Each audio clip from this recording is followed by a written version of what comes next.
Yo, good morning, everyone. Good morning. Sarda, welcome back to Guild Wars 1. I'm happy for you. And I'm also happy that you started a new character. That sounds actually pretty friggin' cool. I'm not gonna lie. I'm excited to hear your adventures, so you should keep me updated on that. How long has it been? Wait, how long has it been since you played Guild Wars 1? I know a lot of people quit Guild Wars 1 when Guild Wars 2 came out, and I'm not sure. I don't know. Was it like common practice to just not come back to Guild Wars 1 after Guild Wars 2 released, Lynn? Or did people still kind of play both for a while? I don't know. I think most people just kind of like went balls deep into Guild, or at least I went balls deep into Guild Wars 2. Um, but a lot of people for like came back like to Guild Wars 1, usually in downtimes, if at all. Yeah. Dang. Oh wait, okay. hmm So another game lore that I want to know.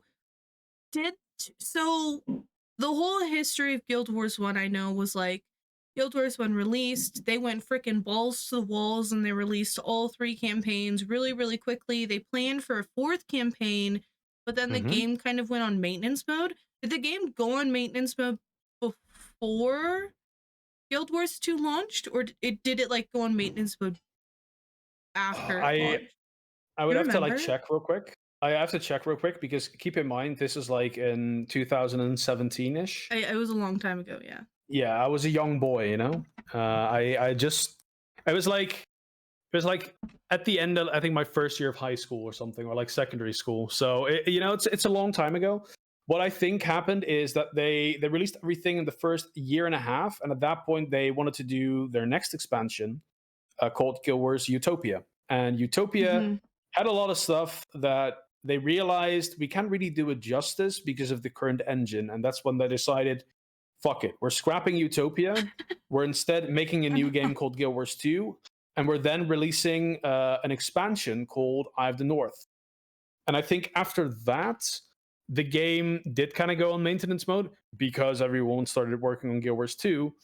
And Yeah. they did actually make a like a Beyond thing, Mm-hmm. which follows up some of the adventures of some of the characters of Eye of the North, and also like That's kind of cool. continues some of the stories of characters in like in the aftermath of the stuff from Prophecies and Factions.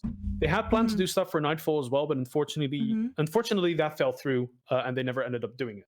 Yeah. Which would supposedly have to do with a character. Well, I mean, no, I'm not going to say that. We'll talk about it when we get to Nightfall. I'm not Okay. spoiling anything. Okay. No spoilers, No guys. spoiler rollers. Yeah. No spoilers. No spoilers. Yeah, I pretty much haven't played since Guild Wars 2 came out. I logged in a few times, but didn't really play much. I mean, that makes sense, right? I mean, there was a cool new sparkly game in a universe that you really loved. Lots of things to do. Oh, I didn't even realize that I've been sitting here Oh yeah. with your party invite in my thing. You gotta dink donk me. If it's right in front of my face, I won't see it. You know what I mean? Oh yeah. Well, it was only there for like 30 minutes, but who cares, right? Well, but before we get started, Yeah. yesterday we recovered the ashes of our beloved Booba character Althea. We did. Who My perished love. during the searing. Thea, my She was burned queen. alive. Yeah, Thea, my queen.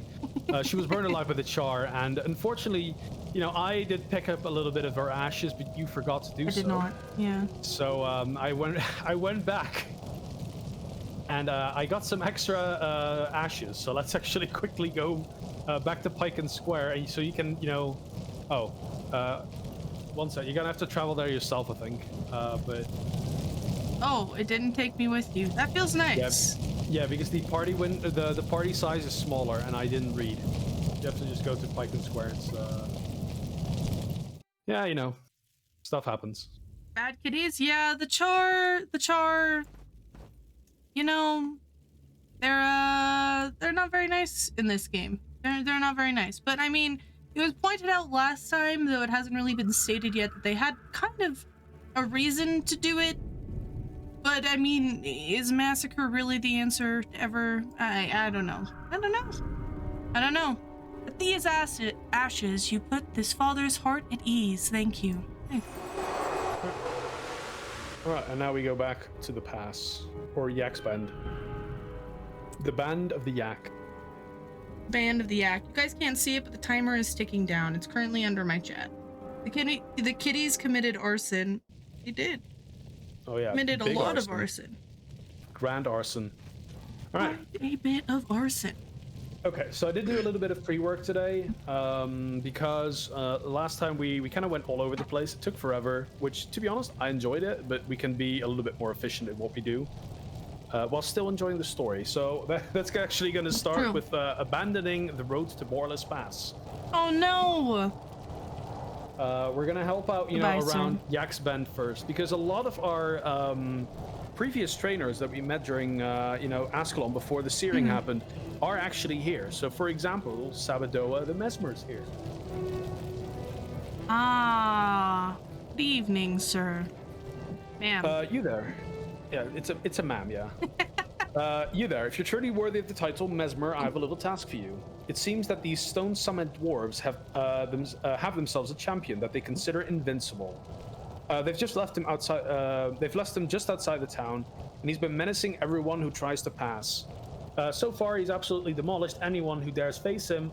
Now, I'm convinced the good Mesmer can take him down, but since I'm busy and you're available, we might just have to see if a merely adequate Mesmer can also get the job done. What do you think? I'll show him how adequate I am. Yeah, I'm adequate. Then for you, Howland is also here. Mr. Howland. On a scale of 1 to 10, what do you think of Howland's outfit, Lynn? It's pretty good. It looks the same as Orion's, I think. They wear the same outfit. I can confirm they wear the same outfit. It's a good outfit. Good outfit. They look snazzy. Greetings, elementalists. I have a proposition for you. The Stone Summit are able to create ice golems using the magical gem known as the Heart of Ice. I want it. For Grelpick Frost Staff, okay, I don't think I said that right, in Traveler's Veil and obtain it from him. Nice. We're gonna go steal something from someone else. Where did you go? I went over here. I went to talk to Tabor Woolridge. Oh bother.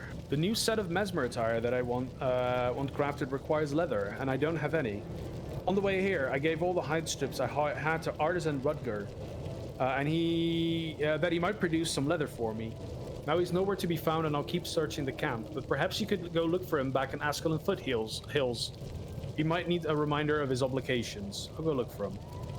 Thank you, Orlando Bloom. Yeah. One of the funny things is we actually came through here through the Nolani or the SLO lands. We went through an area called the Ascalon Foothills, which is an area that connects the shiverpeaks and Ascalon. We didn't see it, but we're gonna see it when we go back. I'm gonna see it in a second. Yeah, Captain Osric also has a quest for us. We're gonna take the Shiverpeak Stragglers. Our trek into the mountains is providing a dangerous affair, and we've hardly begun. Few of the families who set out from Ascalon did not make it up to Yak's Bend, but I have hope they may yet survive. I need someone to search the road back to Ascalon and help anyone who might have stranded. Are you up to the task? Let's do it. I'm ready. All right, and then one last one, and then we're there is a lot of quests. No. The number of henchmen has like doubled. Oh yeah, true. Yeah, we can have 6 of them now. We're gonna add Claude, and we're adding Dunham as well. The enchanter henchman that doesn't have any enchantments, funnily enough. Big, I like that. Look who this is. It's a dwarf. It's a dwarf. They're fleshy. Shit. They're not stones. Yeah. Yo. You want to read this one? These thrice damned Stone Summit Rangers are making these things tough on both our peoples. If you had an inclination to help the dwarves on the out with something, listen. I recently set a scout into the Stone Summit territory, and I'm sure he could use the help of an extra hammer. I don't have a hammer though. Do you think they would accept a staff? I think it's a metaphorical hammer. Right? Oh, okay, a metaphorical. Got it. Okay. Yeah. If you'd be willing to help him out, I'd make it worth ye time and give ye something in the way of some skills to aid ye on your journey. Rangil Ironbow be the name of me scout, and ye can find him up north towards the Iron Horse Mine. Will ye lend your hand? That does... Okay. Mantra of Frost. Would you lend your hand? Would you lend your aid? I can't You didn't do the voice. You didn't do the voice. I can't do it. I didn't can't channel do it my inner either. dwarf. I apologize. Right. And they learned me Mantra of Frost. I'm not gonna use it. I'm not gonna use the something with a D and a shot. D shot. I'm not gonna use that either. But yeah, Gale let's go. causes knockdown. Nice. Okay. Let's go. Oh, You're yeah, a hair hammer. magic. No, you're a hammer. Jeez. Your You're a mom's metaphor. hammer. Yeah. Hello, Chera. Oh, Sure, the how's it fox. going? Right, we're gonna start with the Stone Summit champion. But yeah, Go. we're in Traveler's Vale now. We're in the Shiverpeaks, Ooh. an inhospitable place. And yeah, here they are, the Stone Summit, the little dwarves. I am actually yeah. happy we get to see dwarves. Yeah. Well, these dwarves also appear in Fortune Steel, right? So, Come on, Susan. oh yeah, we get Susan out as well. Oh yeah, we need There he Susan. We is. have Twitch chat Ulrich. and Susan. The undefeated. Ulrich. More fodder for Ulrich.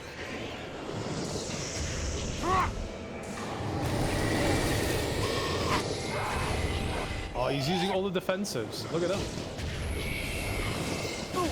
He's doing his best, okay? Yeah. Well, he was defeated now. All right. His best was not enough. Feels bad. Yeah. Sometimes your best is not enough. True. The winner takes it all. And we are the winners. Right. I don't know where we need to go for the Heart of Ice, so I'm gonna.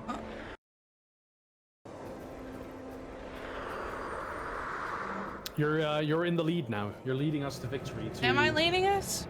Yeah. If you select the quest, the Heart of Ice, we'll go to where the boss is. Let's take a peek. We're going in the somewhat right direction, guys. It's fine. It's fine. The juniper bark.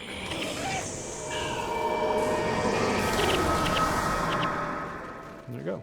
Ooh, there's an ice golem. Oh yeah. Yeah, these the Stone Summit, they enslaved some of these ice golems as well. Oh, that's not very nice. Yeah, they're not very nice nice dwarves, you know. They're at war. Like the stuff we're seeing right now is all like Deldrimor architecture. Mm-hmm. And like when we get to like more Stone Summit areas, we'll. When we get to more Stone Summit areas, we'll see there's basically like chains of iron and stuff. Also, did you actually abandon the quest, like the Borderless Pass quest? I did, yeah. Oh, okay. There's still a ton of dwarves there. Do we need to talk to this guy for a Heart of Ice? We do. The Heart of Ice for him. Oh, what do you want from me? I don't know. What do we want from you? You want the Heart of Ice? Here, take it. But don't hurt me. You know, aren't you a warrior? You have a spooky mask on. Why He's do not you a warrior. sound... He's a spellcaster. Look at him. He has a Wait. staff. He has a spooky... Oh, you're right. You're right. He has a spooky helmet on, like he should be brave and fearsome. Mm-hmm. He does not sound so brave and fearsome. He indeed isn't very brave and fearsome. Yeah, it doesn't sound like it. Okay, so from here, we're gonna visit Rangil. What was his face again? Rangil Ironbow. So we're gonna. Yeah, we're gonna go up north. We're gonna go back a little bit, just because then we don't have to fight the big mob that was over there. Is there a big mob over there? Yeah, there's like a big ball of enemies there. Oh shit. I'm actually super close to level 12. I'm not that way. What was the thing that you put in? What do you type in chat to see how close you are? The percentage? you just control left click on any of the things. Like for example, I have a 2% morale boost because we killed Ulrich, right? You can also say that my energy is 50 out of 50. Ooh, big. I am 84% of the way there. I'm using a boreless pass. That's big. True. You can also say like, ooh, juniper bark is using mending, right? You can basically use it to like ping everything, which is kind of cool if you ask me. You can give everyone a play-by-play of what you're doing. Pretty big. Oh yeah.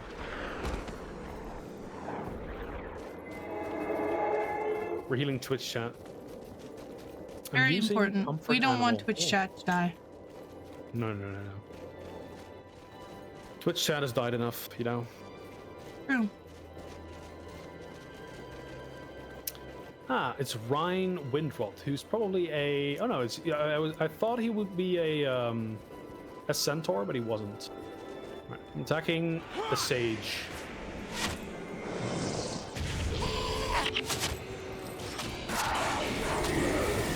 Oh, now we're under attack by more things. Everything is obstructed. That feels good.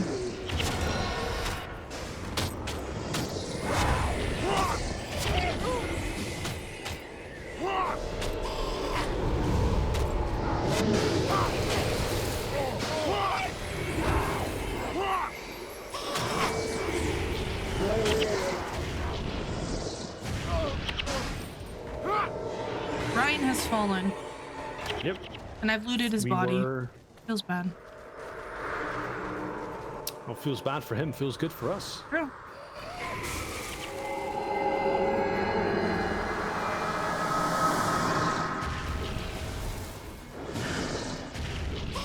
So I'm assuming fire does better against the ice golems because, you know, fire and ice. Does it do better against the stone summit? No, because the stone summit aren't like made of stone. Every monster, though, you would have to like look it up. But every single monster has a like a specific like armor value for against like every single thingy. Oh, okay. I'll engage and I'll pull back here, so I run back as well. Run. Because when they usually like run back, we did actually get all of them because of the.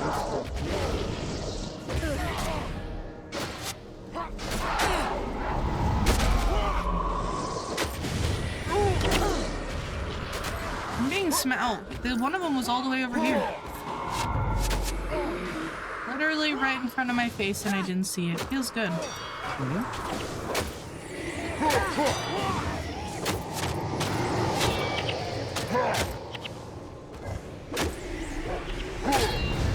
Does it hit myself with my own firestorm? You can't, right? You know you can't. No. Okay. Imagine the irony if you could. It'd be a very different game. It'd be a very different game. Can you imagine? Friendly fire in Guild Wars 1? It would be awful. It would be hilarious. Alpine Seed for Quietly Gaming. Did I pick it up? Don't think we're really going to use it, but...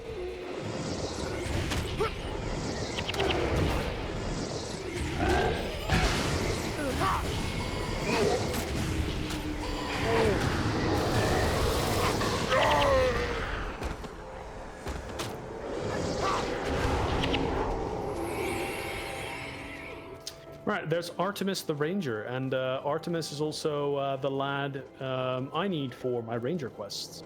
Ooh. These mountains can be a cruel place, and no creature personifies that cruelty more than the Stone Summit dwarves. The Stone Summit go so far as to capture and bind the massive snow beasts of the shiverpeaks to their will. Starved and enraged into feral madness, these creatures carry the dwarves into battle. The leader of these self-proclaimed beastmasters is a foul dwarf called Thorgrim Beastlasher. It would please Melandria if one of her rangers would put an end to Thorgrim's depredations. What are you saying, Mesmerizing Lynn? Are you up to the task? Yes, I am. Question. Mm-hmm. Is Aina like Greek and Roman mythology? I don't know. Because Artemis a ranger, Athena, Oh yeah. Howlin. catching Well, there's some a lot of- overlap. Yeah, like Guild Wars has like a lot of like pop culture references as well. ANET loves references. There's also a ton of people like named after developers. All right, here's Rangil Ironbow. So old Stonecleaver sent ye. Oh wait. So old Stonecleaver sent ye, eh? To tell you the truth, I do have a few tasks that I could use a hand with. I'd appreciate your help. There you go. That's my my dwarf voice. It's much better than mine. Oh, that I'm not was gonna do it good. again. No, do it again. Actually, this one's long. It's okay. Yeah. The Stone Summit have taken a good friend of mine prisoner. His name is Minar Stone Sledge. I trekked him to the Iron Horse Mine just west of here. They mean to work him to death like all the others, but I won't let it happen. There's a bit of a problem though. I don't think I can rescue him myself. I think you can help. You can get him out of there. I'll get him back in one piece, as long as you don't force me to do the accent anymore. I think you've done it. Let's pick. Yeah, we can find Minar Stone Sledge in the Iron Horse Mine. It's a little bit darker here. Dude, look up. Look at the sky. It's so fresh. Ah, it reminds me of The home. music. Quite literally. In the yeah. Nice Irish accent there, Lynn. Yeah, it was good. It was good. It was very dwarfish. It fucking sucked. It was awful. All right, we need to get through here, and now we actually run into Stone Summit Beastmasters. So yeah, these are some of the beasts that the Stone Summit have like enslaved. The downside is they do giant stomps and they knock us down. Ow! I'm just gonna stand way over here. There's a range for the stomp, I'm assuming, right? Yeah, it's actually quite big. Oh shit! You're not very likely to Outrun the like stomp. be out of to be like out of range. Feels bad. Our best like bet is to kind of like interrupt it with mesmer skills or ranger skills. I think do it as well. I'll do my best. Look, I appreciate you. Here it comes. Look, boom! I interrupted it. Nice. We've killed the thing. The Beastmaster. Look, it's snowing now. And there is our the monster we need to kill for Artemis. Thorgrim Beastlasher.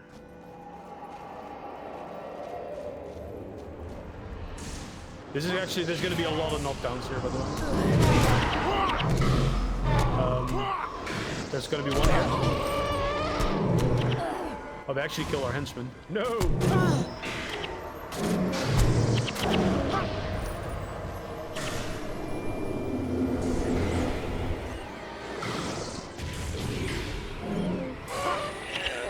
Oh shit, look at that!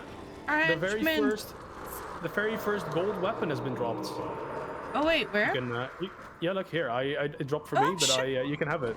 Look at it. Identify. Look at that. No. Plus 19 damage. Lengthens deep wound duration on foes by 33%. Armor plus 7. I don't know whether that's good or not. It's like a pretty good weapon, I guess. Like the damage, like the total damage on it is not like the best, but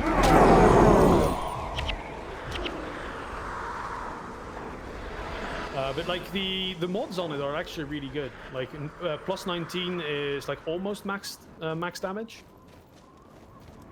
And then... Yeah, like plus 19 is almost max damage, like for the modifier. The warding, so the plus 7 armor for... Oh shit, icy hump. My lovely little lumps. Check it out. Do you drive the people crazy? Oh yeah, I do. Yeah. Do you do it on the daily? True, yeah. My milkshakes always also bring all the boys to the yard. Do they treat you very nicely though, Lynn? No, I don't think so. You don't look like one of those Stone Summit brutes. What are you doing here? Alright, Rangel sent me to get you out of here. Rangel sent you. Oh, there was one thing else. One other thing.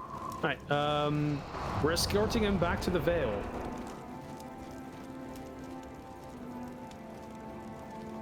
I'm picking up the icy hump though, because I like the word hump.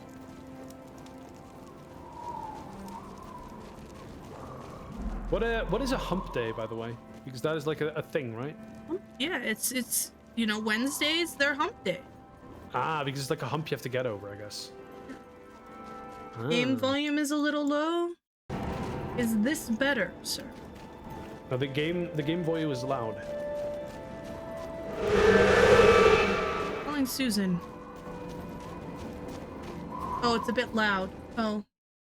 There we go. Turned it down.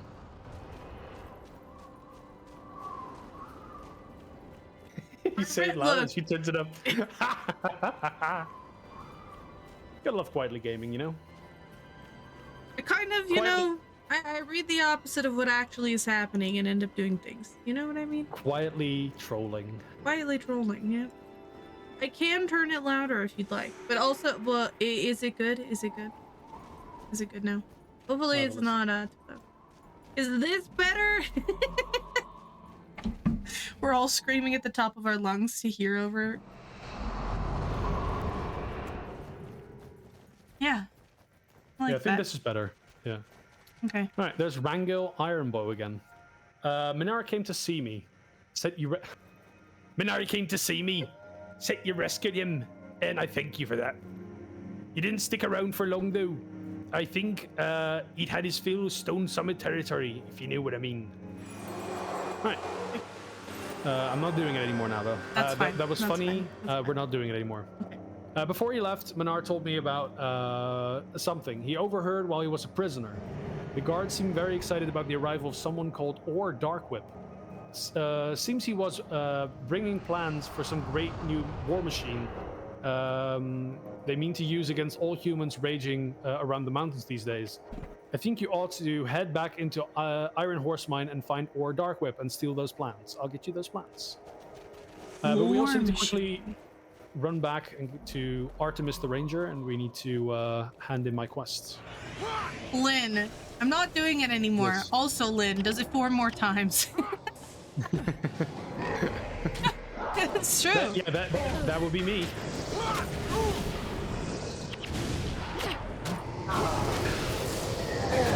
Penetrating blow. Yeah, it's gonna suck. We're not gonna hear a lot more penetrating arrows, which unfortunate, you know. I haven't developed the PTSD yet. I was looking forward to that, honestly. Mm-hmm. Well, we didn't die, like we didn't wipe fully in Ascalon, right? True. Thorgrim is dead then? Well done. Perhaps some of these beastmasters will abandon their trade when they hear the justice Melandru brought to those who defile her domain.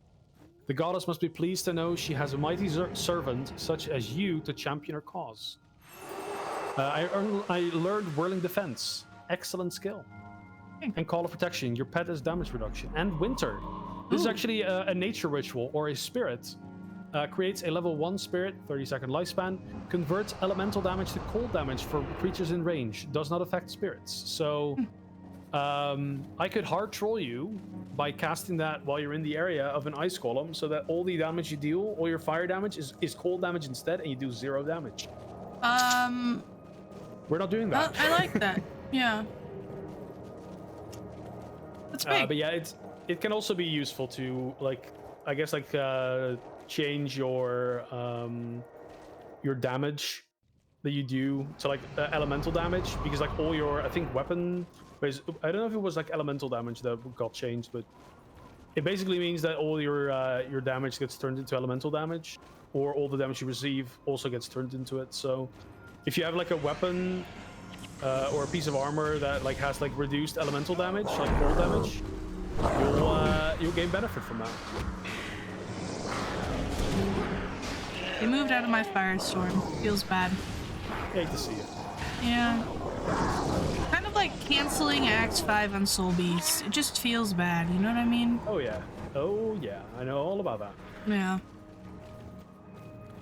Are they not resistant to cold? They're only weak to fire? Ah. I'm now traumatized. There's a dead bat in my backyard. That is not good. That's not good.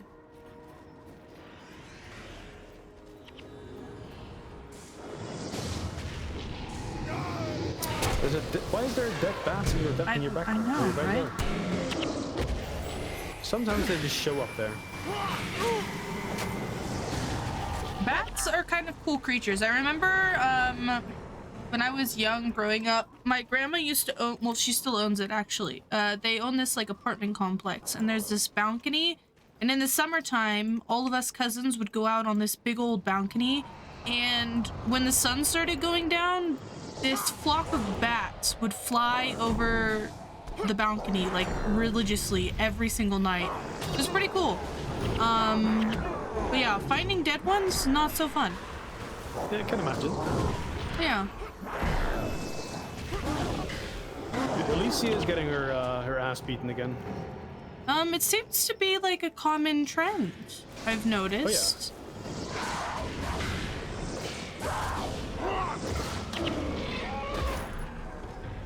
She is quite trendy, I will admit, yeah. Yeah. Yeah.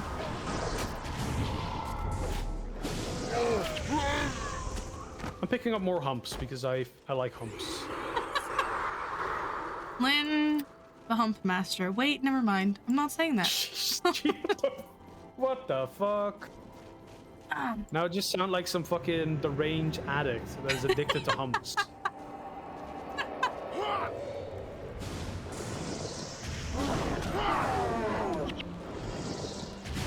Just imagine, right? Someone clips that out of context. Lynn, the hump master. Nobody clip it. Nobody's gonna clip it. I promise. I promise.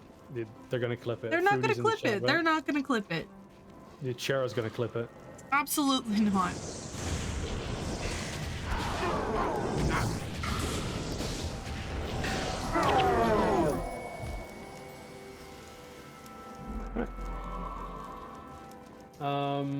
So we did helping the dwarves. We did this one. We did Menar's trouble. Now we're doing the worry thing. The worry thing? Menar's worry.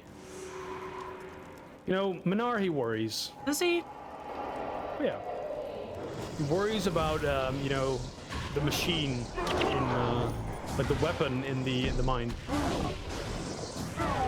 Honestly, War Machine, kind of something you could worry about, you know what I mean? Oh yeah, 100%.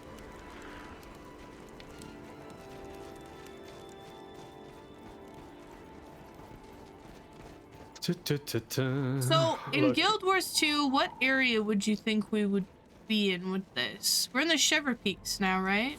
It would be like roughly Frostgorge sound, I think.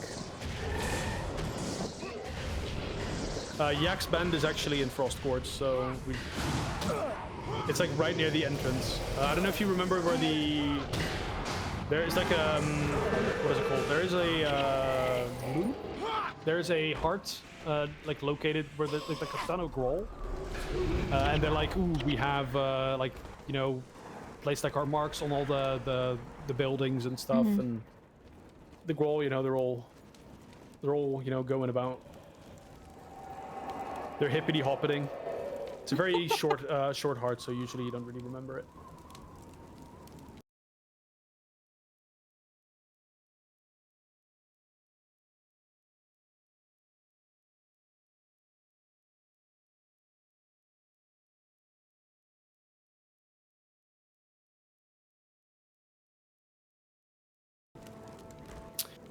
All right, we're getting close though. But look at this cool area. Like all the dwarves are going crazy over here. We're not going in. I fell behind. Sorry, I had to Oh, you pin fell behind? something in Twitch. Yeah, I had to pin something. Oh. Ah. Don't worry about it. Oh wait, is that? Don't worry. Oh god. Don't worry about it. All right. Okay. Right. This may be a little bit little spooky. There's 2 warrior bosses here. I'm gonna stand over here and let you drag them, I suppose.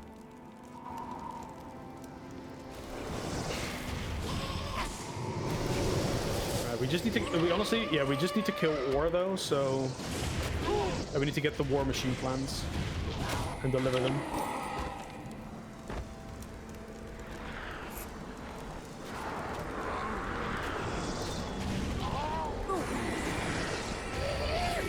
Iron Horse Mine is in the lake, close to the dungeon and Frostforge Sound. IDK if you can find the old mines underwater, though. That would be kind of cool if you could. Mm-hmm. Right, so I got the machine plans. I don't know if you got them as well. Oh, wait. You're on like deliver as well, so I guess it will be okay. I didn't get anything. Well, you're on the updated thing, so I think it works. I picked up the item, so maybe it will work for us both. Oh, yeah. Deliver the war machine plans to Ringil. On my way. Where's the imp? What? Susan is also coming. Susan! There's Guild Wars 1 locations you can find flooded underwater in Guild Wars 2. I think at some point I would love to do like a Guild Wars 2 tour of all the Guild Wars 1 places. I think that would be like really, really fun. Mm-hmm. I think it's definitely something we can do when we're like completely finished. We can like set up a thing. I also kind of want to do cool. like a side-by-side walkthrough of like pre-searing to post-searing, and maybe even like adding Guild Wars 2 there as well. That would be so cool. It will be rough to do though, because like there's only like a few areas where you can really do that. I mean, if you're gonna do a YouTube video for it, it might be okay because you could just do like really pretty shots of the areas. It might be a little bit interesting to do on stream. I mean, I've seen it done before, so. Mm-hmm. Oh, we can do the recording. We can do the recording on stream, and then we'll release the video after. Ooh, that would actually be fun. It doesn't need any commentary, and if I'm the one recording, then you can just be along for the ride. No, there, like for example, like you can definitely do full walks for pre-searing to post-searing.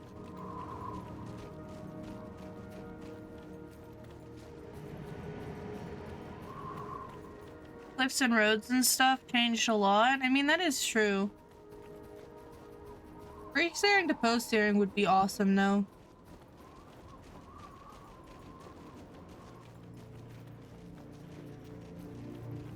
Mm-hmm. Oh yeah, pre to post, yes. Not so much Guild Wars 1 to Guild Wars 2. I'm sure you'd be able to figure it out somehow, though. Yeah, like Ascalon stuff is like probably the most recognizable. But yeah, like for example, the entirety of Lion's Arch is underwater in Guild Wars 2. Don't have an exclamation point above this guy's head. Yeah, I need to talk to him first, and then you can hand it in as well. Let me see what these say. Hoarfrost of the Shiverpeaks. That's the mother of all war machines. I don't even know how they'd move it. Oh wait, I see. Clever that. Deldremore's beard. This could be trouble. And I think. Oh, there we go. Did it complete for you as well? Yeah, there you go. And then we have like one last quest. Something troubles me about these here plans. Whoever made them the first time can probably make them again. I mean, they figured it out once already, right? If we want them to stop making the blasted thing, we need to take away the means of production. I saw a group of engineers pulling a cart full of explosives through here earlier, heading toward the middle of the mines.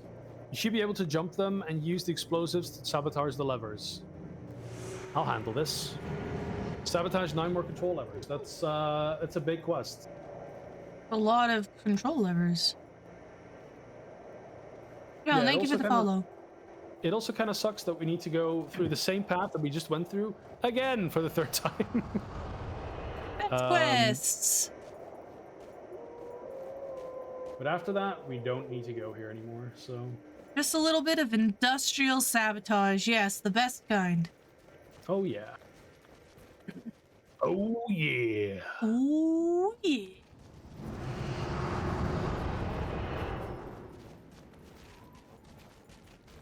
I wish you could use the chocolate bunnies out in the open world and just zoom. There are items that allow you to zoom in the open world as well. Really? Oh, yeah. But they're like consumables, and it would be a little bit of a waste to kind of like use them here. Because they don't... Well, you also have like birthday cakes and stuff that you can like eat, and that will... birthday cupcakes that you can eat, and you'll speed up a little bit. I can get us a few if you want. We'll also get like 100 extra HP while we're using them. Well, that's not bad. Why do you think it's a but if waste to use them here? Would it be better to use them in a different circumstance, or what? It's just like the content isn't really like hard enough to kind of like warrant using them. I guess like the... Oh, okay. Plus also they only speed us up, right? So not our henchmen. Oh, And the... yeah. Yeah, the consumables that you would have to use to speed up the henchmen as well are a lot more expensive. Maybe it's better not to then, because without the henchman, we don't have a healer. That kind of sucks. Yeah, the henchmen just kind of like... let me quickly... The henchmen would just kind of like lag behind, so you would still have to wait on them, or you would engage combat before the henchmen. They murdered Orion. Actually, no, I don't think they did. They almost murdered Orion.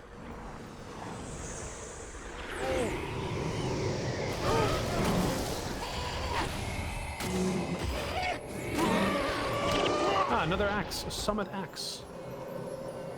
Dwarven armor. Another golden item.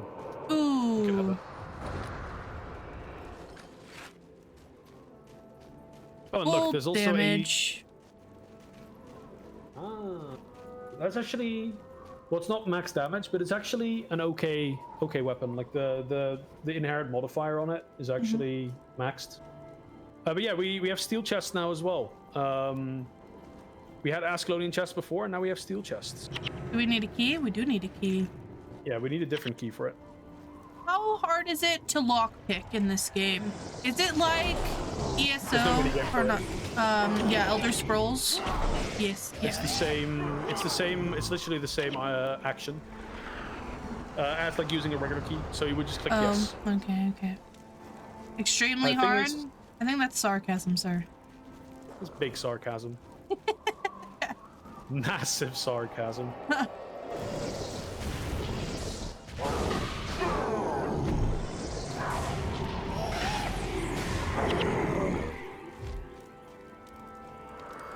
Look at us zoom.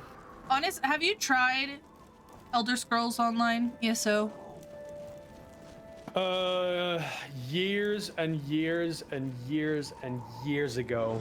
Actually, like probably 2014-ish. Oh shit, that's a long time ago. I think I got to like level 14 or so. I was gonna ask your opinions on the lockpicking system in ESO, because it's like super interactive, right? And frustrating as fuck. I don't think I got there. Really? Damn. No, I don't think so. All right, so this might be a little bit of a rougher fight, because there's 2 healers here now.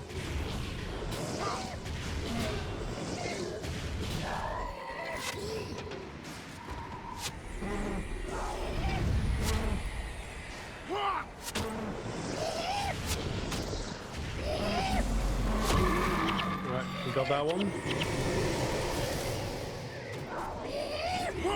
Twitch chat is freaking going. Yep. He's not doing a lot of damage though, but That's okay. He's trying his best. You know what I mean? he's doing 8 damage per hit. Honestly, we might have to abandon Twitch chat in a bit. No. I like having him around, but he's also taking up a skill slot for me to have him out. Oh yeah, that's understandable. We'll just rename the imp Twitch chat. Although. Oh, yeah. But we'll eventually have to say goodbye Or to Twitch Susan. chat as well then. You know, like Susan. Susan, no. When we turn level 20, we'll no longer be allowed to use the imp. Really? Yeah, it's it says so on the thing. So we'll have to Cannot say be goodbye used to by the imp level at some 20. point. Aww. So we gotta enjoy Susan's Susan being around while we still can.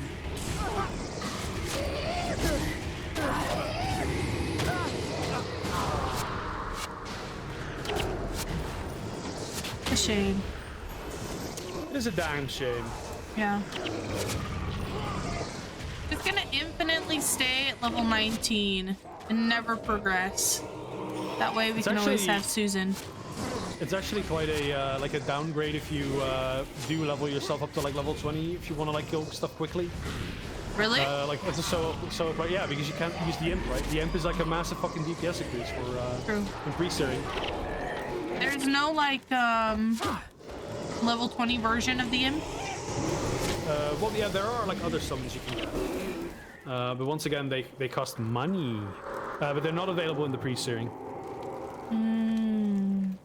I was actually thinking of maybe like getting another summon to kind of like accompany us as we're playing along, but it would have to be like a summon who's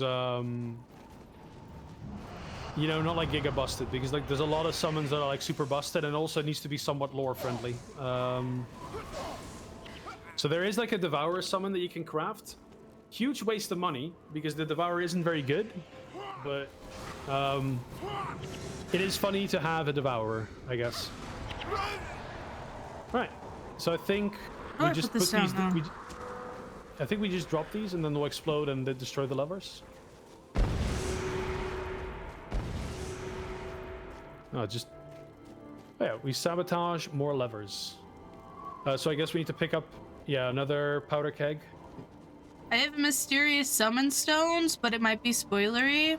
Probably. Yeah, mysterious summoning stones have like random summons. Wait, did we destroy And- these ones? We did destroy these ones. Yeah, these ones are destroyed. Look, they're all going like all over the place. Like they keep going open, close, open, close. Do they? Yeah. Oh, okay. I see them. I'm gonna quickly drop my my explosion thingies. Oh, I'm crippled. I'm Run! slow.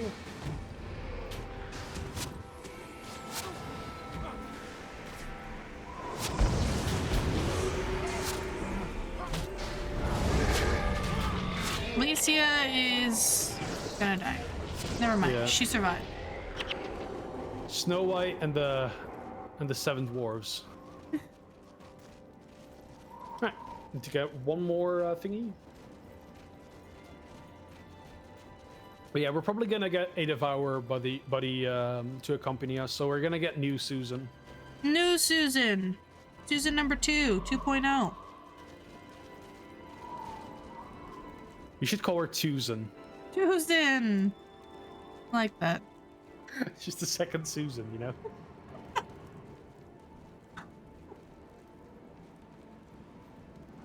Now I want Susan fan art. Susan. I see the final 3 levers.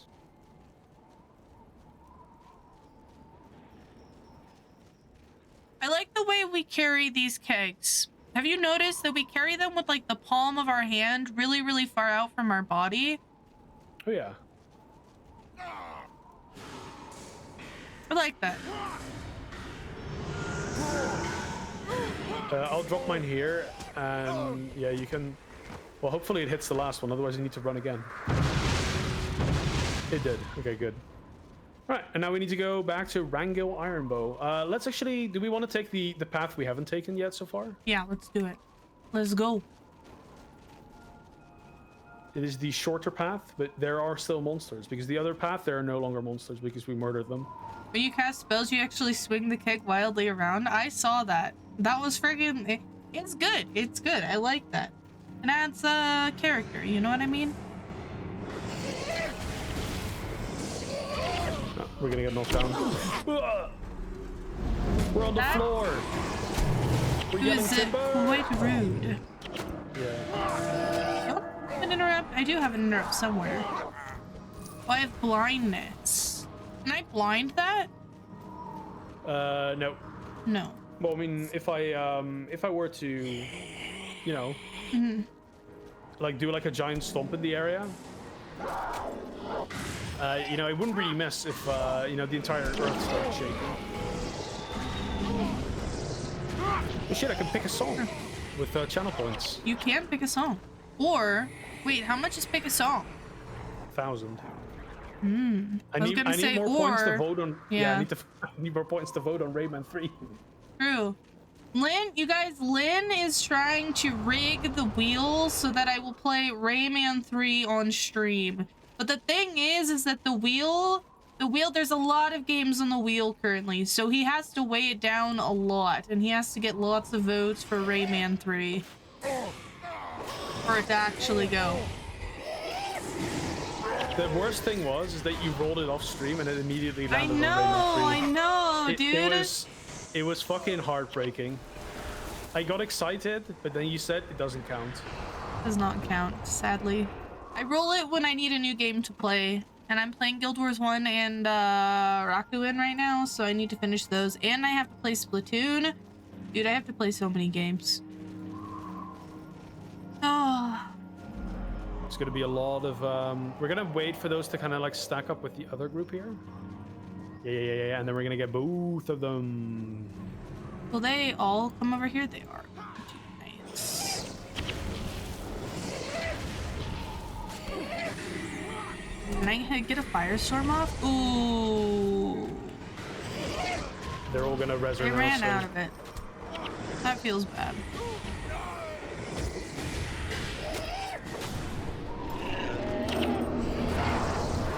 Well, it is fine. We're basically like nearly there again. So, and after this, we're gonna resign and go back to Travelers. Well, not Travelers though. We're gonna go back to Yaxben and hand in some quests.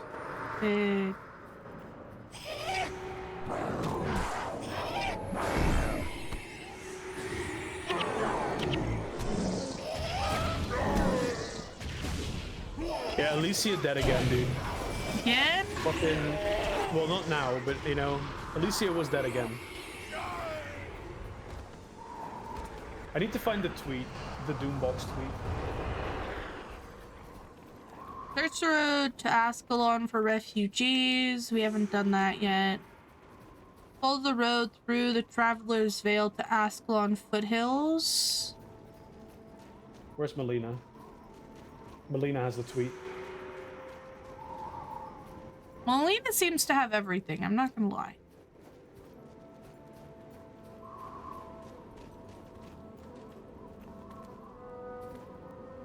Oh. Oh yeah, here it is. I found it. I'm reading the tweet. Chad, I'm wasting your daily tweets. I want Alicia Healer Henchman to lower my casket into my grave at the funeral, just so I can be let down one more time. Yo, damn. Yeah. Whoa! Whoa! Well, I wasn't gonna do it again. I haven't seen explosions like that since Rornock dropped his pipe into a shipment of Dragonstone. Don't know what that is. We better let things calm down a bit. They're sending in reinforcements as we speak. All right, that is the tale of Rangil Ironbow. And now we'll resign and go back to the meme zone. The meme zone. Hold on, I'll be right back. I'm gonna turn on another light.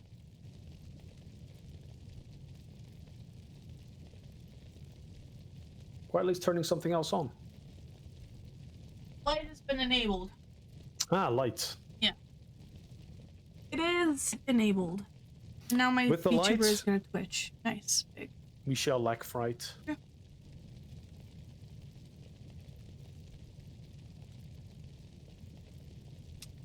I'm loading. Oh, nice. My game is crashing. Hold on, guys. Is it? Yeah. Should I wait for the program to respond, or should I just let it crash? You can let it crash, but go to like a different, like do a waiting. Otherwise, you'll leak your email address. Hold on, guys. Been a memento. They can't hear us still, though. Oh, they can still hear us. Yeah, I just went into the BRB screen, right? Very good.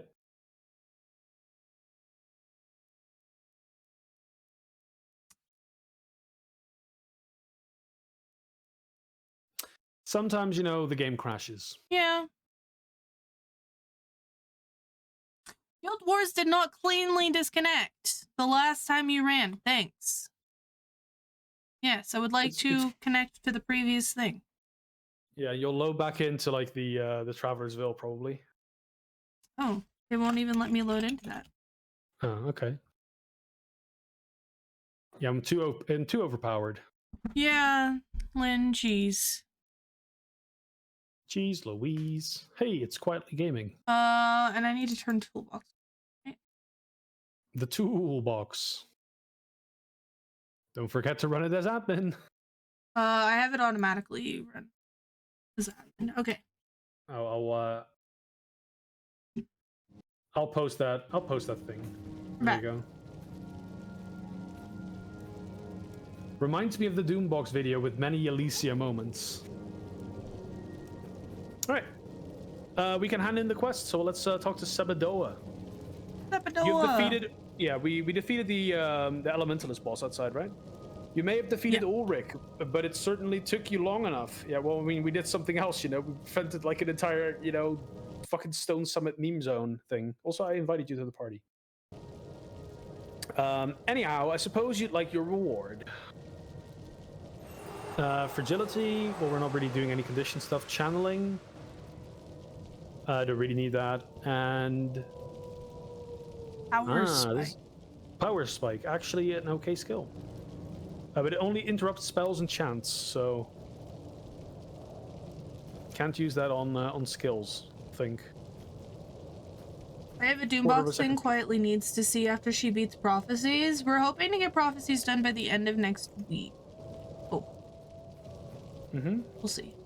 We might have to add an extra day in next week. This is the plan. Okay. Okay, so let's actually now take the road to Borless Pass. I didn't read it, but I can read it in the quest thing. I need to hold on. I need to hand this into Howland really quick. Oh yeah, you still need to talk to Howland. Ah, the Heart of Ice. Well done. Now leave me to my studies. You're welcome. Whirlwind. Spell hits foes adjacent to you, deals 27 cold damage, causes knockdown to attack foes. Is this a good one? I don't know what's good and what's not. If you're getting bullied by if you get bullied by like what are they called? By like warriors, this will knock them down. That's actually like a okay skill, right? Is it better than Eruption? I would use Eruption and what I would do with Eruption is if I were to use it, I would cast it like on like an enemy that's close to myself. So I'm basically standing in a zone of blindness, so they can't hit me. At least the warriors won't be able to hit you, right? Ice Prison. Target foes move 66% slower. Is that important? No, we don't really have a use for it. Like if there's like objectives where we need to kill an enemy before he gets away and it's like really fast, then these things are like useful. Okay. Are we gonna do the other ones or not yet? We'll do those later because there's one more quest that'll unlock that takes us to the to the Ascalonian foothills. All right. So otherwise we need to go there twice. But yeah, the road to Borless Pass. So the road is swarming with dwarves. Deldremore's children were once friends of Ascalon, but it seems that they to be some new group, the Stone Summit. who have no interest in peace with men. We must put these dwarves back on their heels if we are to escort so many children and civilians to the pass. Because, after all, don't forget, right? We went to the shiverpeaks because we want to pass over the shiverpeaks to get to Kryta with refugees and Prince Rurik. If you can wipe out the Stone Summit raiders who are marauding along the road, we can finally begin our journey through these mountains in earnest. I will do what I can. And then the way is blocked as well. The Shiverpeak Mountains are not known to grant pity on travelers. Seems a storm has blown in from the east and settled around Borless Pass. And if that wasn't enough, a Stone Summit leader calling himself Einar Frostbite has taken advantage of the situation and ordered his men to block the entrance to the pass. There's no other way to get supplies through. I believe he plans to wait until we're cold and hungry, then start a push towards Yak's Bend. You'd have to be as blind as a Doyak to not see that what will happen up there if we don't do something now. I need you to lead a party up there and take out Frostbite's force. Can you do it? Consider them dead. There we go. Which one was this? The way is blocked? The way is blocked, yeah. Big. But yeah. So we're going to Borless Pass now. We're going to the next mission, and then we'll do like a quick visit to the Ascalonian foothills. You know, like say goodbye to Ascalon for a long time. And we'll actually continue our way across the Shiverpeaks. Road to Borless Pass. Right. So yeah, let's start murdering. Let's get Susan back into the mix as well. Susan! Am I summoning Susan? I'm summoning Susan. Yeah. Oh yeah. Susan has been summoned. Susan is in. Susie Woozy.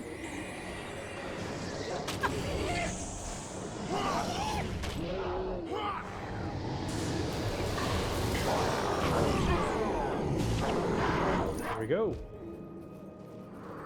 We're murdering all the Stone Summit. Suppose there's no like auto loot, right? Where it picks up specific things. Nope. That'd be cool. Well, I kind of like the way the loot works. It just like, you know, it plumps on the floor, everyone can see it, you know, people can get mad over you or to you. It's awesome. Like, I love the loot system. Oh, I've been crippled. Nice. I'm no longer crippled. Quietly crippled. I am being bonked by this, Oh, you're not the only one that's getting bonked. Alicia got bonked to death. Poor Alicia! No! Oh shit! Oren's dead!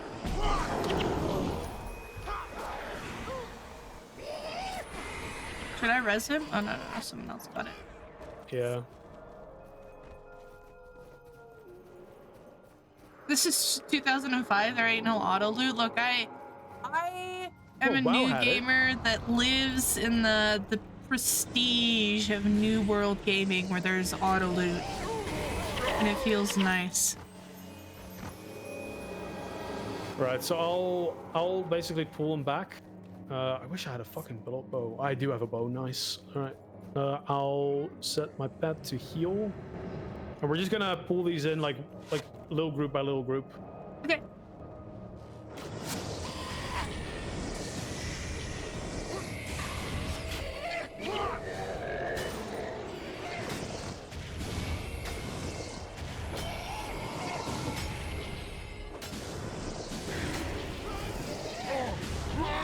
Okay. You've done the thing. Wow, Alicia dying makes me want to help you on my monk. Maybe she's secretly drunk? You know, Alicia has a bit of a problem with the bottle. We shouldn't judge. We shouldn't judge. We should help. You know what I mean? 100%, yeah.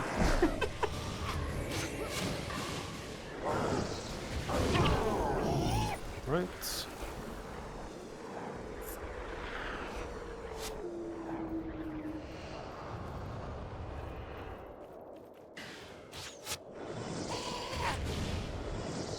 Yeah, try and stay a little bit back so they'll actually come to us, right? Yeah, these ones are not gonna really come over here, so I'll move the party a little bit closer. Okay, and you decide whether they when they follow you and when they don't? Yeah, you can like map them whatever you want. Like for example, if I want them to move over here, they'll move over here. If I want them, you know, to the left of us, I can move them over there. If I want us to to the back, I can go over here. If I want us to follow them, I can like let us follow them. Yeah. Okay, so I'm not 100% sure about this group, how much we'll pull. If we pull like the entire group, we'll just completely run back. Okay, this should be fine. We can go in there. At this place in the game, I didn't know what was coming and just ran down the road into a full wipe. Yeah, oh, no. There's... Need to be a little bit more careful here. I'm just gonna stand over here with the henchmen. Oh yeah.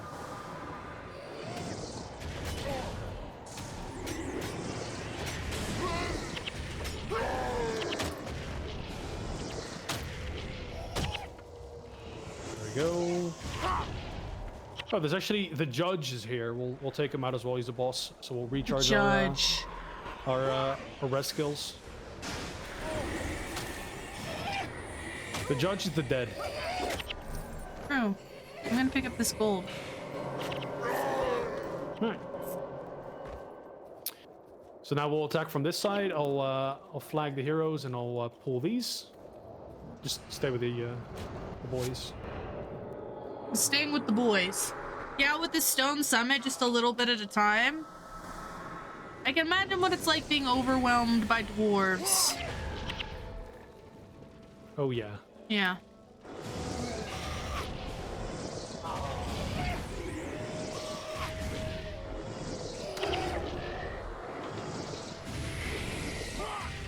What happens if you pull all of the dwarves and then do 2 firestorms right in the middle of them?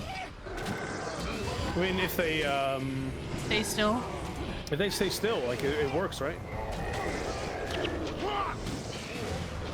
We're getting attacked from the back now. It's a bunch of yeah.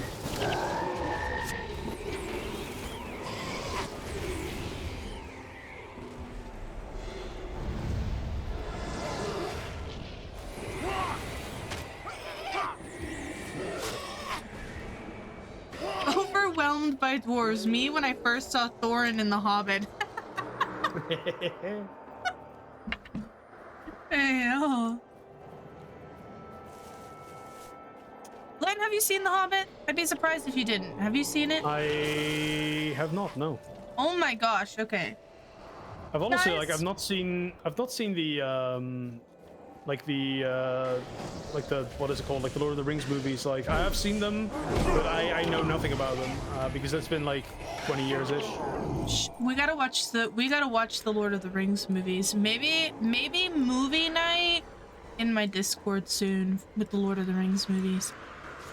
That could be fun. That could be I'm fun. not like a super big fan of like movie nights in Discords. I'll be real honest. Wow. What I would usually just do, I put it on the TV and then I sit at the TV and I eat popcorn.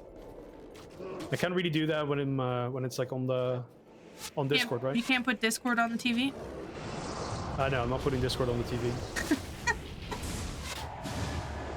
I have done like movie watchings with someone recently, but it wasn't like a huge success because okay, so here's actually the system I came up with, right? My PC is quite close to my couch, so I would load the movie up on. Oh, nice! We actually cleared the entire road. That's big. We'll also kill Einar Frostbite, the boss that we were supposed to kill. So what I did is I enabled the like sound on my PC and I synced that with my TV. Then I put my headphones like on the PC so I could hear Discord, and I would be able to watch the sound on I would basically be able to watch the TV with it like on mute and then listen to the sound that came out of my PC, and I would be able to hear Discord. It was a wild system that honestly gave like the it was honestly I gave us like the best possible way to like watch the movie together. That's a little bit complicated. It was very complicated, yeah. I think Linus is scared of what Thorn will do to him and his conception of. True. Guys, I need to know your opinions on The Hobbit. The first movie, particularly. My dad, he's a big Lord of the Rings fan. And when he watched the movie, every time there was a walking scene, he would go, "And we're walking."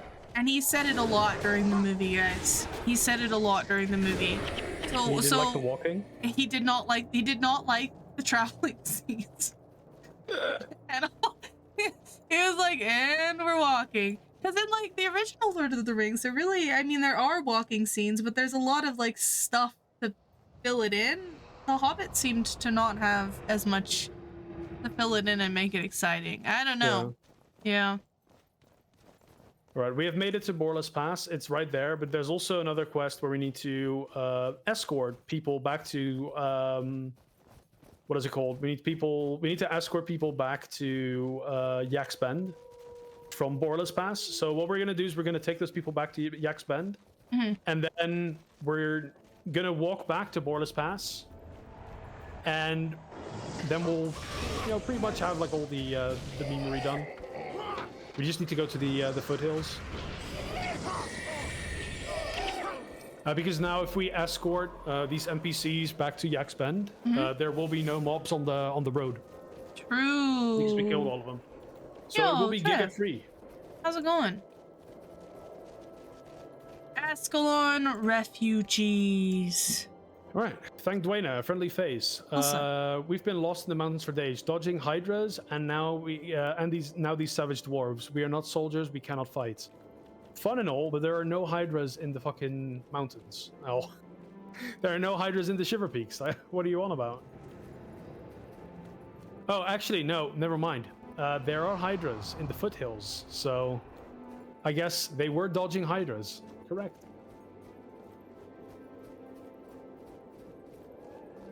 They're very slow. They're on their way. Oh yeah. Shiverpeak hydras, yeah. I mean, I personally wish they would have filled the walking scenes with transitions. But what do I know? Yeah. Or at least let them walk instead. Yeah. Yeah. Quietly, we do need to continue walking, otherwise it's gonna take forever. Sorry, I didn't realize I hadn't pushed space. We are walking. And we're walking, folks. And we're walking, folks. I think they're following you, so I could have honestly, I could have stayed there, and you could have done the walk. Wow. But yeah, Would we're have not gotten going lost. in. I don't know if you want to trust that. We don't want to walk into the outpost though, because we want to walk back. Okay. So we let them go into the outpost, and we stay Yeah. here. We want the quest to update, so if you put it on, it is called Shiverpeak Stragglers. Also, you can make the quest log a little bit bigger, so it displays more quests without like having to scroll. I didn't want it to because I have chat there, right? Right. They're following you now. Oh. I guess I can like. If you walk forward a little bit more, then we'll be able to finish it. Don't walk through the portal wardle. All right, return to Captain Osric. All right, we did it. So now we'll walk back to Borla's Pass, and we'll unlock that outpost. And we can hand in a bunch of quests, and then we'll go chill at the foothills, and then we'll do the missions. We do the missions. I like how they're still following us, by the way. Are they really? Yeah, they are. Nice. Picked up another icy hump. It's because I like humps. Yeah. Big. Need to find the clip. Chera, where's the clip again? Lord of the Rings books are like 3 to 4 times as long as Hobbit, so they needed some padding. Or, you know, like wild thought here, guys. Like, tell me if I'm wrong. They could have just made it into like 1 movie or like 2 movies instead of 3 movies, and then wild, I know they could have maybe like cut out the walking. Dude, quietly. Maybe that's too much. I'm sorry. I know. Quietly. Chera actually did I know. clip the hump part, but she didn't clip the part where she said that I'm the hump master. No way. She only clipped the part where it said, you know, I like humps. I'm picking up more humps. Dude, I got trolled. Good. Oh no. Alright. Well, we've made it to Borless Pass. The Pass of Borless.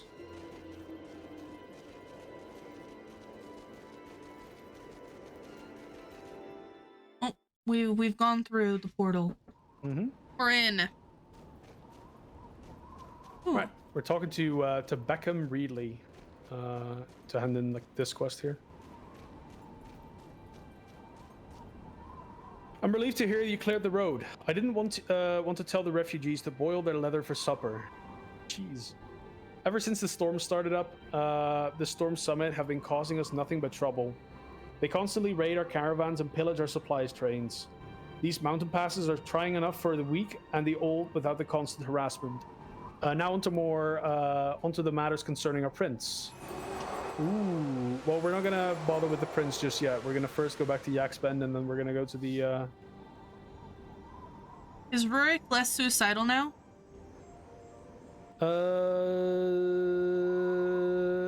Yeah, I think he's pretty. He's a little bit less suicidal.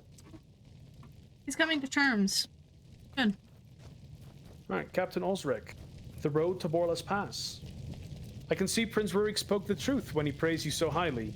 I will need to stay here to provide a safe harbor to Ascalonians who wish to follow the Prince's exodus. But we will begin escorting people to Borless Pass immediately. Nice. And then also, we have seen to it that the Alstons have food, clothes, and shelter. Prince Rurik charged me with ensuring that those who wish to make it to the passage, make the passage to Kryta, have a chance to do so safely. And I mean to do it, with the help of courageous Ascalonians like yourself, of course. Accept. And now,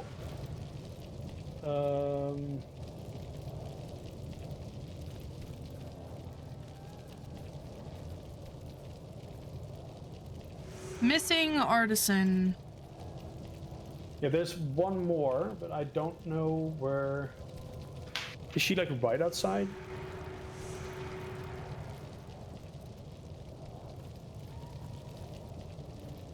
Actually, don't know where she is.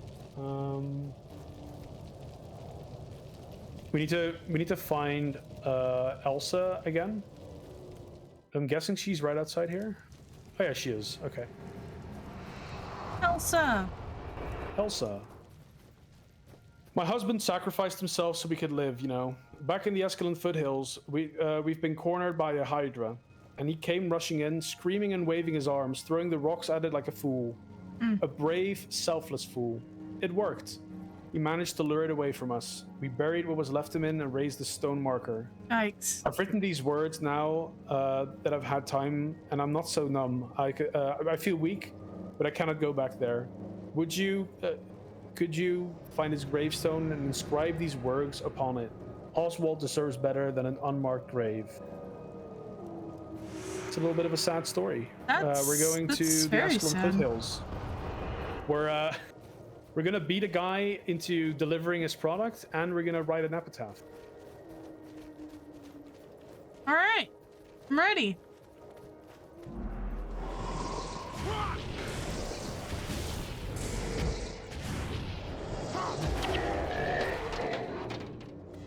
You know, two completely different things.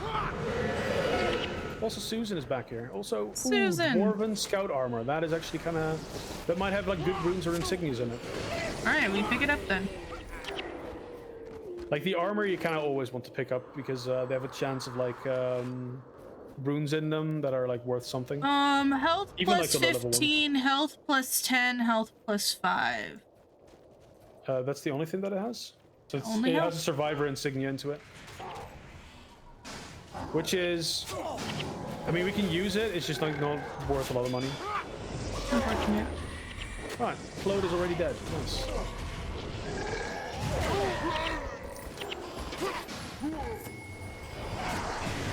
Yeah, you to see it.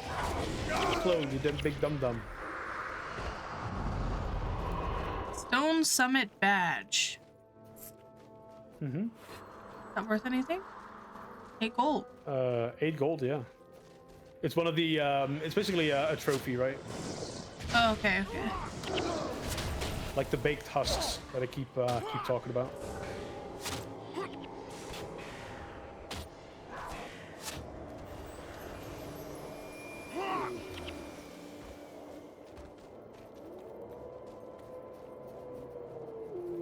Oh, look at this. It's pretty chill to listen to you guys. I haven't read all those quests in like 15 years. Yeah, me too. I probably never even read them.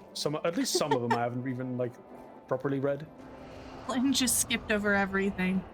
Well, keep in mind, when I first played this game, I didn't understand the language it was written in. You know, that's fair enough. That's fair. Wait, so how did you do the quests then? You just went to where the green markers were and we're like, okay. Yeah. Yeah.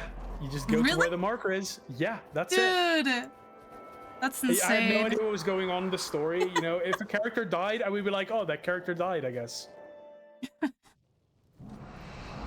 Damn. It's honestly, what you should just do is like play a game, but play it in Spanish or something. Like you probably have like a tiny understanding of the Spanish language, like very minuscule, and just try playing a game like that. And that's like how it feels like to be a child and play a video game in English. Oh yeah, playing games and not knowing English brings me back. I'm gonna play like a game in French or something like that. I took French in high school. I could kind of understand. Maybe not, actually. Right, so these, the boulder element is the stone furies we need to be a little bit afraid of. And the Hydra, because the Hydra had, like, these mobs are actually a little bit spooky. We got the spoopy ones. Yeah. Especially the Hydra and the Stone Fury are like the spooky ones.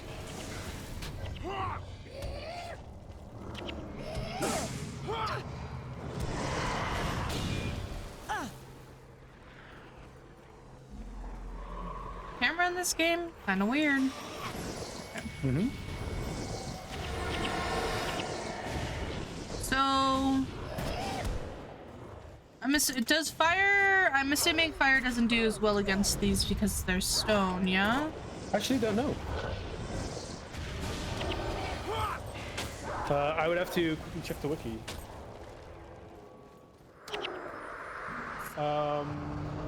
No, they all have 18 armor versus everything.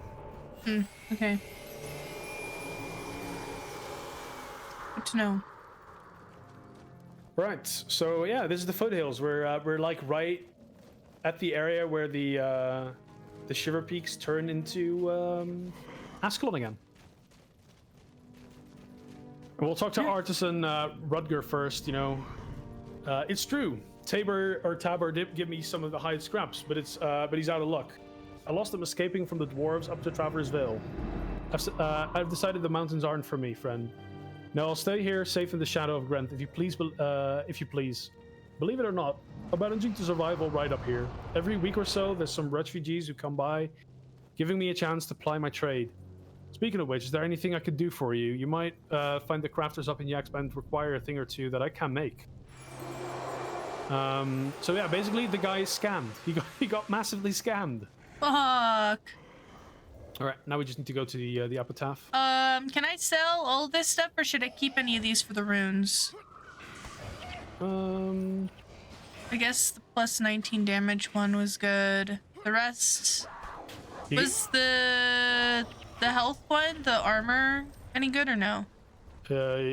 I don't think you have like insignia slots left, but we can probably just sell that one. Like it's cost like 100 gold to buy one of the survivor runes or insignias, so it's pretty cheap. Okay, I'm just gonna sell this stuff then.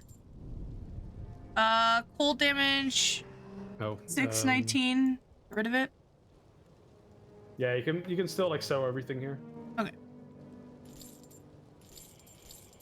The thing is like once we get to like golden caster weapons, like the things that are worth money, if you just like yeah, if I see it, I'll pretty much like know if it's worth anything. The most expensive things are usually the things that are like recharges for certain attributes. So for example, 20% chance of recharge or 20% like cast time reduction. Mm-hmm. Those are usually like worth big money. The rest, not so much.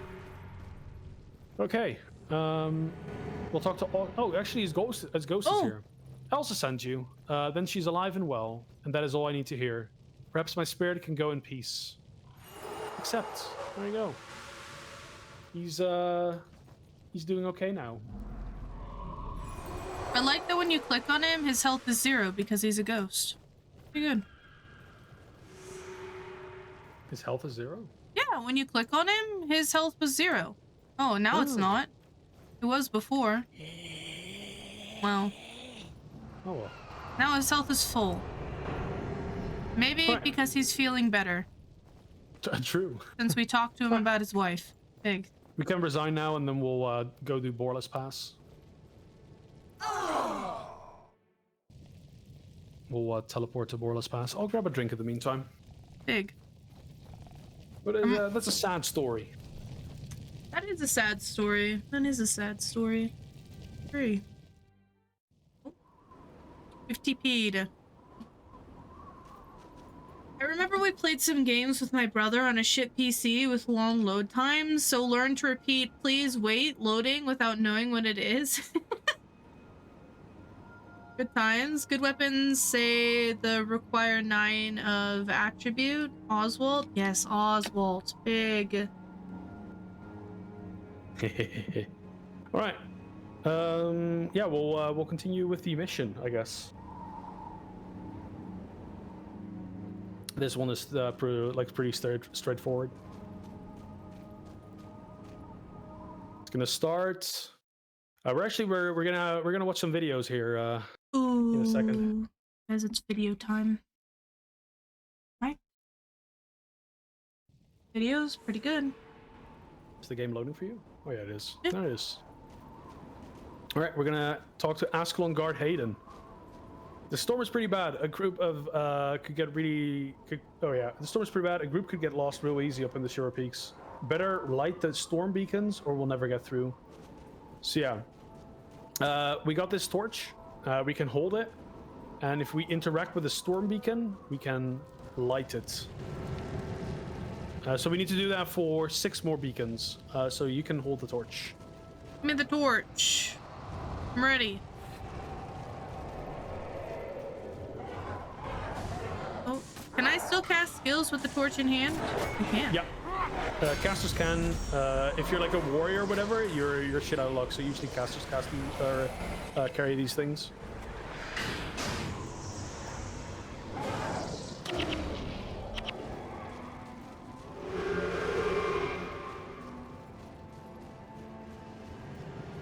Ascalon calls for aid. True. Mm-hmm. You can go ahead and like light these beacons. These things aren't gonna kill me. Nah. Oh, I got interrupted. Nice. I got interrupted again. The beacons are lit.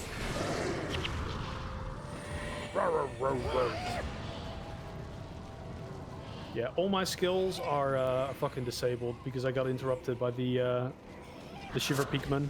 Rip. The audacity of them. Yeah, Harry Potter and the audacity of this bitch.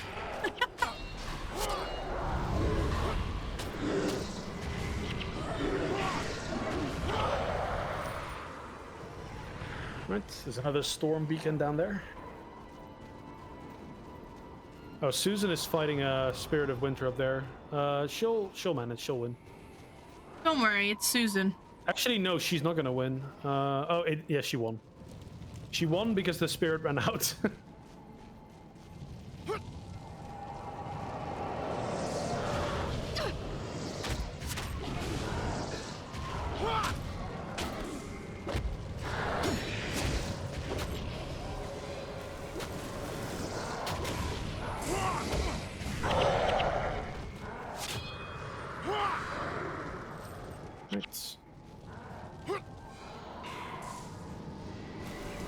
The Chronicles of Narnia, The Lion, the Witch, and the Audacity of this bitch. Friggin' I've never heard that before.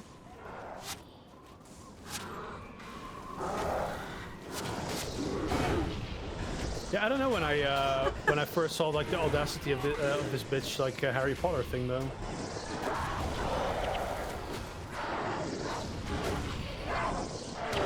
Man, we really are slaughtering these Shiverpeak boys.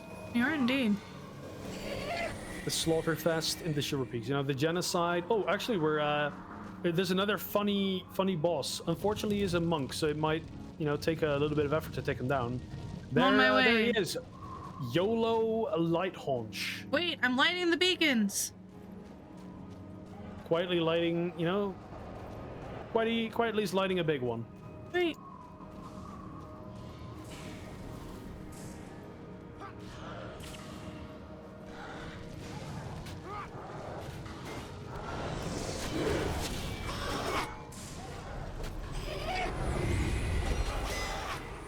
Twitch chat is absolutely murdering that person.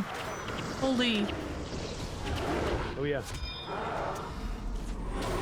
I didn't know Twitch chat was so OP. Well, they have like a lot of help. They have like what, 300 and actually no, they don't have more than we do. But right, we got one more storm beacon. And we can hand over the beacon thingies to Tollus. Twitch chat has a violent streak. Oh yeah. We're gonna break through the lock gate into Maladar's fort. He took my torch. Oh yeah. Well, we don't need it anymore. He's gonna keep it so that we can keep everything lit up. I was kind of hoping I could carry it the whole game for the rest of the game. You know what I mean? One of those like the Left 4 Dead gnome. Like there's a gnome in Left 4 Dead that you can pick up like at the start of the game, and you can like carry it to like the end of the entire game. See, There was an achievement for it. I want to carry the torch. You know? You can pick up a dwarven powder keg though if you want. Can I? Oh yeah. And carry it the whole game?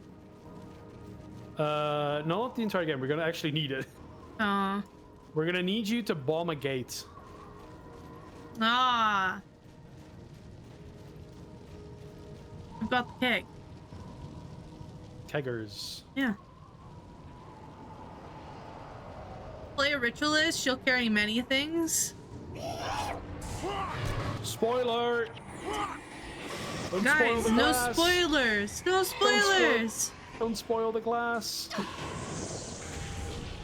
It's not really a spoiler, but it's a class mechanic, We're gonna blow up this gate here by placing ye ol' bomb at the gate. Ready. I'm RPing as Glenna, an escort. I'm coming. I'm not your dog. I'm not your puppy. Bring an end to the siege of Croc's Hollow. Destroy the ballistae and the forces outside the gates.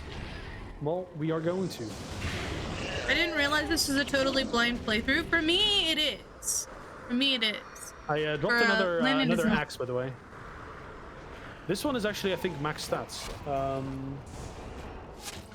I think. Damage plus 14. 20. It is not. It has like the best requirements though, but it doesn't have max damage. R.I.P. Rippy dippy. Isn't Banana it? Slippy.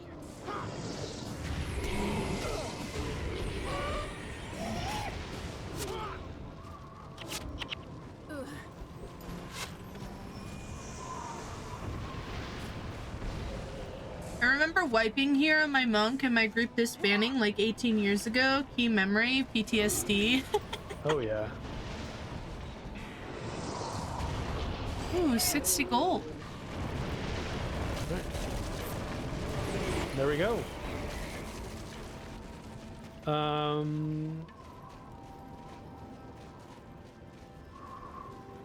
Yeah, we'll go through.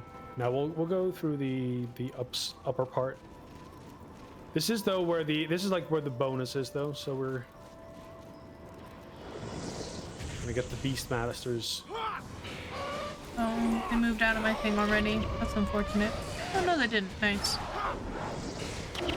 Oh, they ran back out. They did. They seem to do that a lot. They dodged my skills. If I was a boy, you know, I wouldn't stand in the skills as well, or either. True.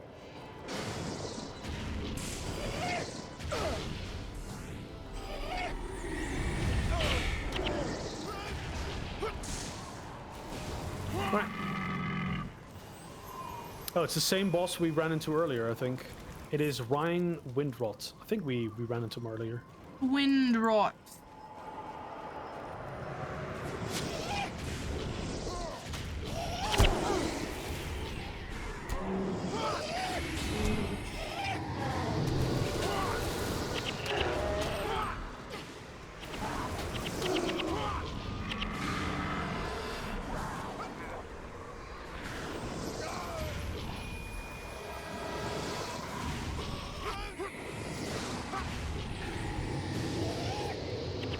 Haha. Right. We're gonna pick up, I think, 2 powder kegs here. Because we need to The keg. we're gonna do the boat. We're gonna do the Wait, it bonus. We're won't gonna give talk me to one. War. Oh, there we go. Oh, what? We're gonna talk to Warnock's Stone Sledge. But after we free him from the first door, I'll place the first one down. We have to blow away another barricade. So this one will explode. Kaboom. And then we'll talk to him. Where he's gonna say stuff. You freed me from me bonds, and I'm grateful to ye. Stone Summit caught me sneaking around my Maladar's fort, trying to spy on their plans. But they've got an ice drake they're planning to unleash on Grubel's Gulch. I've smelled its foul stench, and the winds blow this way. If you'd find it and kill it, I'd be much obliged. Right, there we go. That was the... You would never There you do it go. again, guys. I would never do it again. So just stand over here, like in the stones, and you can place the bomb down. In the stones? Yeah, like in the stone, like right over there.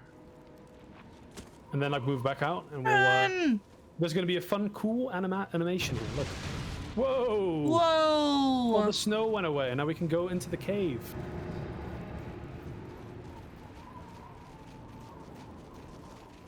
We're gonna battle these Frostfire Driders, you know. They were also in the video.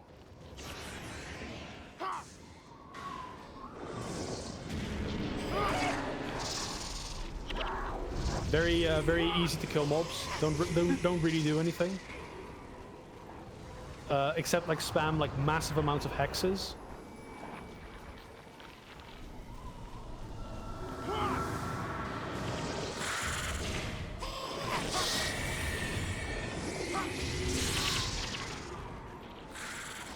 Oh. We don't have a key for the steel chest yet, do we? Nope. Unfortunate. Faint-heartedness. Suffering. Nice. Hexes. Yeah, these are big necros.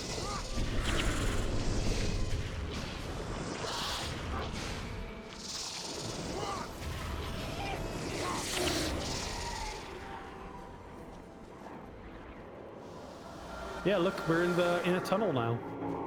We are Well, it's not indeed really in a tunnel. It's more of a cave, you know, there's no...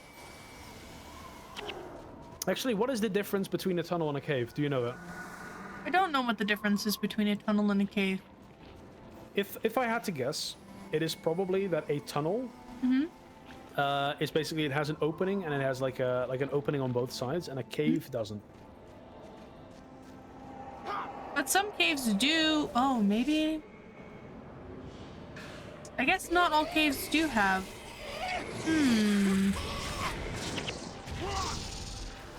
Right, there it is. The drake, the cave drake.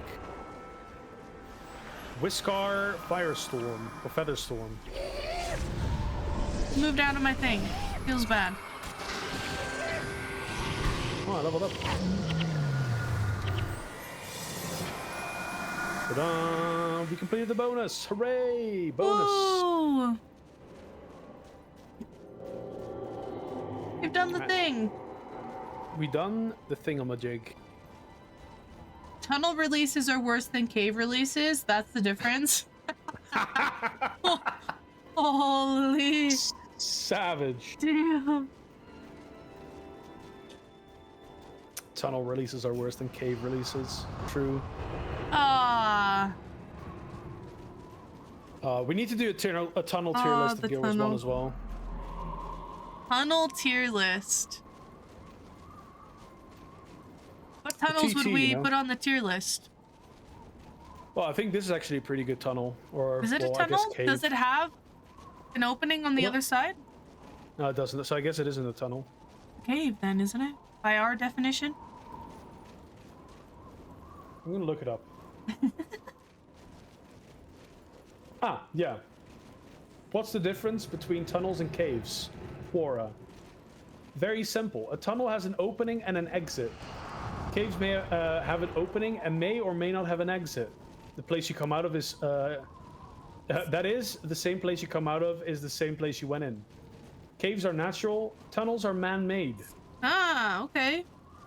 Caves are in a regular shape and large caverns, narrow passages, blah, blah, blah. Tunnels typically more roughly the same diameter throughout. But mainly tunnels are constructed and have separate entrances and exits.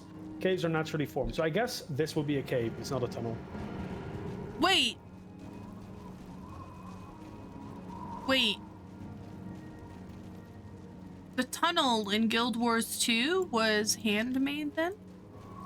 Yeah, because it was like in a dwarven, like in a mining thing, right? Ah, okay, okay. I'm going over here, but that's not where we need to go. We need to go over here and interact with the gate switch. I was snoozing. We were focused on tunnels. Understandable. Oh, also, look at this yak on the right. Look at how cute he is. No. Tunnel vision, wanna if you be- will. Oh yeah, yeah, it was tunnel vision. But Man, I love the shiverpeaks. The shiverpeaks are cool. Both literally and figuratively. True. True. I wouldn't want to live in all this snow, though. No, me neither, but...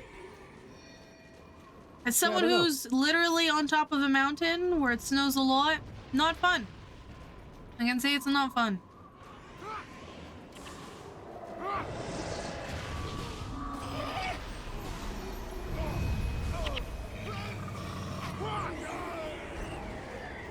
Okay. Dwarven robes. There's a lot of ice golems here. True. We just stack them up. You mow it. Yeah, you actually, you're fucking going hog wild, right? Yeah. You're squeezing your hog and you're going wild. Hey, yo.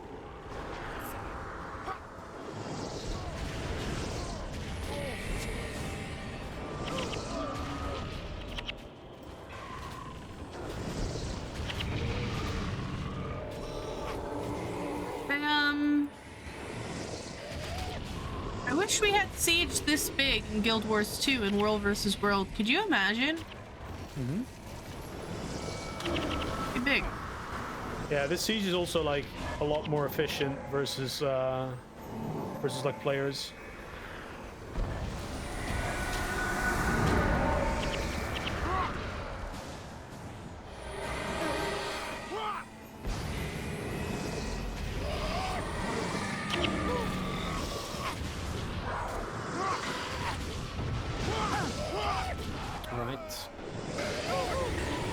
almost done killing them. We just need one more thing, and then after that, we're gonna meet. Well, we can already like start thinking about setting up the next video if you want. Is it live?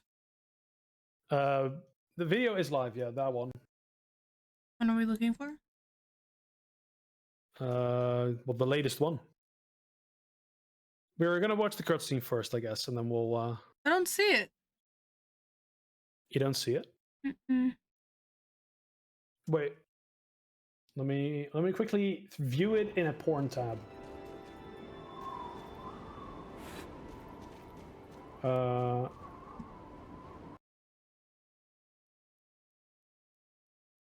no, it's there. King Jealous? Character 8, yeah. We're gonna watch the cutscene first, though. Okay. So. I'm on my way. So yeah, we have made it to one of the towns, the dwarven towns. Look at this. Prince Rurik is here, you know, and we're gonna make contact here. Ooh. Ah, my good and excellent friends. I got pinned down here in Croc's Hollow when the Stone Summit attacked. Good thing we arrived when we did. I owe you many thanks. I would raise a pint of dwarven ale in your honor, but there is still much work to do. Well, perhaps when everyone is safely through Borless Pass. Agreed. But now I must go back and lead our people to Grubel's Gulch. And there's an interesting character who we have and have not met. You go on ahead and clear the way. Secure a shelter for the night, and then we'll see about that ale. As you wish, my prince. Talk to King Ironhammer. He'll help you garner safe passage into the gulch. I will see you there.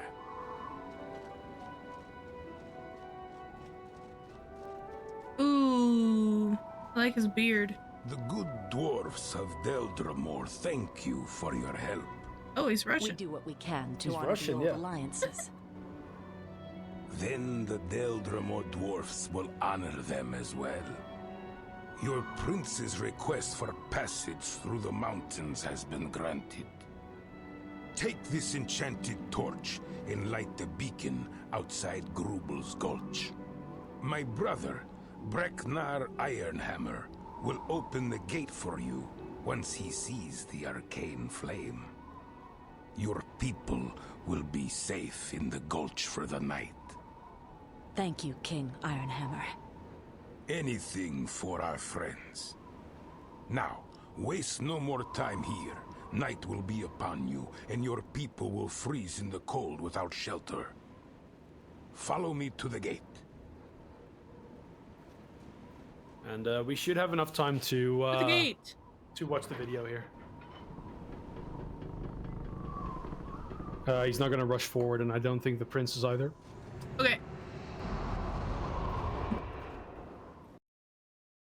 Let me set it up. Loading. Playing. Wait. It's playing. There we go. Can you see it? I can see it on stream. I can't see. Oh yeah, you're here. Okay. Can I see it?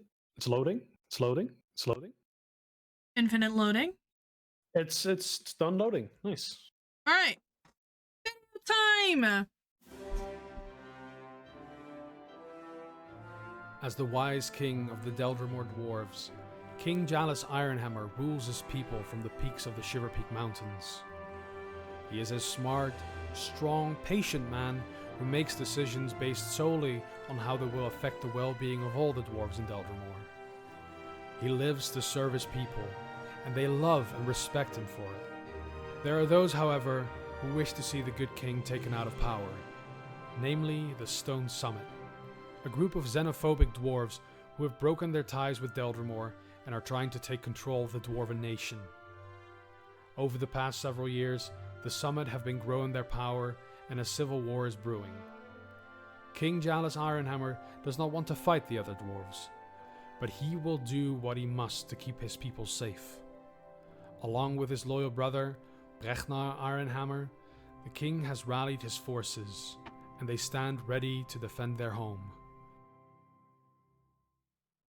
Yeah, I think I mispronounced the name, but Look, it's all was Asmongold. good.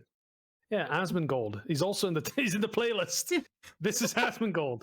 All right, excellent.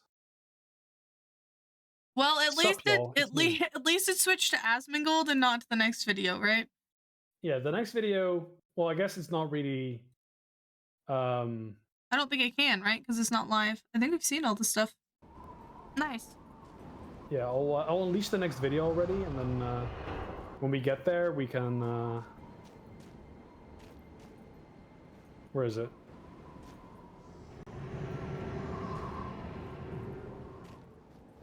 Hello, YouTube Studio. Right, the next video is revealed, but we'll watch it when we get there. Right, so we're gonna talk to King Jalis again, and now he doesn't have a quest icon. We have now we have an enchanted torch, so you can, you know, you can be enchanted and you can wield the enchanted torch. It's a blue flame. I've got the torch. We're gonna light the way to Grubel's Gulch. Big.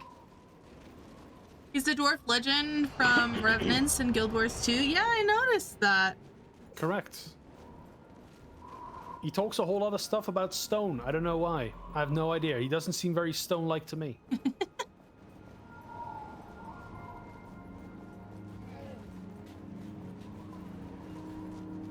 We can sneak past these. Well, actually, I think we can sneak past pretty much everything here.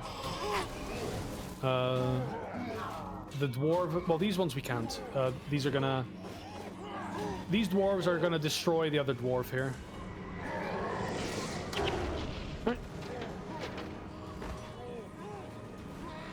Yeah, I can see a big. Oh, also, like, look at the cute little carts. Like, go fly by. Look, cute little carts with like rocks. Oh, they are cute. What the heck? Yeah, and they move all over the place. Look, ooh, there they go again. Whoa, cute little carts. Whoa, okay. Enough environmental, like, shenanigans. It's time to secure the gulch. You secure the gulch. By the way, this mission ends approximately where Jormag stands in Dragonstorm. Ooh, wait, it does? That's pretty cool knowledge. We're gonna actually visit the place where Dragonstorm takes place as well. But yeah, we're gonna fight this priest of Dagnar. I don't know what Dagnar is, or who Dagnar is. Who knows? Who He knows? seems to be a priest of some sorts. Yeah.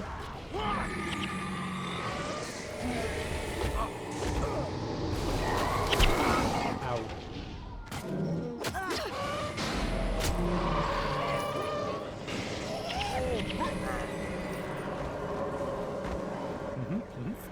Right. Now we're gonna light some more storm beacons at the top of this town near Grubel's. Well, this is Grubel's Gulch, I think. Is this Grubel's Gulch? Mm-hmm. Then with the appreciation for cutlery and plating, yeah. Yeah.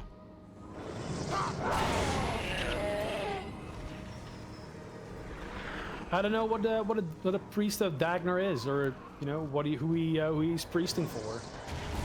He's priesting for something. Mm-hmm.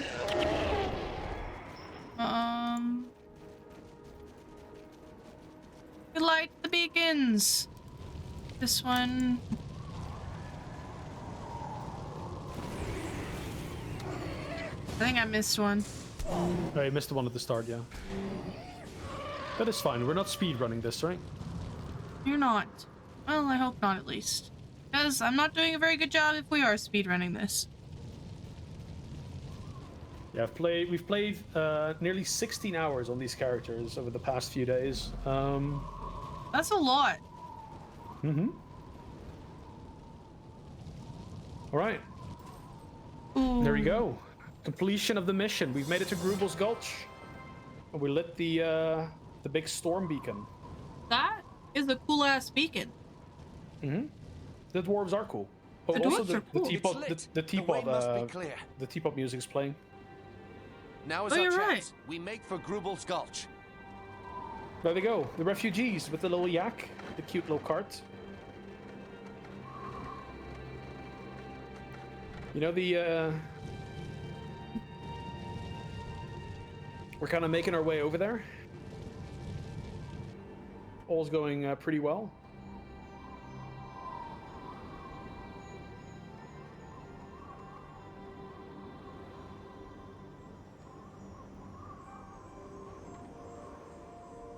The fighting has stopped. They must have had too much ale tonight. No.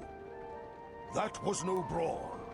I could swear I heard the shouts of men. What would men be doing on Shiverpeak? I do not know. These are strange days. They are strange. Sir, the beacon has been lit. Impossible. The Stone Summit would never abandon their posts. Well, they didn't abandon Flames it. burn brightly, sir. And there is more. A band of men are marching for the gulch. They're approaching the gate. So, it was men who lit the beacon. Whoever it was, they had to get through Dagnar's men to do it. Any enemy of the Stone Summit is a friend of Delramore. Ooh. Open the gate! Captain, prepare quarters! Here we go.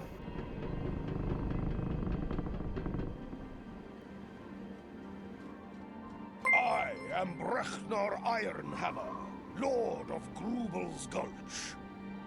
I am Rurik of Ascalon. Your brother, the king, speaks highly of your hospitality. My brother tells the truth. What brings you here? I'm leading these refugees over the shiverpeaks. We wish to cross Boreless Pass into the human kingdom of Kryta. Well then, Rurik of Ascalon, welcome to Grubel's Gulch. You are free to stay with us as long as you will. Thank you, mountain friend. Rin is forever in your debt. There we go. I We've like made that. it to Grubel's Gulch. You know, everything is going well. The Now we're calm at the before the Frost Gate. storm, as they say. I don't know. The raid is here. The party arrived. Yeah, hello. Thank you for the raid. Welcome in. Were you doing some Guild Wars 1 things? Also, I still haven't fixed my thingy. Your thingy? The automatic shout out. Ah. Goes well until it doesn't? Here. Where did you go? Huh, found you. Yeah. Yeah, we're here in Grubel's Gulch, and now we're gonna move on through the Frost Gate. You know, get to the end of this. Do I need to sell anything? No, I have more than enough space left over. I was So doing yeah, let's, some cartography. That's like map completion, right? Mm-hmm. Okay. Ooh, that's actually kind of rough. Are you doing it with a with like a texture mod or without? Because if you're doing it with, you're actually you're gonna be suffering for a bit. If you do it with, then it should be a lot easier to find where you need to go.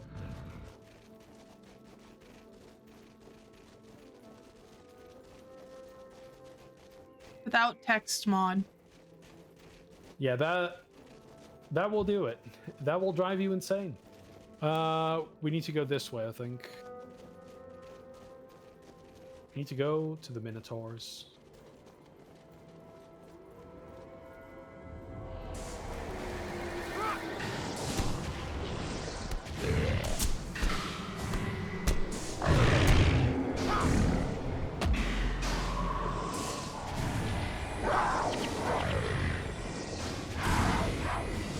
Oh, by the way,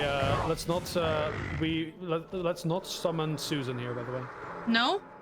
No, because if we need to get some extra firepower to make it through the bonus, I'll have like a backup summon that we can use. Okay. No Susan. Yeah. Susan will join us after the mission. And worst case scenario, we'll have to just come back later. Are we only allowed one summon per party, or? Yeah, one per party, yeah. Yeah, a little bit of a shout out. Susan is Or We fire nicknamed imp. the fire imp that you can summon with the bonus stone. We nicknamed her Susan because whenever she fucks shit up, we can yell, "Damn it, Susan!"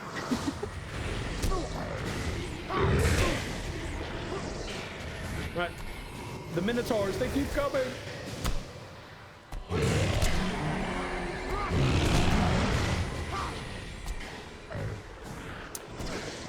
What do you call a Minotaur that's like running around the world?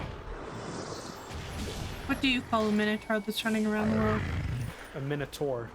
Oh my god.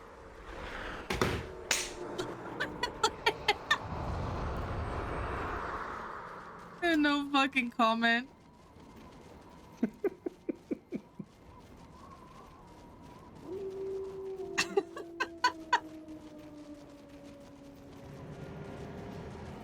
Oh, dude, I should have been a dad like years ago. My dad jokes, they're off the charts. Oh, actually, the Minotaurs have engaged the Stone Summit. That is great news. Is that good news? Yeah, because that means they're not engaging us. And the Stone Summit are going to kill the Minotaurs for us. I guess that is good news.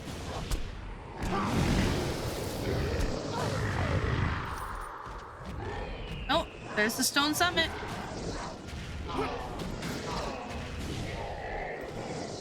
I've yet to die, I think, right? Yeah, you haven't yet.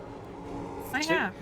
I'm actually, I think, yeah, I'm at the halfway point for the Survivor title right now, so... Really? It would be kind of, yeah, it would be kind of cool if I, well, it's the first rank of Survivor title. Oh, okay. This Ice Golem is actually trying to kill Prince Rurik, interesting. You already killed an Ascalonian soldier.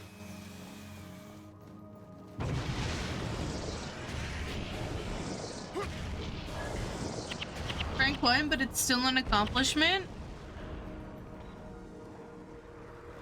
Oh yeah, like I think I've done it once where I got to the first title for Survivor on like a... This was before they changed it to where you could only get it if it was like your very first death. Because previously it wouldn't reset on death. It would only count once. So if you died before you got it, then well, too bad. You're never gonna get it on that character. But nowadays you can.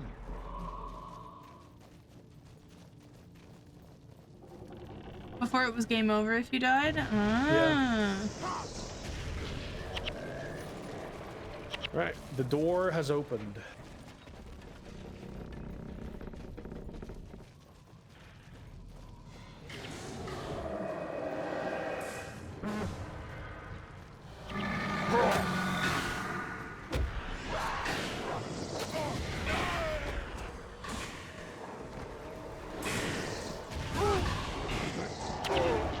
Axe wielder down. I need to get the mission map because I don't know where the most efficient place to go is. I don't know where that is. I think I do have the thing open already. 99.5%? Yay!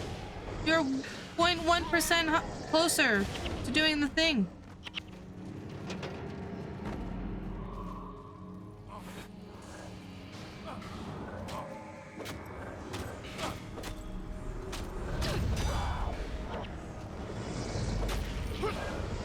I myself did a farm for the complete rank, and oh my god, I was stressed.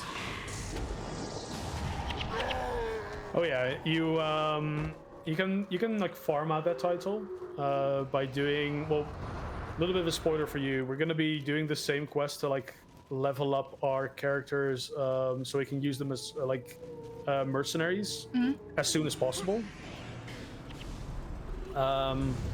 Which will be a little bit of a spoilery thing because we will need to like make it to the North expansion.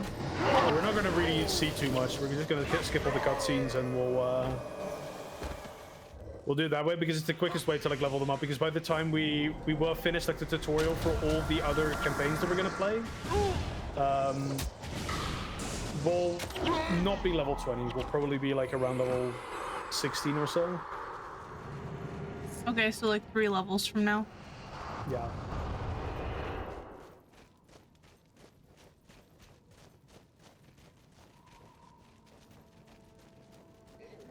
So yeah, like we're in complete like Stone Summit territory right now. This is like, you know, you remember like the green, like the, I guess like copper roofs from like Grubel Gulch and stuff.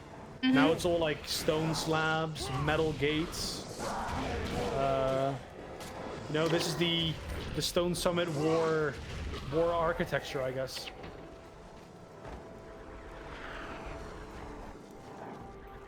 It feels damn bad. To be honest, I'd say don't engage in Eye of the North content just yet, because spoilers for Quietly, but you do you, of course.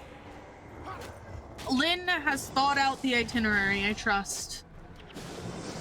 It is spoilery, but I mean, getting to the zone is a little bit spoilery, but like getting there is like 0 requirements and you can skip through everything. We won't be doing it on stream either, so you guys are not really gonna see it. We skipped through everything. There we go. There is an entire roadmap. I just close my eyes and mute the game until we're through all the spoilery stuff, and then when we're through, Easy. You can honestly, unironically just run away from your PC. I think pretty much the entire way. I can run away from my PC. Yeah, I can just do it without you. If you equip like a vampiric weapon, I can do it without you.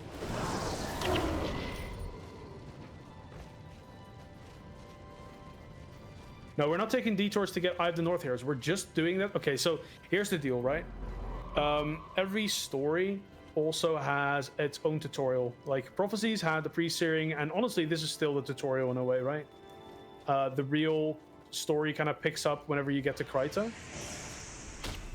And we're gonna, you know, play all the tutorials as well. So whenever we go to factions, we're gonna also play the factions tutorial, because we'll otherwise miss a little bit of information when we do eventually get there, right? So those characters that we make will basically when we make our characters in factions, they will at one point, you know, be caught up in the same part of the story as our main characters that we are playing right now will be. So at that point, we can add them to the party through the mercenary system. And to add them to the mercenary system, these characters need to be level 20. And we can either play them some more, do more quests, or we can just grind them out with the fastest way you can get experience, which does require you to have completed the very start of Eye of the North and gotten to the Punch-Out tournament thing. Which honestly is like 15 minutes of time to get there. So it's like not very far into the story. It's super easy to get there. So yeah, that's what we're probably going to end up doing, and then we'll just level it up a little bit. Easy peasy. Yeah, I'm going for like the immersion factor as well, right? Unfortunately, we do have to like, you know, go a little bit out of bounds to fully like get the immersion stuff, you know, there, but for the viewer it will be very immersive, let me put it that way. Okay, so yeah, look, there's our good friend Rornak Stone Sledge again. We're just gonna kill these mobs leading up to him. We're not gonna talk to him just yet. Because this bonus is actually... I'm not actually 100% convinced we'll make it. Oh, is this one you told me about before stream? Yeah, this one is actually a little bit rough because it has a lot of enemies. We can kill these riders. Can we not pull them in smaller packs, or? You can, but you're gonna very quickly pull more than one. Okay. And the healers will actually the groups are so close together. But the healers will try and heal the other healers that are in the same group. So you're usually gonna... Yeah.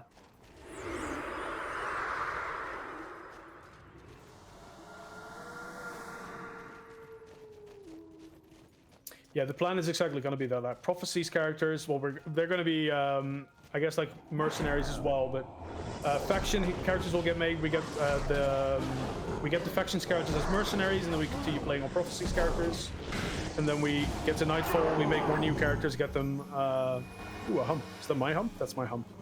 Sorry, team, I got distracted by the humps. But we'll get the Nightfall characters like mercenaried up, and then we'll continue playing throughout the rest of the story with the Prophecies characters.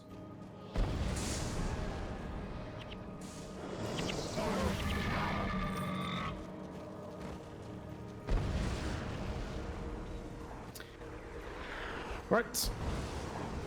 So this is actually this area is under siege. So you can see the Ettins are actually taking damage from the siege of the boys here. So I'll go in and I'll pull them. Probably just try and pull this. Yeah, I'll just pull these.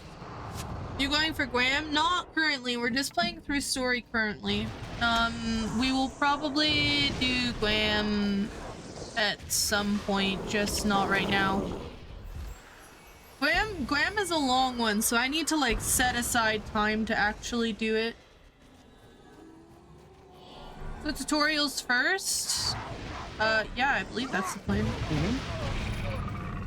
Yep. All right. So now we're going to sneak past here. We're gonna go. We're sneaky beaky like. Sneaky beaky. Sneaky beaky. Okay. But yeah, you can see all these groups over here. It doesn't look like a lot of mobs, but there are 3 Doyak riders, and the Doyak riders are the. Actually, there's 4 of them. Oh, dude, there's even more than I thought. So we're gonna. I'll put the pet on heal as well. I'll pull the axe wielder, and we'll. Yeah, look, see, I just got all of them.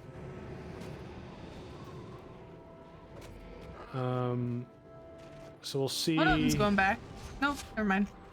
Yeah, we'll try and kill these. And I'll try and focus on the Doyak riders in the back there.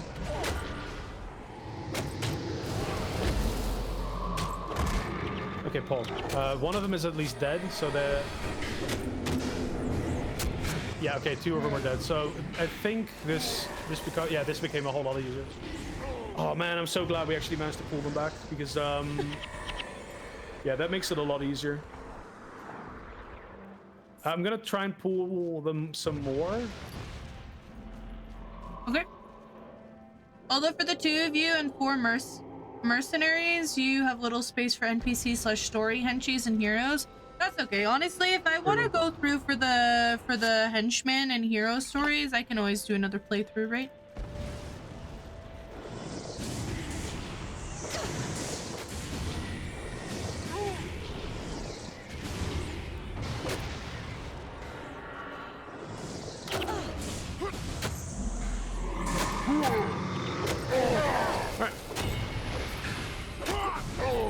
You know, I'm already like, you know, I keep overestimating all these fights, but we actually pulled these like pretty well. I'm not gonna lie. We're just too OP. You know? Yeah. The double chaos storm is pretty good. Is it okay talking about assassin stuff in general gameplay sense, or is it too spoilery? I prefer if we just didn't talk about anything that comes in the later campaigns. Just consider it spoilers, because I literally know nothing about Guild Wars 2, or Guild Wars 1. So basically everything that I haven't played through is gonna be big spoiler, right? Mm-hmm. Okay, so now that we've cleared the way, we can now safely get Warnark to the spot where he needs to go. This is a little bit, I guess, like, you know, I know that if you don't pre-clear it, you know, he might actually die when you get there, and you'll fail the bonus. Like, bonuses are failable as well, right? Sometimes, if an NPC dies, you'll cock it up, and yeah, you'll fail the bonus. Is he like Rurik and he just runs ahead and Errol? I think he does like follow us around a little bit, okay. But he doesn't just take off like balls to the walls like Leroy Jenkins, that shit, because Errol definitely did. He was booking it. He did, yeah. Errol was fucking he was suicide strat, yeah. Just be luck. I've been caught again. Yeah, the last time he was like locked up as well. The Stone Summit are trying to build a new and devastating siege weapon. King Ironhammer sent me to steal the plans. There's a decrepit ballista pointed to the east. Take me to it and I'll help you blast open the doors that keep the plans safe. Reach the Stone Summit secret plans for powerful siege weapon. So yeah, we're gonna steal these. Nice. Steal the weapons, the weapon plans. For We're some going reason on a we keep heist, stealing. guys. Yeah. For some reason we keep like stealing weapon plans from the Stone Summit. Well, you know, you'd think that they'd get better at actually keeping their plans, you know, secret, but they're not very good at it, apparently. The not so secret battle plans. Yeah. They're not so secret battle plans. Brooke and Errol go Leroy Jenkins mode. They do. In the pre-searing, they just go for it, man. That's post-searing. Errol was post-searing. Was right? he post-searing? Oh yeah, because was- everything was destroyed. It was that mission where we like killed everything ahead because I knew it was gonna run in, and he did. But did. there was nothing there, so he couldn't, you know, like Sudoku himself. He went for it. Are you enjoying Ellie so far? I am. It's definitely a different type of gameplay than Guild Wars 2, which is what I'm used to. But it's good. It's good. I'm slowly starting to understand. I'm slowly getting there. Also, I need to spend attribute points at some point.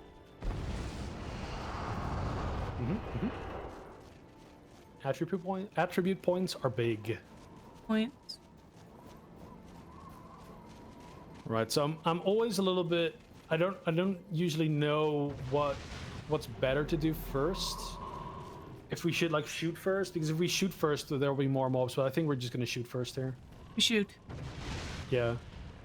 So yeah, we can pull. Actually, you should probably pull the lever, and Pull like the look lever, ahead Crunk. where the look it's shots. And it's gonna shoot open the door. Oh, you didn't see it. Or actually, or maybe you did. I did right there. Yeah, you saw it break. Okay. Now we're gonna go. Yeah, we're gonna go in and we're gonna get those weapon plans. Rorik Jenkins. Yeah, exactly. Except Earl was the one that like kind of took off more than. Rorik Yeah. has been kind of nice and has been cooperating. He hasn't really taken off as much as I expected. Errol, he was just kind of like, I am freaking going. I've been trapped for 2 years in this hellhole. I'm just balls to the walls, man. Understandably. Understandably. Right. We're gonna run through here. Just like keep running till we're on the bridge, so then we won't be able to get hit. I'm running. Oh! Yeah, that's a little spooky. All right. So we don't really want to focus on the engineers because the engineers they shoot, but they shoot behind us, right? So we should focus on the sage here. The group like the sage. There's three sages, so Yeah. focus on them. Yeah.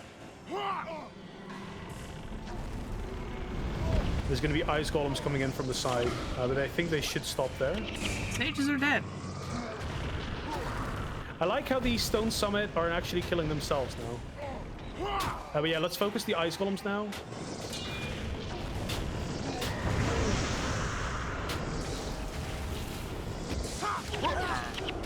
All right.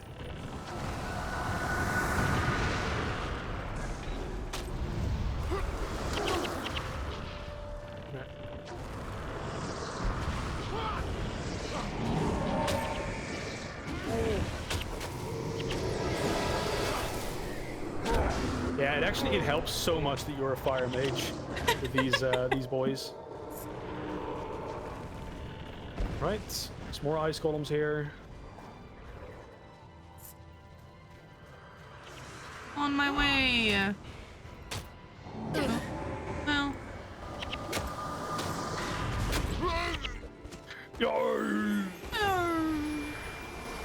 okay. Honestly, maybe I need to make like a compilation of me like making the noises, right? I think you should. I think that would be big. Maybe that's like, you know, your final test for playing Guild Wars 1, right? At the end of it, you should be able to make like all the good noises. Like, Oh Lord. I want to hear quietly make the noise that the roller beetles do. The roller beetles? Oh yeah. The people in chat know the roller beetle noise. They will know. Right, chest. Let's interact with the chest.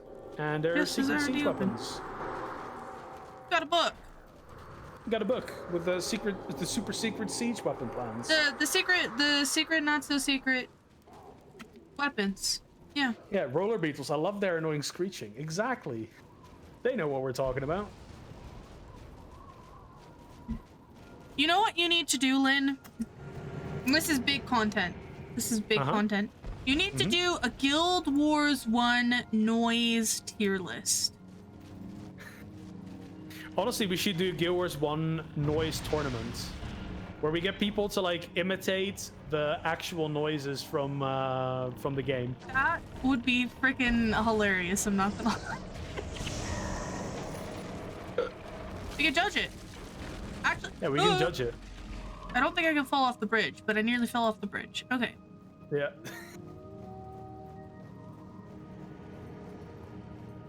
We get people in here, they do the noises. That would be big. Oh yeah. Oh yeah. Yeah, there's like so many like fun noise. Like the dwarves dying is like a good noise. I love the noise of roller beetles. It's such a like recognizable noise.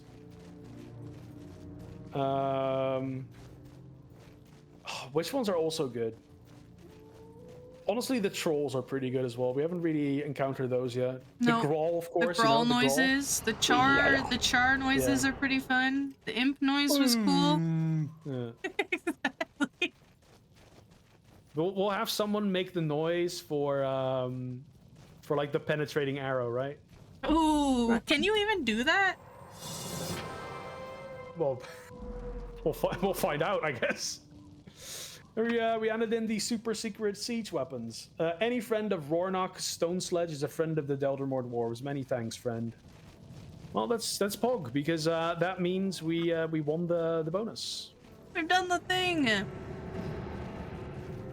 And you were worried. No faith. Yeah, I was worried. No faith. Well, we did superior. Like our pools were actually super clean there. I usually just like run in willy-nilly because I have like level 20 mobs, and it still gets a little bit tight because the mobs weren't like the heroes won't really fight the mobs if you just run past them. Mm-hmm. So usually they end up like dying or like getting close to like being killed and stuff. But yeah, we didn't get killed. Didn't. Good thing. Right, now we do have like another. I don't want to say it's a tough fight, but we need to kind of like destroy them, right? Because we have Shala's Iron Mantle, which is another healing boss. See, he's blue, so he's a monk boss. Do we do him first? Yeah, we focus him first. But we'll probably aggro the boys behind him. Right, there we go. That actually recharges all our skills, so you should have like your fire thing back again. Okay, we triggered the cutscene.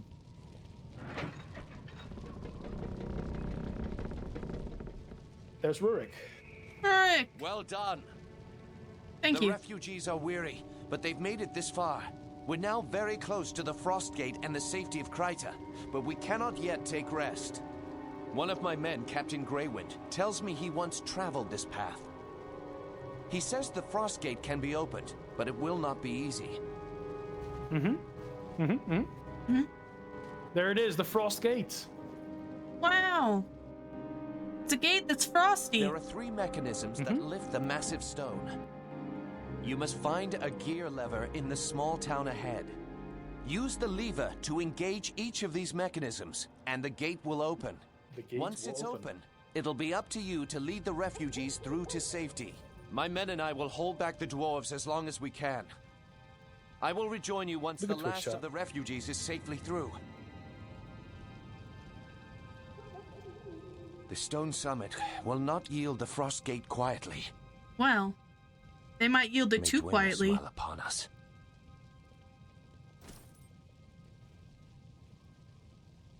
Well, actually, this you broke the 4th wall there.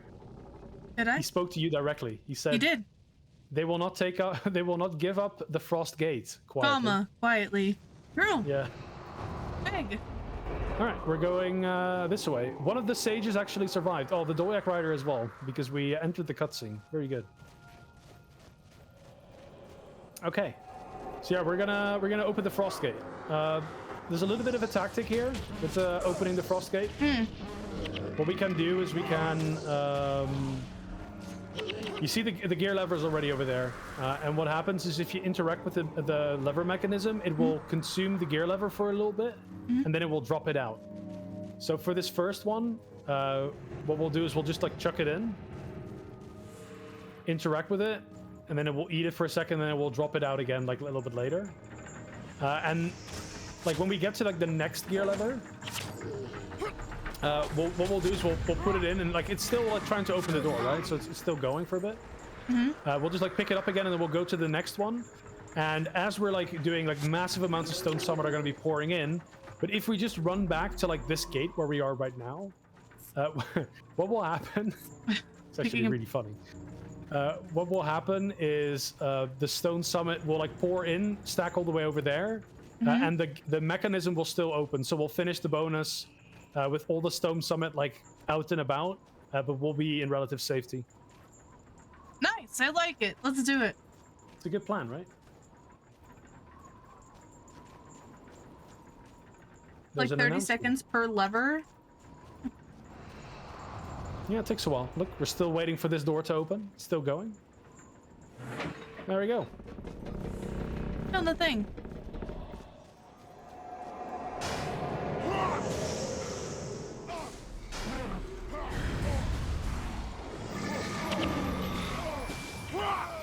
Look at all these dwarves die. Murdered. Yeah, honestly, it feels bad. I was so excited. I was like, yes, we finally get to see dwarves, and we're just killing most of the dwarves that we've seen. Well, they're bad dwarves. They're xenophobic dwarves. They hate, you know, all the, everything that is, xeno, I guess. Right. Okay, we'll chuck in this lever mechanism. Okay. And then, yeah, I guess if you wait a little bit, you can like pick it up whenever it drops, and we'll you can move to the next one that we're got the lever. We're at. Yeah. Just like run to the lever mechanism over there. We'll catch these stones, some of that are coming in through the side. We'll hold them off as you run in. I'm running in. I've been crippled, so I'm running slowly, but I'm trying. Just slowly but surely making your way over there. Yeah. Okay, we're gonna wait for it to drop again. I can pick it up again. Oh. Oh wow, it dropped. Oh, wait. It dropped on the side. What a cheating gate lever thing. For real. Yeah. We'll go over here, like down to the side. There's Cronus Bonebreaker. He's probably... Oh, he's not a warrior. He's a mesmer.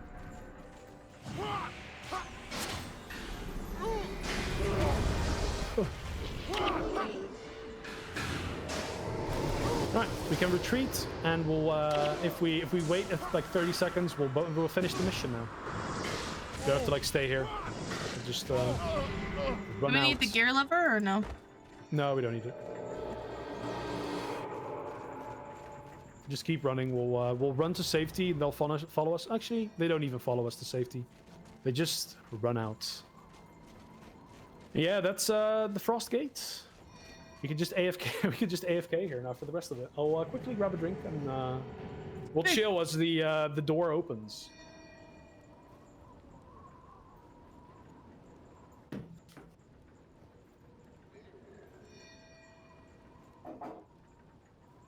Open big door. True. We are gonna open the big door. If you're fast enough with heroes or with the proper build, you can just absolutely blitz this final part. Stone Summit Dwarves are evil. Kill them all. I don't know a lot of lore behind the Stone Summit Dwarves. I guess... Oh, we got cutscene. The Frost Gate is open. Go now. We haven't much time.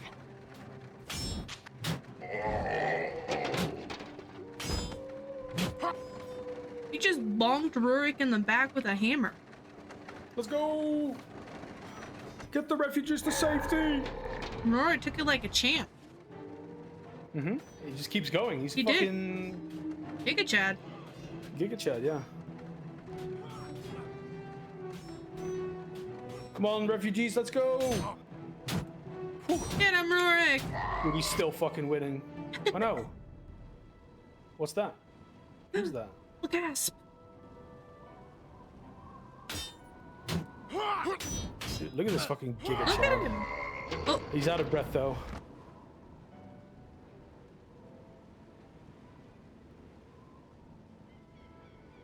ooh.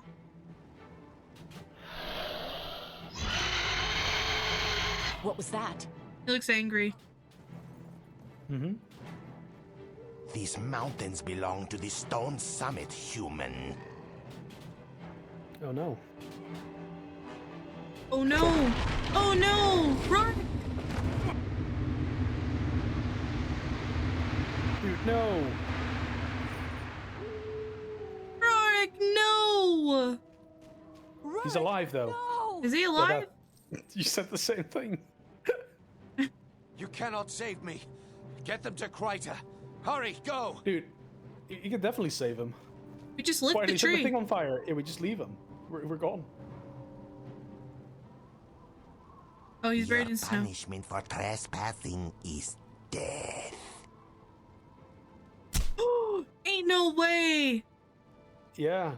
Wait, no, there ain't no way! Yeah. I didn't see it. I didn't see it in real life. It wasn't. They faded to black. There's no way. Cue the next video. Let's go. What the fuck? Yeah. What the fuck happened there? What the fuck? Wait, which one are we doing next? Dagnar. Might have to refresh the playlist. I have indeed refreshed. Oh, do not see it. I didn't save. You have to refresh again. Wow. Well, okay, you know, you change it on the thing, and then you need to like click confirm. So yeah, this is the shortest video so far, though. But it's still not there. It's still not there. I'll just. Is it there yet? No. Oh, this might not be. But still, what the fuck? It's still private. What the fuck? All right, refresh again. Just YouTube things, you guys. Yeah, just YouTube. We will eventually get it, I promise. Yeah, now it should be there. Pog, there it is. Stop. Stop. Every time I go full screen, it wants to keep playing. Alright, guys, are we ready for story time? We're ready for story time. Dagnar sad music Stonepate as well. is the cousin of King Jalis Ironhammer and the founder and leader of the xenophobic Stone Summit. With the Stone Summit, he has begun a civil war in the Shiverpeak Mountains with the Deldrimor dwarves, enslaved many other races, including Dolyaks, snow beasts, and humans. He aspires to rule all of Tyria. That was the video. That was the video. The video is very short. I liked the video. Yeah. All right, let me reveal the next video already and save it. Yeah. Save it. Save it. All right, the next video should be revealed now. Bro, that was literally the whole vid, dang. It was Yeah, just it was a little immersion, okay? Yeah, a little bit of extra story. Yeah. All right, let me bring up the next. Where is it? This is the next. There's actually only 2 quests that we're gonna do, I think, here. The way Lynn described it to me is when he was describing the concept of what we were going to be doing, he said it's kind of like a museum where you go up to the things and then you click the little video and it gives you a little bit of dialogue and then you go to the next thing at the museum, right? Yeah, that's what it is. That's what it is. It's good. I'm curious what channel it is. It's Lynn's channel. All the videos are currently not public, though. They're not public. They're not public yet. Yeah. I will make it. No. I want to make it into like an experience where you can watch these while you're playing through prophecies yourself, and I want to kind of make it like a product that you can like kind of ship. And I need to find like a good way of telling people when to watch certain videos, because you know you need to kind of like know to like play to what part. Like where you need to watch a video, yada yada yada. Yep. without like spoiling yourself because you have a document that tells you when to watch a specific video, right? Or when you have to play the next video. I wonder if you could talk to the people that did Toolbox and have like a little pop-up that appears. I could probably do it with texture mod somewhere in some way. Yeah, that would be cool because then like when you get to a certain part, it would like understand it and it would be like, okay, watch the next video, or like it would show a link to the next video or something like that. That would be pretty cool. That would be pretty cool. But yeah, let us see. We're gonna talk to Master Saberlin here, I think. And we're gonna take Hungry Devourer, because Hungry Devourer, remember something about Devourers quietly? Something in the pre-searing. We are short on every major supply, and to make matters worse, that damnable pet of Old Mac. Old Mac, remember? It's the guy whose pet bull we slayed, and we got him an egg? No way! Yeah. Dude, we killed this guy's poor freaking bull, and we gave him an egg, and now it's coming to bite us in the butt. We shouldn't have killed the bull, you guys. True, yeah. He's eating what remains of our meat. See, you can talk to the man and find some way to feed his pet without sacrificing our remaining food stores. I tried myself, and his pet is almost ate me. Mac is on guard duty just outside Beacon's Perch in Deldrimore Bowl. Can you help me out with this? I'll speak with Mac. And we'll also... Yeah, sorry, no, go ahead. I was gonna say, I wonder if he still holds a grudge from us killing his bull. Well, we'll see. You know, he would never meet his pet, though, if... yeah. We've encountered Centaur patrols on the road ahead, and they're attacking the caravan. I need you to take them out quickly and report to Ranger Olson. You can count on me. And I think those are the only 2 quests in this entire outpost. One cool thing, though, this outpost is a very popular one because if you go... There's actually two exits. There's an exit to Lorner's Pass and an exit to Deldrimore Bowl. Deldrimore Bowl will basically take us towards Kryta. Lorner's Pass will take us to the southern Shiverpeaks, which is like where the dwarven capital is. The thing is that there's a lot of powerful mobs, like level 24 mobs down there, that you can, at this point in the game, encounter, but obviously you're too weak to, successfully fight them off. It's just kind of fun that they do that, right? You can go to Lorner's Pass and you'll absolutely get your ass eaten, right? Which is kind of cool, That is kind of cool, I'm not gonna lie.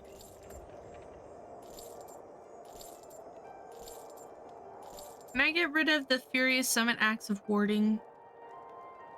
Yeah, I think so. Out of there. Ready. We got some Minion Master. Probably worth nothing, but got some Minion Master armor thing. All right, let's go into Deldrimore Bowl, and we're gonna do the Hungry Devourer first, because also we haven't really heard much from Aiden and Sin and stuff for a while, so it'll be interesting to see if they're in the area as well. But yeah, there he is, Old Mac, and the refugees. They're making their way over to Kryta. We've come so far, and under such adversity, there's no way I'm turning back. I'll see Kryta, or I'll die trying. The Hungry Devourer. Look, there he is. It's Joe. No. Yo. He's huge. Yeah, he's huge. Look at how big he is. Holy shit. I know that Joe here can be a bit of a glutton, but it isn't his fault. He's a grown young devourer, and he's got to keep his strength up. If he's to help me defend things around here, his favorite food is the succulent junipers that grow north of here, but I can't take him to go get them since I'm on duty. Would you help me and go take Joe foraging with you? If you feed him 10 of the succulent juniper meats, then he should keep that should keep him content for a long while. So we're taking Joe for a ride, I guess. Yo. Is Joe coming along? Let's go, Joe. Oh, maybe he isn't. Ah, oh, yeah, here he comes. Whoa, look at Joe. Susan and Joke. Do I get to pull Susan out too for this? Yeah, we can pull Susan out. Yeah. It's Joe. But Nice. you know Joe who? Joe who? Joe Mama. Oh my. I walked into that. I walked you in. walked I walked into into that. it. I even said it. You could have turned it on me, but I walked into it. I don't know whether I'm disappointed or not. nah, yeah, you were.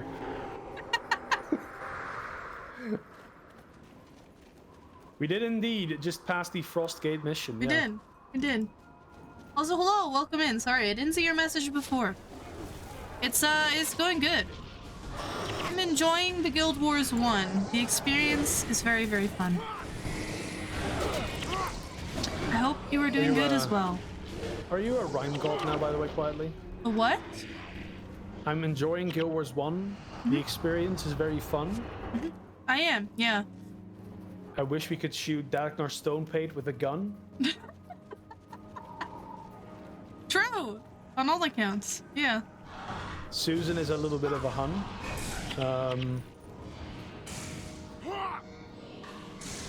Whenever I get turned around, I feel a little spun. There we go. Oh, I'm out of it now. That's it. I'm stopping. Lynn is spitting bars right now, guys. Oh shit, there they are. The succulent junipers. Sucky, sucky. Ayo. I think these can actually walk, so AoEs are going to be fun. Get your firestorm ready. I'm ready. Ready?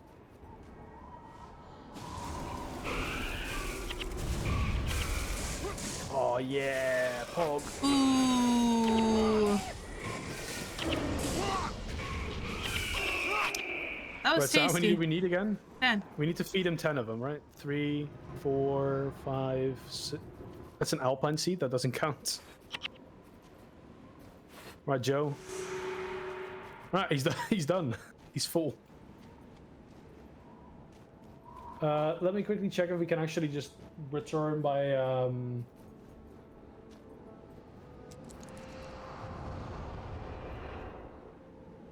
Okay, we can just go to map travel, I think. Can we?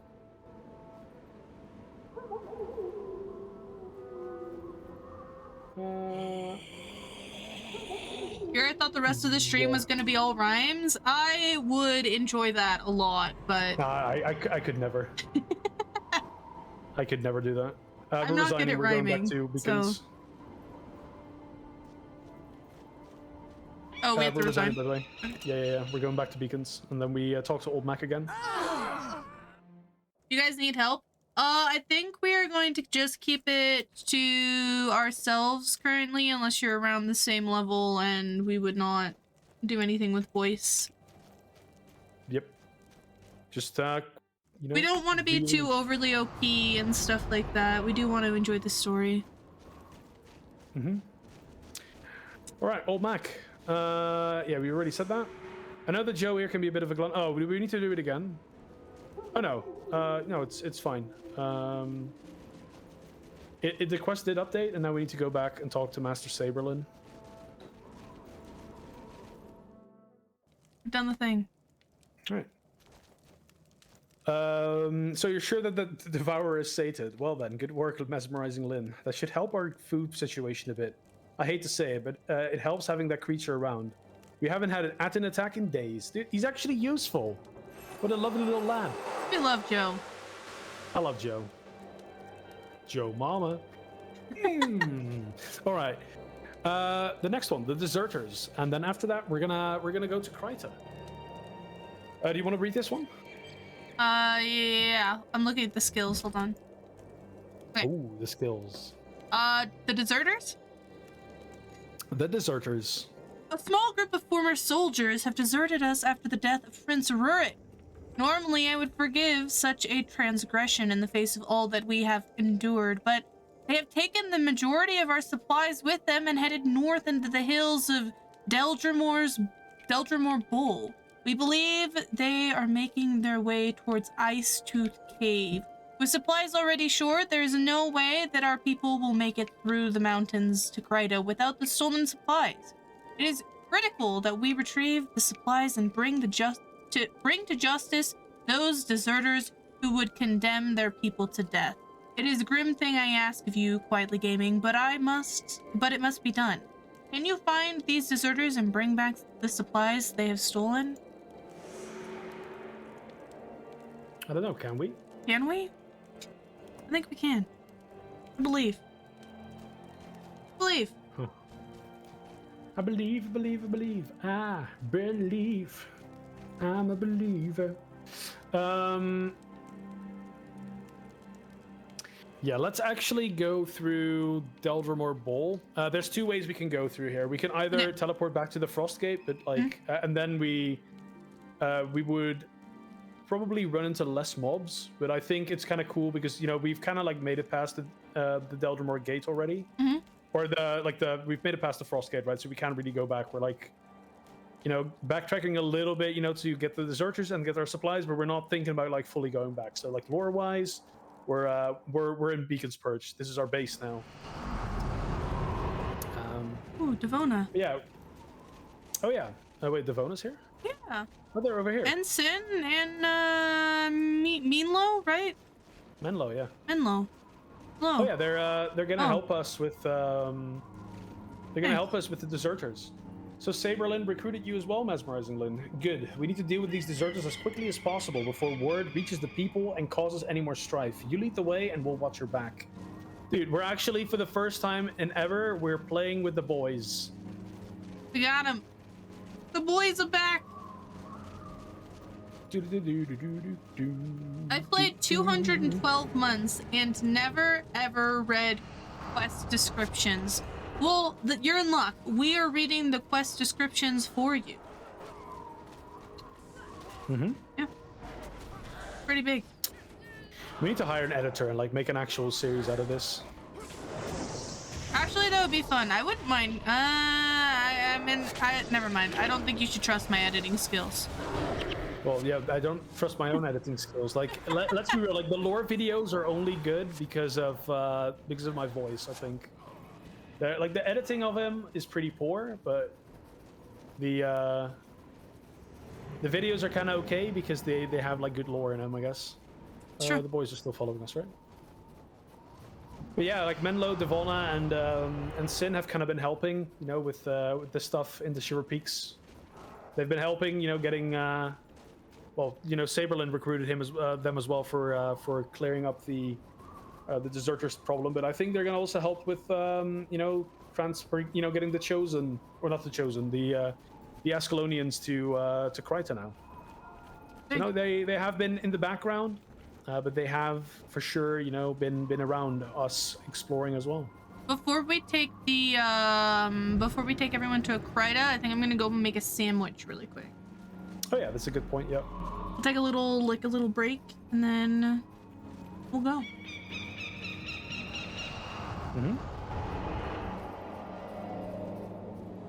I'll take a quick bathroom break and stuff. So, yes, I'll grab more tea, fill up on my caffeine addiction, and then we blast.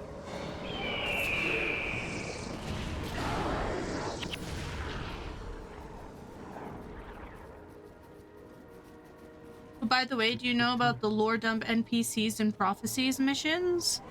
The lore dump NPCs? I don't know which ones you're specifically talking about, but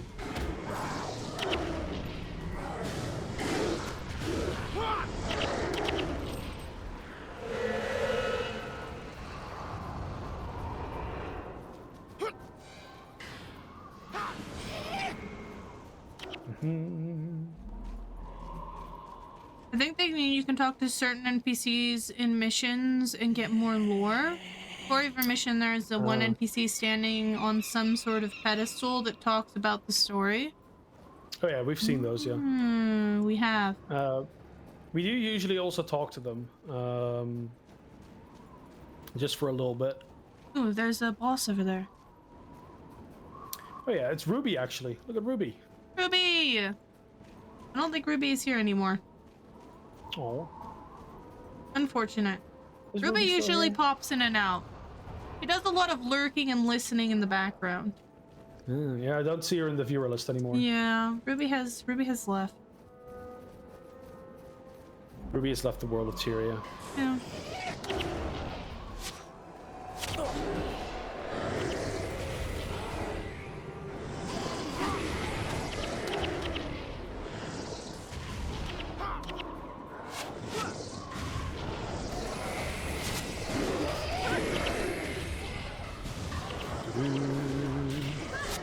Devona's freaking going for it. Oh yeah. Well, she's a warrior, right? She Look at just her. runs in. She bonks. Bonk.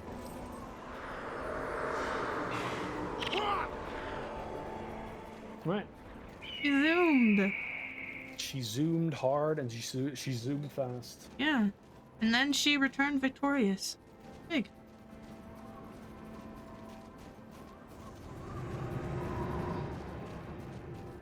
Right, we're getting close to the deserters, and we're gonna actually make a little bit of a detour after we did the deserters, because we're gonna unlock a special outpost that has some relevance. I need to think about how I'm gonna deliver that piece of lore, I guess, because there's the dwarves have quite a bit of overlap with story in Eye of the North. And it's actually really difficult, like years down the line, to kind of find out which lore was like basically around in prophecies and what wasn't, so to say. Because certain things get changed. I can tell you this: the dwarves are pretty simple right now, but they get like expanded on a lot in Eye of the North. And some part of that lore is also related to like the some of like the locations in core Tyria. So I would like to talk about it, but it also contains like major spoilers for some of the story for Eye of the North, I guess. Okay. It's a really fine line of what you want to kind of give. Right, there they are. The deserters are here.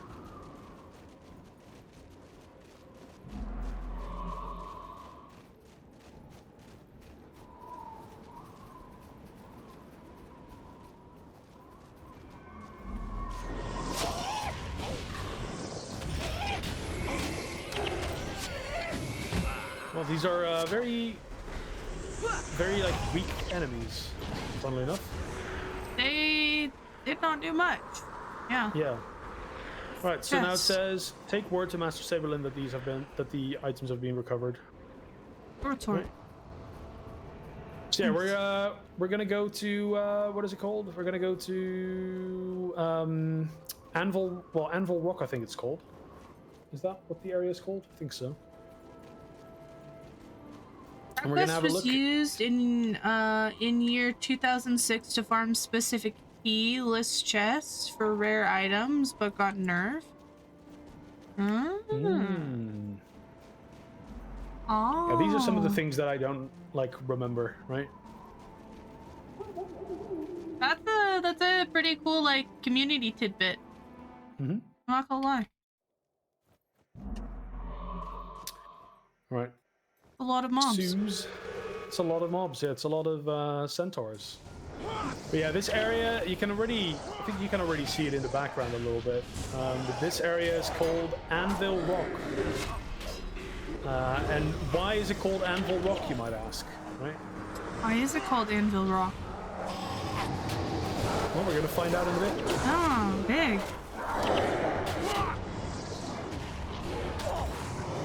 It's not like really surprising, to be honest. It will make big sense. I'll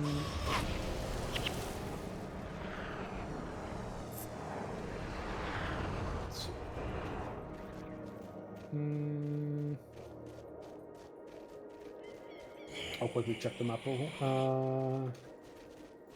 Yeah, we'll go this way. At the end of the quest, there are 2 to 3 chests that spawn around. People got rich from their got rich when they exploited that. Yeah. Rich in real-time money? No shit. The thing is, right, if you think about it, that quest was super close to that door, right?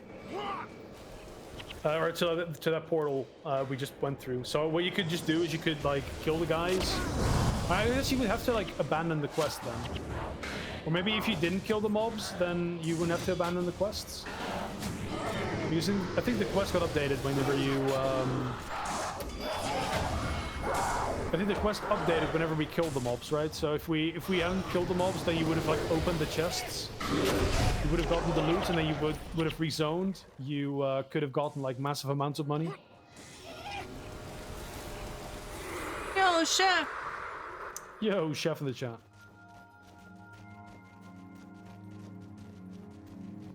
Did I nail it? Did you nail it? Right. So if you look up the hill here, you might see the rock in question. Ah. That rock looks like an awful lot like an anvil. Ah, yes. Ironic. Yes, we understand now. So yeah, the dwarves, they sort of have like their own Bible.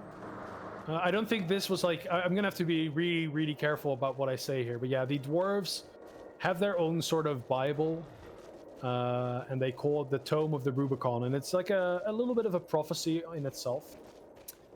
And it was written in the Tome of the Rubicon that this is where the Great Dwarf, a sort of god to the dwarves, basically. Mm-hmm. This is where he held his forge, basically. It was the anvil rock, basically. So it has like quite a bit of importance to the dwarves, I guess, right? You can run all the way up there, but I'm a little bit too lazy. We're just gonna go to a very special, little bit hidden place. It was mentioned in, I think it was mentioned in the quest. Yeah, it was actually mentioned in the quest text. But normally you wouldn't really, get to this place, I guess, because it's quite well hidden. Well, not the Anvil Rock, but the place we're going to. Oh yes, the Anvil Rock is very well hidden. Yeah, it's it's totally not on top of a big on top of a big mountain. Yeah.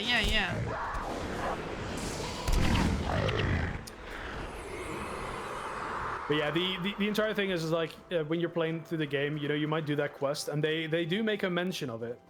But they never really lead you to the Ice Tooth Cave, which is a little hidden outpost, like in the area of Anvil Rock. Look at how cute this little cave is, and it's a little outpost. Aww. Like with a proper portal as well, so you can chill in here. Look at how cute it is. There's even a skill trainer here. Skills, all the henchmen are over there. The freaking plethora of henchmen that are now here. Mm-hmm. Ooh, storage is here. So like a little mini outpost, But yeah, it's like quite well hidden. So they did mention it in the quest. They said we believe they're making their way towards the Ice Tooth Cave.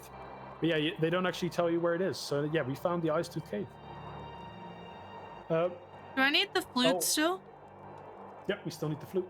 Should I keep it in my inventory, or can I put it in storage? Oh, you can put it in storage. Okay. I'm teleporting now, though, so chuck it in. That's fine. We'll quickly hand in the quest at Master Stableton, and then we can take a little bit of a, 10-minute break-ish. Break. Yeah, my tummy is grumbling. I'm a little bit hungry. It's lunchtime. We don't want the grumpy tumby. Yeah, not fun. Right, you've saved many lives this day. Mesmerizing Lynn, Olaf Ascalon is once again in your debt. We still have a hard road ahead of us, but now we march towards a new life in Kryta. Inspired Hex. This is actually a fun skill. It removes a hex from target ally, and the removal effect is you gain 6 energy, and the skill, this spell is replaced with that hex for 20 seconds. So you can actually steal the hex spell that was cast on one of your allies, which is kind of fun. That's actually really cool. Ice Spear. And I got Serpent's Quickness, which is actually the skill I wanted, but I'll keep Twitch chat for a little bit. Twitch chat. Deals 10 cold damage. Gains +1 health regeneration for 5 seconds if overcast. Alright. I I'm going to AFK for a bit, guys. So we're gonna go to a BRB screen. And then, when I'm done making a sandwich, we will keep going. Till then, I'm going to jump over. You can still hear us. I don't know if Lynn is going to be I'll go with AFK for a bit as well. AFKing as well. I'll be back in a bit. All right, I'll be back in like 10 minutes ish. Okay, we will be BRB, guys. I'm gonna go make some food.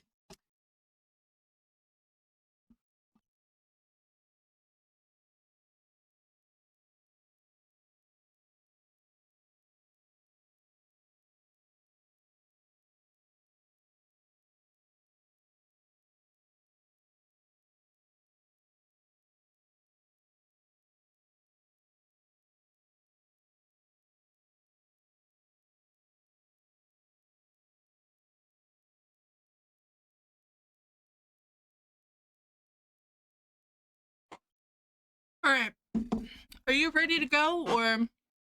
I'm ready to go. I've been ready for a while. Okay. How's the sandwich? Has there been? Have you bought more ham? I have not bought more ham, sadly. So it was another cheese sandwich. It was another broodje kaas. Yeah, it was just a cheese sandwich. Thermal cheese. What's your favorite type of cheese? Cheddar. Cheddar. Mm-hmm. But cheddar's not really cheese you would put on a sandwich, now do they? Suppose not.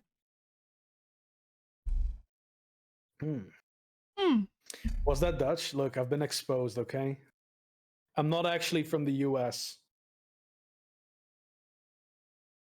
See, I've baited another gamer. Full bait. Cheddar goes Big on bait. hamburgers, though? True. True. Yeah, it does go into the hamburgers. Hamburger.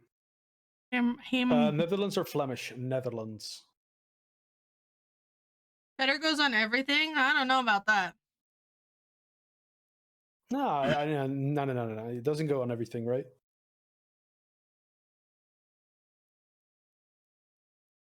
I don't know. I like Gouda cheese. Gouda cheese is good cheese. Oh wait, Jasper's I guess is from Belgium, but if he's disappointed by me being from the Netherlands, then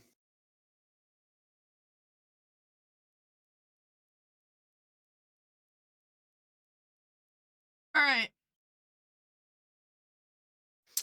it's gaming time. Gaming time. Ready? It is gaming I have more time. tea. All right.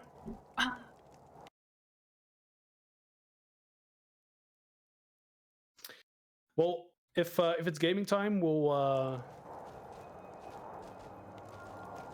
Let's go. If it's gaming time, then we'll hop outside into the Deldrimor Bowl again, and we'll get those refugees to Kryta. You coming? Oh, yes. Whoop. I was clicking off of things on Discord now so that I don't leak anything else. I really recommend like doing what is it called? Like using studio mode, because it allows you to like preview the stuff before you swap over to it. Studio? Oh. If it takes a little bit of time to get used to it, but once you get used to it, you'll never really like leak stuff again. It was really funny. I used to I used to moderate for a streamer called Kate. It's Kate, and there was a stream where she leaked her own she kept leaking her own address. I think she leaked it like 5 times in one stream. How? She just kept clicking feels on it. so bad.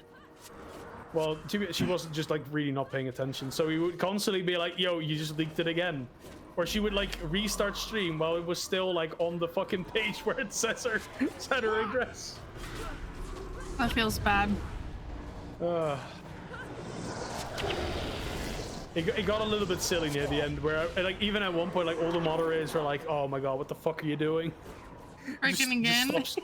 Just stop stream think about it, then go live again because she had to like restart stream like 4 times and like delete like 5 VODs.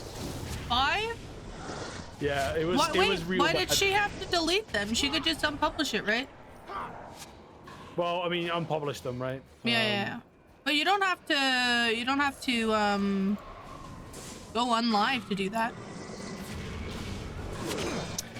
True, yeah, but still. I guess she really wanted to delete them. I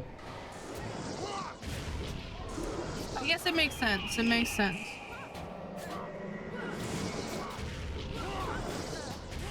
There we go. Right. We're dead. These warriors. Right. Dude, all the refugees are getting slaughtered by these centaurs. Yeah, it kind of feels bad. Look at all the corpses.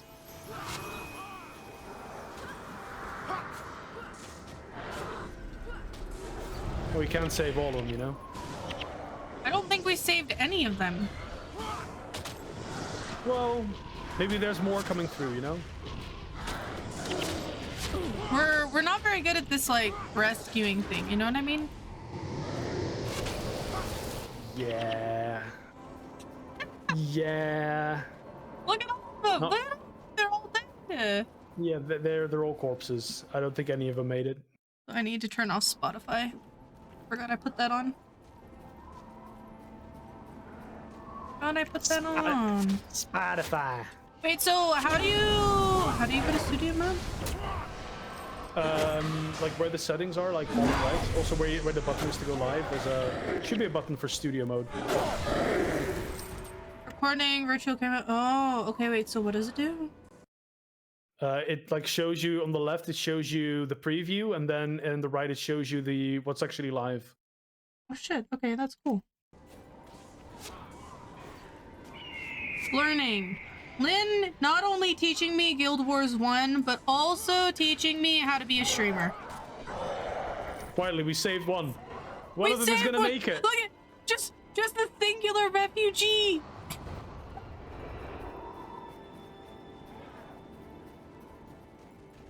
Oh, there's more. Look, there's more. There's more in the back.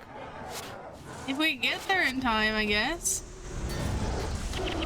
I don't know. I think there's 2 more groups. So.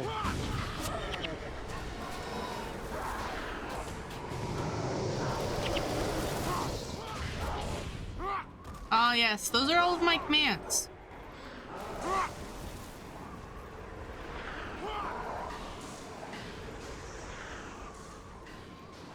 They are things. Oh yes, see Ranger Olsen for your reward. So yeah, we had actually there's a bunch of refugees that made it. Look at them. 1, 2, 3, 4, 5, 6, 7 made it.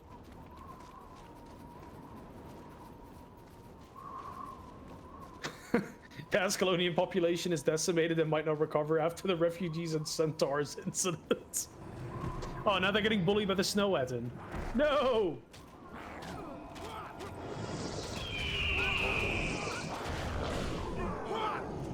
There's an ice hump for you. Oh, never mind. It's my hump. My hump? Yeah, it's my hump. Your lovely little lump? Yeah. Check it out. We're fortunate.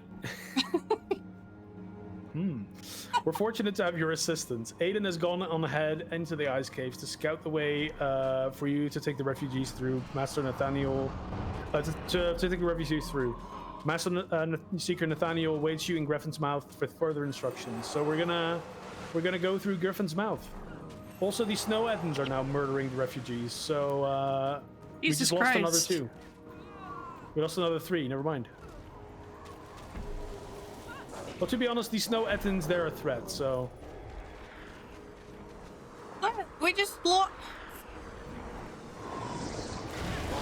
Are there gonna be any left by the time we get to the other side? Like... Holy... No, we lost a whole bunch again. Oh, Jesus!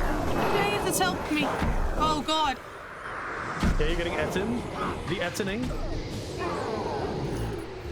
Why at least getting Ettened? I was Ettened. Right, but yeah, now we're going into the Griffin's Mouth.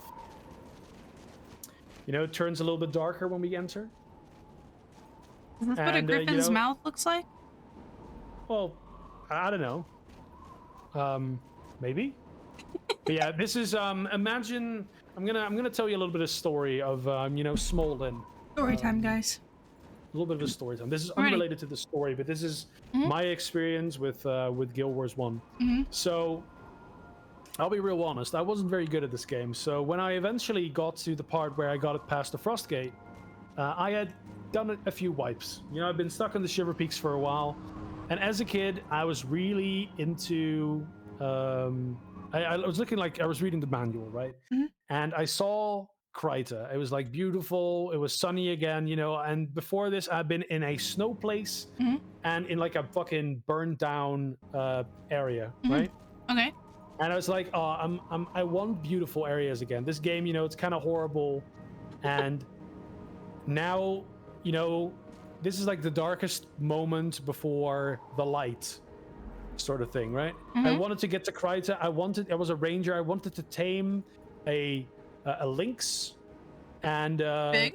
you know, this is like the darkest moment, right? You know, it was depressing, and yeah, we're entering this zone now. It was cold. It was cold, yeah. And that's kind of how I felt at the time. This cave is confusing and perilous. You don't want to take the wrong turn or you'll wind up wandering in the cold until you die of it. Aiden has scouted the way ahead, and my wolf can help you track him. Follow Aiden's markers to get safely through. They'll look like nothing more than pebbles at first, but you'll learn to spot them if you're paying attention. Take these men with you to help Aiden fortify his position. And look who there are. Like, what are these guys? These are what? White Mantle? Ooh. Interesting. There's White Mantle helping the boys to get across. True. Us and the singular refugee that we saved. Oh yeah, us and the singular refugee. Nah, there's more in lore. There's more. Yeah, there's the mark of Aiden. Well, I'm just gonna leave it on the ground. But yeah, Snow is here. You know, he's. Do we leave it? Or do we pick it up? Yeah, we'll leave it because, you know, more of the refugees need to be able to find it, right? What happens if we pick them up? Do the refugees just never find their way there? They'll make it across, but, you know, I like to think in lore that if you pick those up, the refugees will just be stuck in these caves and they'll die here. Wouldn't be good. And the story ends, you know? Yeah, that's it. Like Guild Wars 1 is over, guys. Yeah, the bad ending.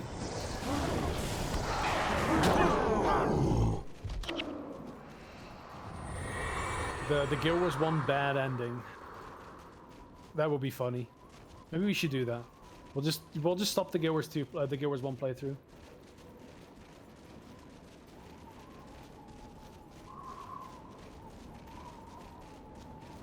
Ooh, is that a boss guy, or does that just mean he's a monk? Oh no, yeah, it's a boss monk, but he's also an Etin, which are usually warriors.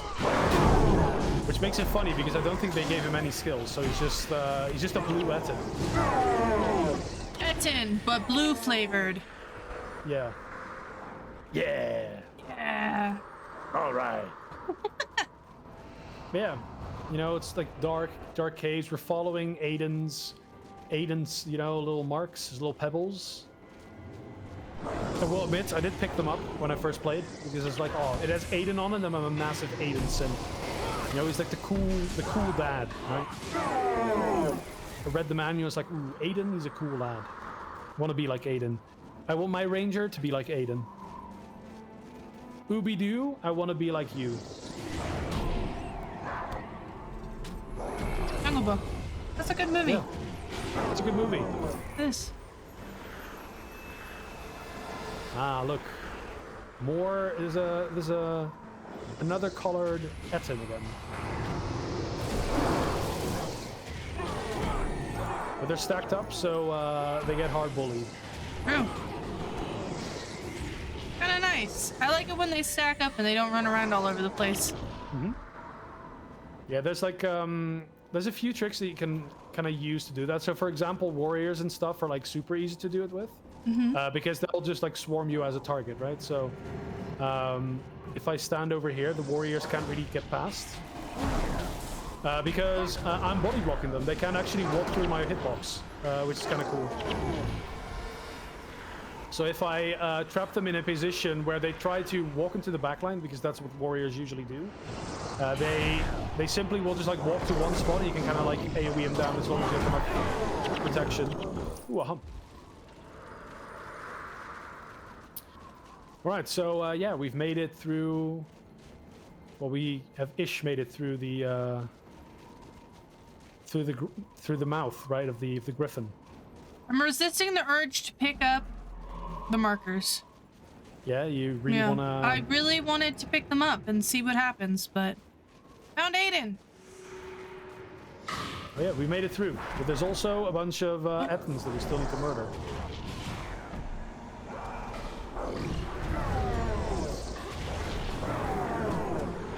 Well, Alicia's gonna die. No, Alicia! There she goes, guys. No, she made it. She made it. She made it. She made it. Right, Aiden. There he is. Speak with Ambassador Brown. He'll be waiting in Scoundrel's Rise, just outside Griffin's Mouth. He'll help you get the refugees sheltered in Kryta. You've done great deeds today. Right. I have a letter for Ambassador Zane, informing him of Prince Rurik's death. You can give it to Ambassador Brown when you see him. He'll work out the details involved in getting them settled. Meet Brown in Scoundrel's Rise, just outside the gate to Griffin's Mouth. So yeah, Ambassador Zane has written a letter. The ambassador that made it to Ascalon, right? They've written a letter, and we're going to deliver it. And now, we're not walking on sand or on snow anymore. We're walking on sand. That is snow made colored. it through the dark tunnel. Nice. Yeah. I like that. There's like, you know, little grass growing here. Ooh. And, you know, the cold is over. We're exiting the tunnel, or the cave. And we are now in warm Kryta. You know, the... Oh, wow. And, cue the next video. Let's go. Oh, I was going to run off and look at things, but we're not going to. Okay. Next video. Yeah. I'm gonna kill like the first group of things so they don't interrupt us watching the video. Which video? Ah, I found the video. It's called Kryta. Yeah. All right, guys, video time. Nice. Let's go.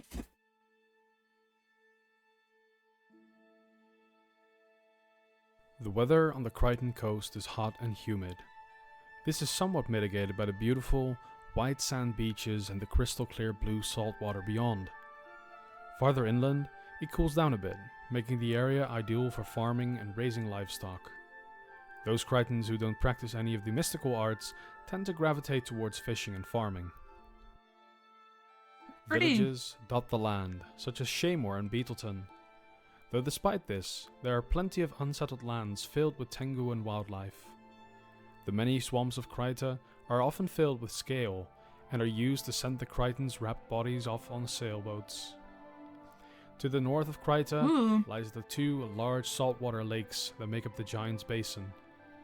Beyond the Giant's Basin lies the Woodland Cascades, while to the west lies the Maguma Jungle. Off the southern coast floats a mystical wizard's tower. Oh, hey. It is currently unknown who the wizard was that the tower belongs to and what powers are hidden inside. Kryta suffers from a rampant problem with undead creatures. Many believe that they are the remnants of Or, those lost souls who were so disturbed by the destruction of their home in the Cataclysm that they refuse to pass on to the next life. Others believe there is a more sinister force motivating these creatures, a malevolent being who has raised the resting dead to do his bidding. Some even say this mysterious leader is a powerful Lich Lord who rules them all from behind the front lines. But most of this is just campfire tales and barroom gossip. Kryta is currently under the rule by a guild that calls themselves the White Mantle, after the Crichton King abandoned his throne during the recent Char invasion. Uh-oh. Yeah, King Jaden. He left the throne. He got spooked. Wait, got bunny spooked. girls? Yeah. Don't look at that guy. You didn't see anything. I don't know what's worse. You didn't see bunny anything. girls or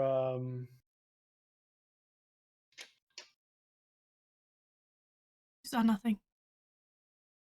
I saw bunny girls.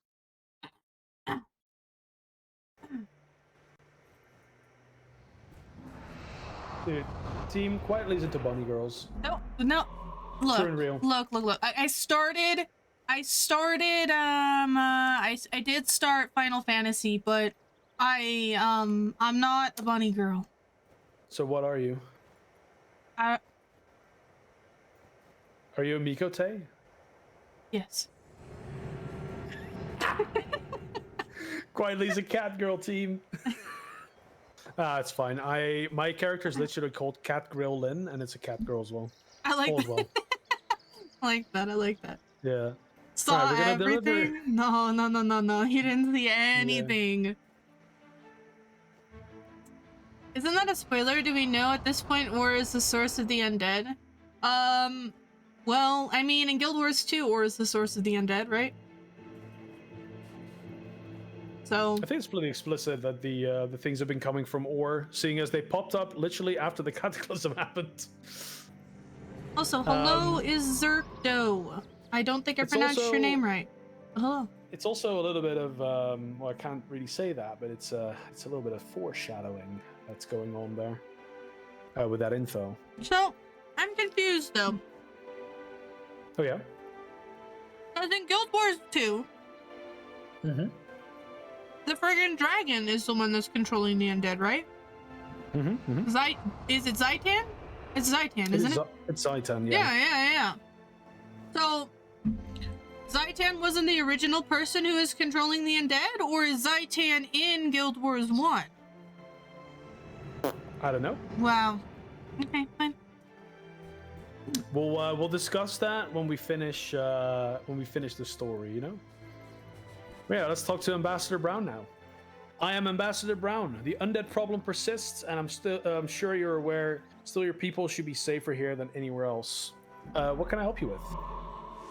The undead have risen from the swamps. The gates to Lion's Arch have been closed. Times are bad indeed. I've been appointed by Ambassador Zane to handle the matters of seeing your people settled. The ambassador will be saddened to hear. Of your great prince, I'm sure. Here's a letter from Ambassador Zane granting refuge in Kryta, presented to witness Kasori in the city's regions. Perhaps she can help you. All right, so we need to make it to the gates of Kryta now. Can I get this armor? This armor? Yeah. No, that's white mantle armor. Damn. Unfortunate.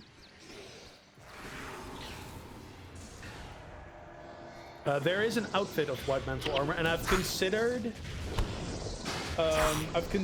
getting it for us for during the playthrough, but it's like I think it's like €7 to get it. Oh yeah, it's okay. And I would need to get 2 of them, so. And to be honest, I want to get another outfit as well. Then, if we get a white mantle outfit, I also want to get another outfit. Want it for the booby window? I mean, I wasn't thinking about that, but to be honest, it just makes it even more appealing. The booby window, yeah. Yeah. Gotta look at the booba. True.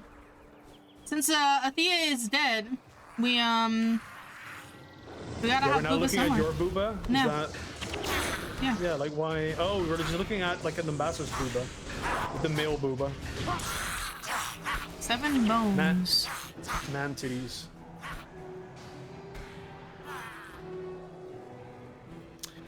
Was crippled. Alicia is also crippled. She has no way of removing cripple, I think.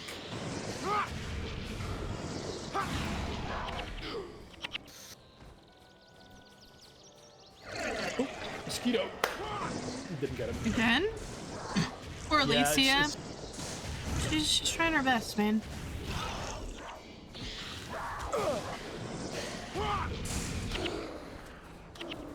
So yeah, these are the murgoyles. They're like mermaid gargoyles.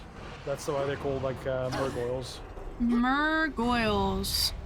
Deep freeze. This X's foes in your area and targets. The foe moves 66% slower. It's quite a heavy hitting skill, by the way, but it requires a lot of energy.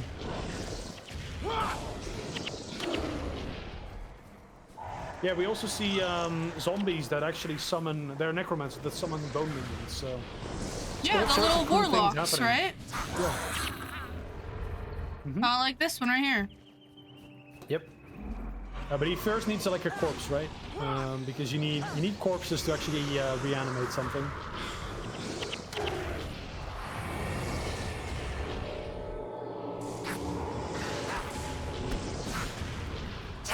You got attack by cripple attack. Alicia's yelling repent. He's yelling repent? Yeah. I don't think they're repenting. Oh no. No way. Oh. Well. Ah, glittering dust. You're my dust now.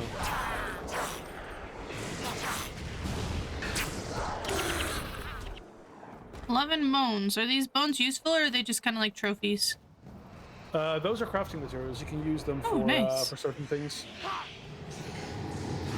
I got bones in my bones. Have you seen that video? It's like I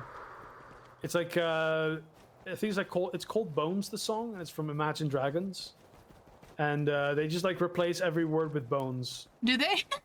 Yeah, I got bones in my bones. I haven't seen that. It's very old, but it's very funny. But alright, we made it to the gates of Kryta. Look at all the henchmen. Yep, they're all there. They're all level 10. We've done the thing! One of the quests we kind of missed out on is... You can see that little thumb is here. There was one quest where we were supposed to like get Little Thumb. I don't think we're ever going to complete that quest. It was Farrah Capo, one of the warriors from Ascalon, that was like bitching about, yo, Little Thumb deserted us, you know, he's gone and whatever. If you were to do that quest, you would find a corpse in Regent Valley, and you would basically tell Farrah Capo like, yo, Little Thumb is dead, but apparently he wasn't dead because now he's a henchman. The corpse doesn't look like anything like him, so that's kind of a fun quest. That one's called the Red Cloaked Deserter. Yeah, I was looking at it. She wanted us to kick his sorry butt. Oh yeah. But yeah.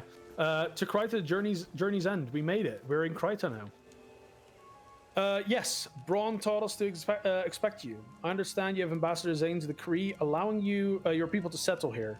I'm afraid, however, that powers above me are ordering my city's gates closed, even to Krytans. You've done these people a great service. Accept. And that sets me to level 14.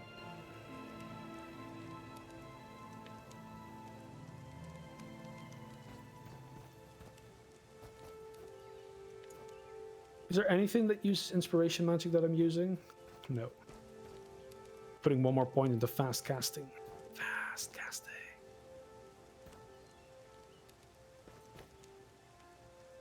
Right.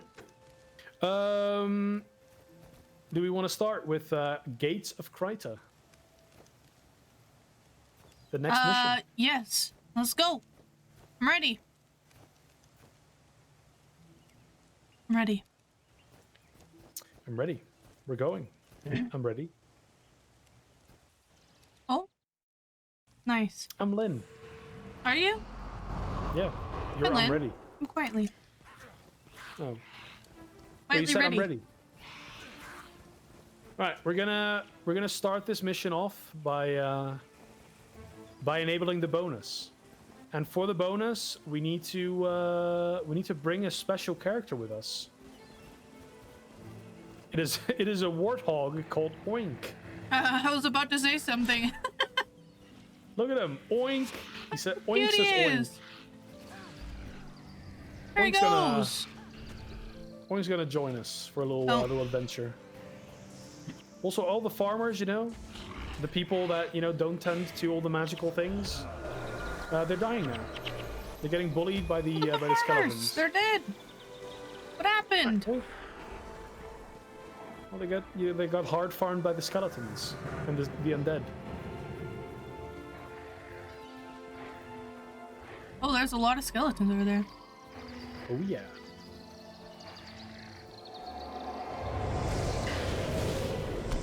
Fragility. Ooh, I don't like that. Yeah, what fragility does is every single time you get a new, whenever you gain or lose a condition, you take a little bit of damage. And yeah, you can see the skeletons actually drop decayed ore emblems. So I think it's pretty clear that these skeletons are Orions.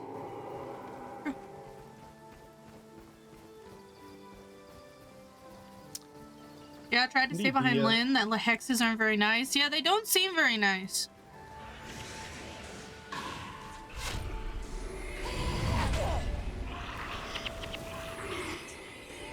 Got him.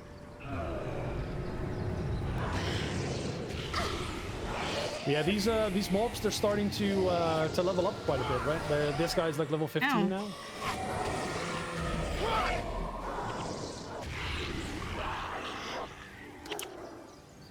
The great thing though with fragility though is that it doesn't really do anything if you don't get conditioned. So as long as you avoid being conditioned, you're not really gonna suffer all too much. Frightened chest. Are these like the other chests where you need a key, or? Yeah, you would need a Crichton key for those. Chest type 3 thing. So yeah, there's a lot of Skeletors. Oh shit, a dead bow. Another yellow weapon. I don't think you've dropped a single one. It's all me, but I've been dropping them all for you. It's my generosity, you know? Lengthens poison duration on foes by 33%. Damage plus 14. Oh.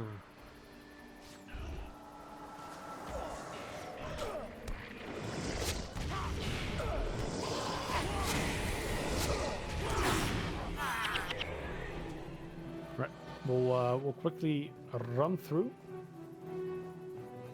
And yeah, we're getting close to Lion's Arch now. Ooh, poison condition. Look, there's the I'm the gates. poisoned. Do I die? No way I die here, right? No, there's no way.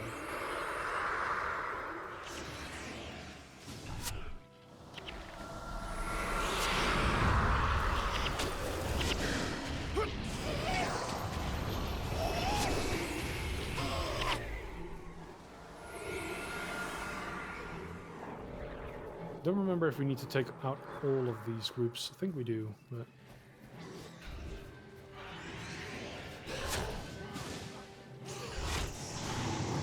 Lion's Arch? Yeah, look, this is like one of the gates to Lion's Arch. Damn, I didn't know Lion's Arch gates and walls were like that old. Well, this is like old Lion's Arch, right? So it's okay. quite long ago.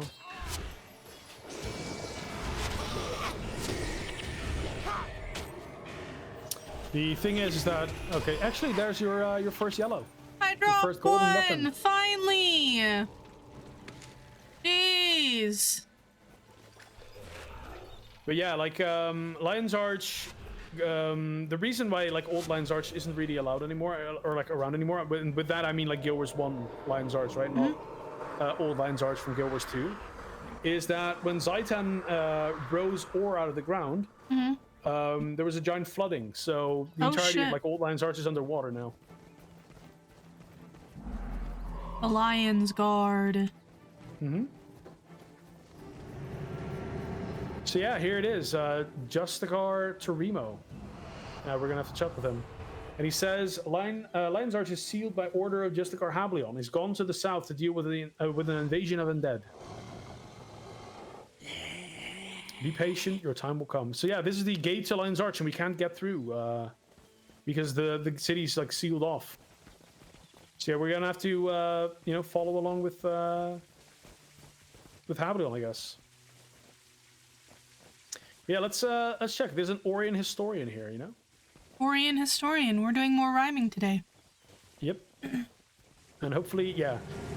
So Dad, where are all the strange people from? Yes, that's what he says. So they're having a little bit of a conversation. But I thought Ascalon was destroyed. Well, I think it's completely out of sync now. The dad is talking slower than the son. I like that. It's big, yeah. Yeah. Me too, son. Me too. That's like in response to I thought all the Orions were dead. Well, I'm scared. Is he gonna say? Is he gonna do the same thing again? Because I think they do mention. Dad, when this is over, do you think we can go float some flowers for Mom? Oh no. aw, no. How are you holding up? It's completely out of sync. It's fucked up. We light a candle too? Yes, the conversation makes complete sense. Yeah.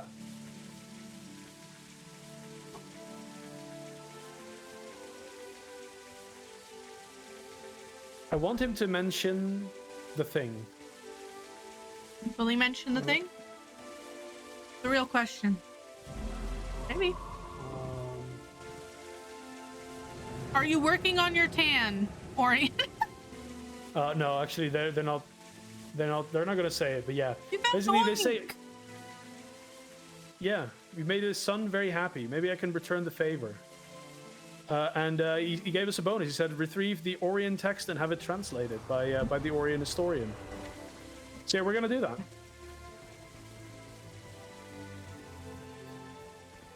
This bonus can be tricky for lower level characters. Are we really that low level? Almost 14. Nah, we're fine. We have interrupts and stuff, so we're gonna be fighting some monsters that are like level 18. Oh shit. But I think with like our interrupts and stuff, we should be fine. You can also like, you can run past most of these, I think. I'm farming for the XP. You're pretty close, right? Green die. Whoa.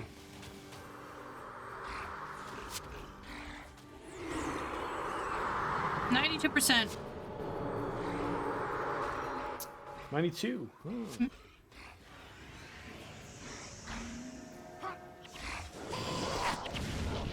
Yo, Osmo! How's it going? How's it going?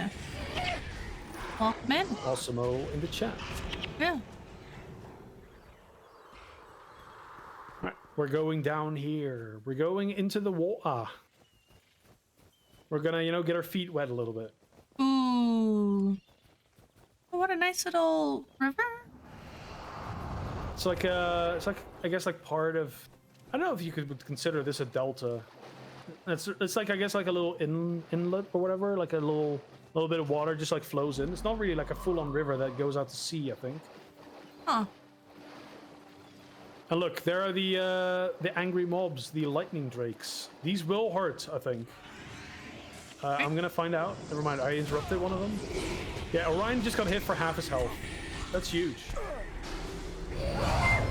But I think these just use lightning orbs, so I think we're fine. They can't hurt us if they can't hit us. True. Yeah. Yeah. Yes. Yeah. The spooky thing though is that the drakes aren't the problem though. Oh. Yo, thank you for the follow, Blood X. I don't know how you pronounce your name, but thank you for the follow. I appreciate you. Welcome in. I think it's Blood XD, right? Is it Blood XD? Hello, hello. Aw, those are cute emotes. Back. We just had a tornado here. All good. Oh shit. What the fuck? The casual tornado. You sound so casual about that. Oh my god. It's a normal Friday. Just a normal Friday tornado. Although, to be honest, here in California, we get like earthquakes a lot, and they're pretty like, hey, you know, the thing happened. Yeah, there's a chest here, and there's some Orion text in the chests. Oh no, it's smoke phantoms. Oh no. But yeah, these smoke phantoms, they use chain lightning, which hits like a fucking truck. And it's like it's not AoE. It jumps from one target to the other. But yeah, it hits like a fucking truck, man. Like 124, I think. Oh shit.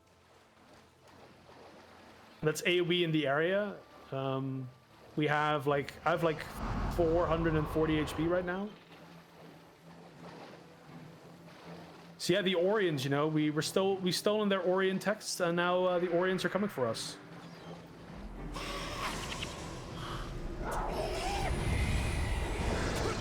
You know, I would be pretty angry if someone stole my shit too. I kind of understand it. Oh yeah.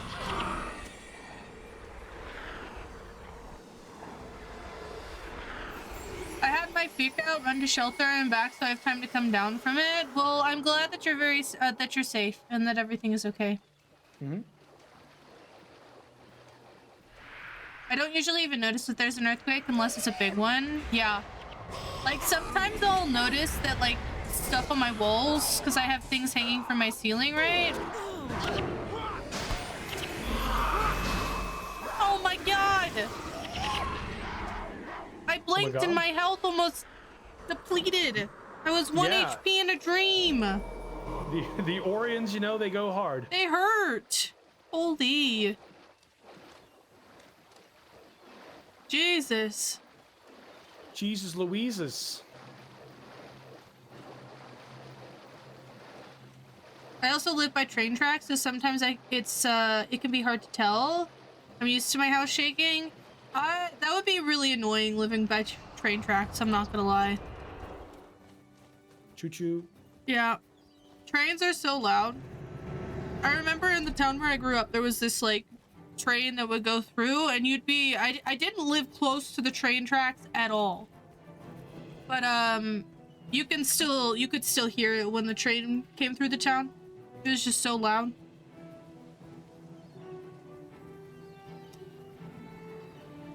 Right. You still have the yeah, you still have the book. I have the see book. You carrying it. The little bookie. See how we carry the book. We carry the book with the tips of our fingers.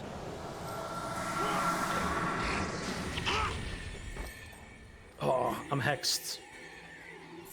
Right, I'm no longer hexed. Yeah, now we just talk to the Orion historian.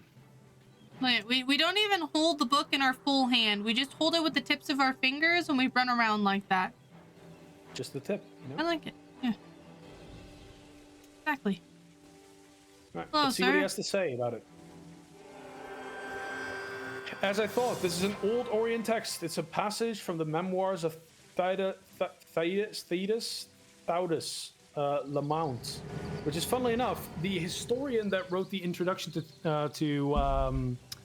basically the introduction to Guild Wars, the video that I made.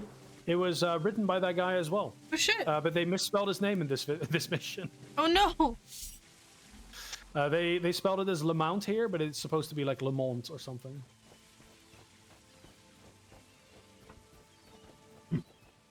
The spelling Look at typos, these. they're kind of funny though. Yeah. Have you ever seen Scooby-Doo and the Ghost Witch? Or the Witch's Ghost? I don't think I have, no. I have seen the Scooby-Doo movies, though, like when I was a kid. Very inappropriate. Yeah, look at this. Like, look at these beaches. These are the hot beaches. I would vacation here. Yeah. Maybe without the hot undead, beaches. but... Well, yeah, and to be honest, it could do without the Murgoyles as well. Yeah, You know? yeah. But I mean, other than that, lovely place.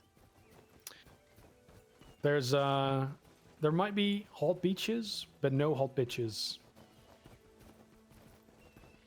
No, to be honest, we are here, so the hot bitches are here as well. True, we're rolling in, we're ready. All right, there's some more white mantly mantles. These are the Seekers, the Rangers. These also made a return in Guild Wars 2. Like most of the names for the archetypes did make like a return from Guild Wars 1. So yeah, these sorcerers are like touch ellies as well, and they're like earth and air magic. So they blind, and they touch, and they use earthquake to like knock you down.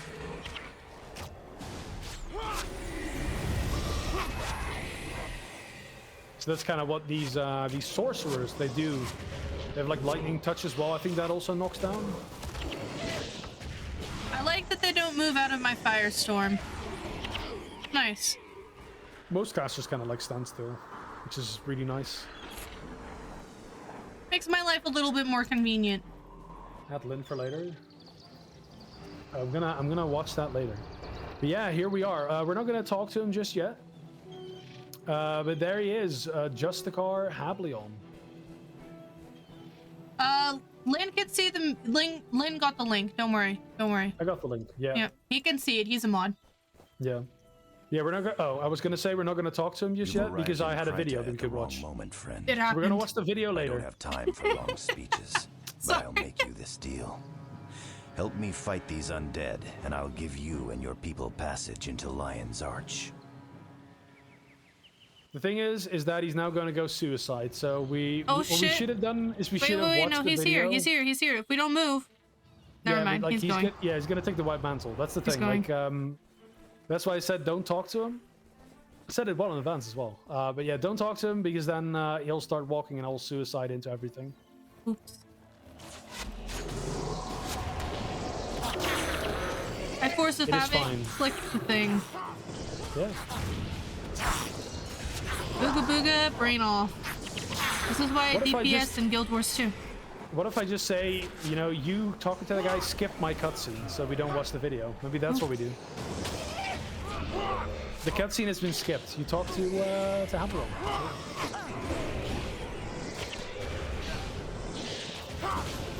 That's the great thing about like the cutscenes in Guild Wars 1 though. You can only skip them if everyone skips them. Oh really?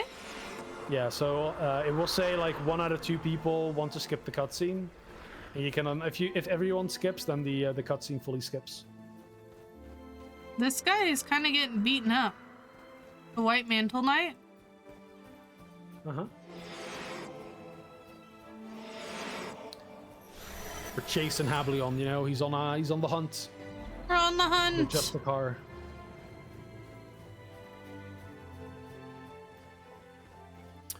There's Bakir, the Forsaken. He's running away. Oh, he just ran into all of the others. Oh yeah.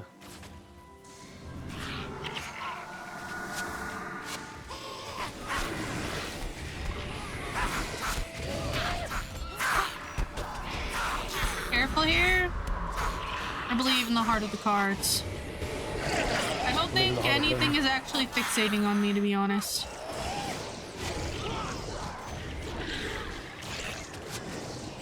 Believe in the heart of the Lynn. Exactly.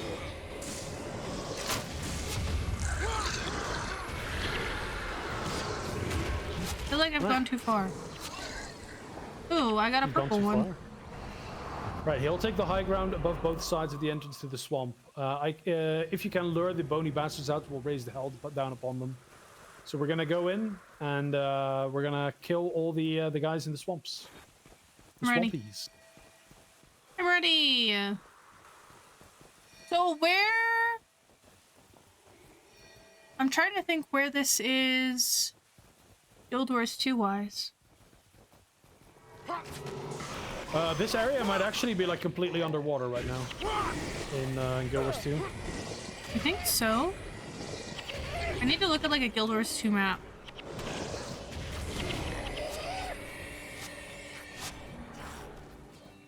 What's the map that Tequaddle's in? Sparkfly Fen? Wonder if this would be like the Sparkfly Fen area. Not really, because it's like... That has swamps and stuff. Yeah, Sparkfly is like below in the shiverpeaks, right? I guess. It's like pretty far down. Yeah. I'm also totally not saying that because their Sparkfly might actually be playable.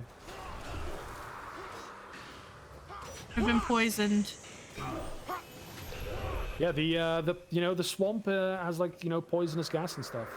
Good. It's not good. We're being gassed in the swamp. The poisonous gases are penetrating our lungs, and we're suffering. This is part of New LA, is it?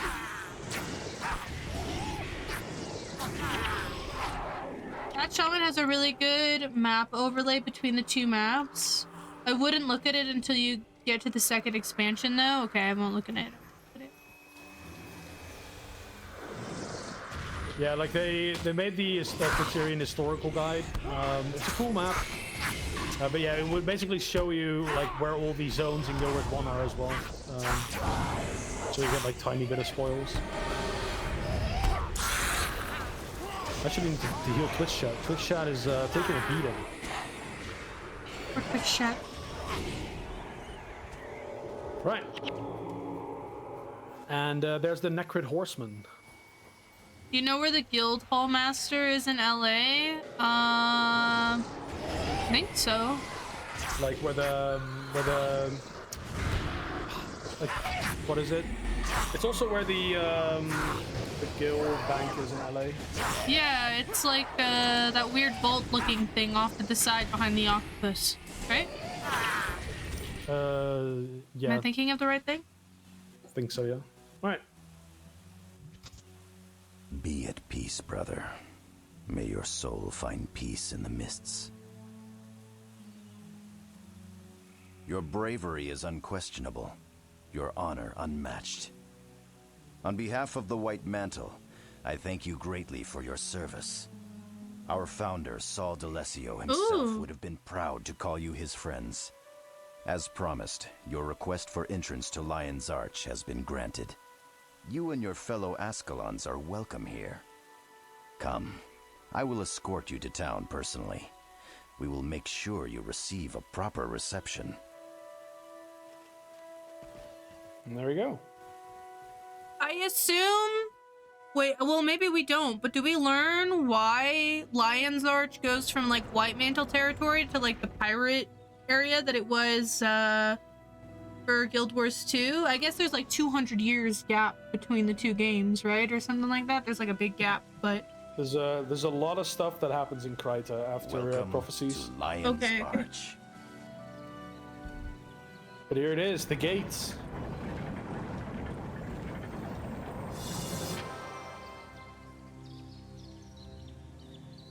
But wait. Ooh, more cutscene. I actually thought this cutscene was in the next mission, but it doesn't really matter.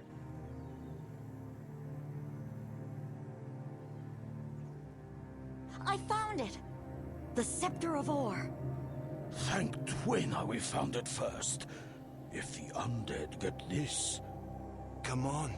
The sooner we get this scepter into safekeeping, the better. Oh no, the undead. Oh no.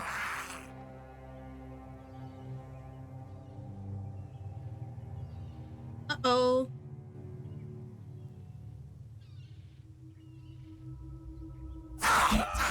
Oh shit. The undead, we're under attack! We can't let them get the scepter. Make haste to the Temple of Tolerance. Take the scepter to Confessor Dorian. We'll hold back the undead for as long as we can. But... Just go!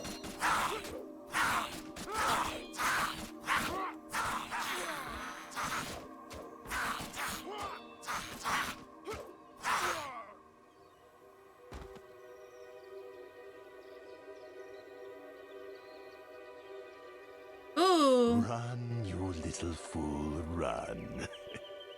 I have all the time in the world. He's cool looking. The scepter will be mine again soon enough. Everything proceeds according to the prophecy. Ah, prophecies. Mm. The undead lich. So yeah. Apparently there is more to the barroom gossip than meets the eye. And meets the and eye. we've now made it to Lion's Arch. So let's actually now watch the video on the White Mantle that we previously skipped through. Nice. Video. Where is it? Is it live? It is live. It should be live. It is live.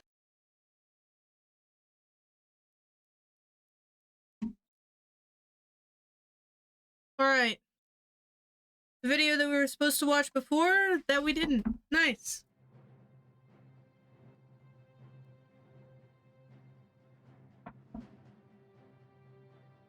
The The White Mantle were founded during the Guild Wars by Saul D'Alessio.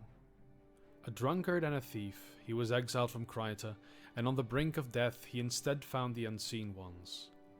Tall, angelic beings of light who nurtured him back to health and returned him to the leaderless and besieged Kryta. Such was his sincerity and inspirational ability that he gathered a small group of followers who would become known as the White Mantle. During the Char invasion, Saul and the White Mantle managed to turn the tide of war against the Char, sneaking into their camp in the dead of night and assassinating their leaders. Saul was killed in an ambush during the Char's retreat. Oh no. However, his legacy lives on in his successor Confessor Dorian and Justicars Hablion and Thomas, who took command of the mantle after his death. The White Mantle now rule over Kryta and continue to spread the teachings of their gods at the behest of Confessor Dorian. They've even sent an ambassador to Ascalon to further their teachings on other lands. We know that guy. The White Mantle holds an annual test of the Chosen, administered by the would-be Justicars and Zealots to find chosen recruits and take them to the Temple of the Unseen to train under the Grand Masters. Although the Chosen gratefully received this ultimate gift of enlightenment, blasphemous rumors about their fate spread among the ignorant. Since the end of the last Guild War, the White Mantle have maintained a high level of military preparedness. They don't ever want to be caught off guard again, and they often keep large stores of weapons inside their temples to use in case of an emergency. It's also not uncommon for followers of the Mantle philosophy to be highly trained warriors. Fighting skills will come in handy today, as the Mantle fight off the undead Orion Horde and defend Kryta. So yeah, that was right before the cutscene that we skipped. Also, I just realized I need to re-upload this video because I missed a few transitions there. A few of them were really choppy.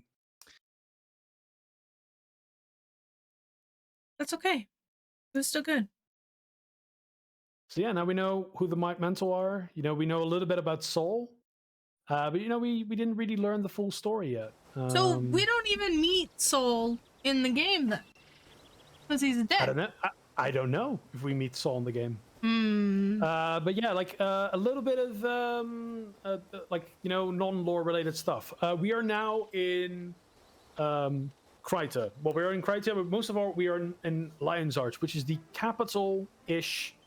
We want to say the port city of Tyria, which means from here we gain access to all the other campaigns as well. This is a little bit like off lore. When we've reached level 10 now, which means we can, like, if we wanted, we could go to Cantho now. We could go to Alona. We could go to the Eye of the North area. There's also another character here which we're not going to talk to because he'll spoil a whole lot of other things. Because these things are like the giant like port cities. These are like basically the capitals of the continent. They added some of these NPCs in here that are very important to like certain features of the game. So, for example, mercenaries can be registered over here. This is one of the people, I guess, that you would talk to when you're like level 20, and then you'll be able to like unlock yourself as a mercenary. So if you're playing another character, you could invite yourself and set up your own build and use yourself as a hero on one of the other characters. He looks suspiciously like Captain Callahan, but we're just going to ignore that fact from the Great Northern Wall mission. But yeah, this is like Lion's Arch, and this area was like completely sunken when, well, basically when Zaitan rose back up. A few things you can definitely still spot are this fountain is still here. Yeah, I was going to say it looks familiar. Yeah, the fountain is like underwater now. This little get up here is also still visible. I think part of like this, where the skill teacher is also like visible still. This is like if you go through like under there, you'll end up where like the Squid Gamba guy is. So there's definitely still a few things from Old Lion's Arch that are like visible in current day. Okay, now that we got that out of the way, though, we're going to talk to Gordon Ecker. He's the Tyrian lore master. And he says, "Hello, Mesmerizing Lyn. I'm glad you stopped by. If you would like, I would like to make you an offer. I will pay you for your written evidence of your exploits in our fair land. Take copious notes of each of your accomplishments and bring them to me so I can record them in our history books. You will be compensated for your trouble, of course. So it says written evidence. He says, oh yes, a copy of the Flameseeker Prophecies with the pages filled will do quite nicely, but you may also require a Young Heroes of Tyria. You may also complete Young Heroes of Tyria in hard mode. I can provide you with blank copies of either of these books. No doubt there are other books out there to show your prowess and skill, but you'll need to find those on your own. And we're going to ask for a copy of the Flameseeker Prophecies. So what this thing is it's a little bit of a book, and if you double click it, it opens like a little dialogue thing. Okay. And it's a little book, and it says 18 things, and all of them are unknown. So, it does, yeah. Yeah. You can like drag the pages to go to like other pages, like an actual book. Yeah, it's kind of cool. Oh, this is so cool. What the heck? It's super cute, you know? And these books are basically mission logs in a way. So whenever we complete a mission, basically we play through a mission, we'll get an entry in this little book. And the more we fill this book, I think it needs to be at least filled with 9 pages, then we can hand it in and we'll get a reward in experience and gold. But if you fill, like, it basically I don't think it exponentially increases, but the fuller it gets, the more gold you get. So seeing as we're going to complete the entire story, might as well just take it along, and whenever we complete a mission, it'll fill up and it will have like a little lore bit after we've done the mission. Oh, that's hella cool. It starts off with well, it's basically empty now, even though we have already done like, what is it? It's 4 plus 2 plus 3, so we've already done 7 missions.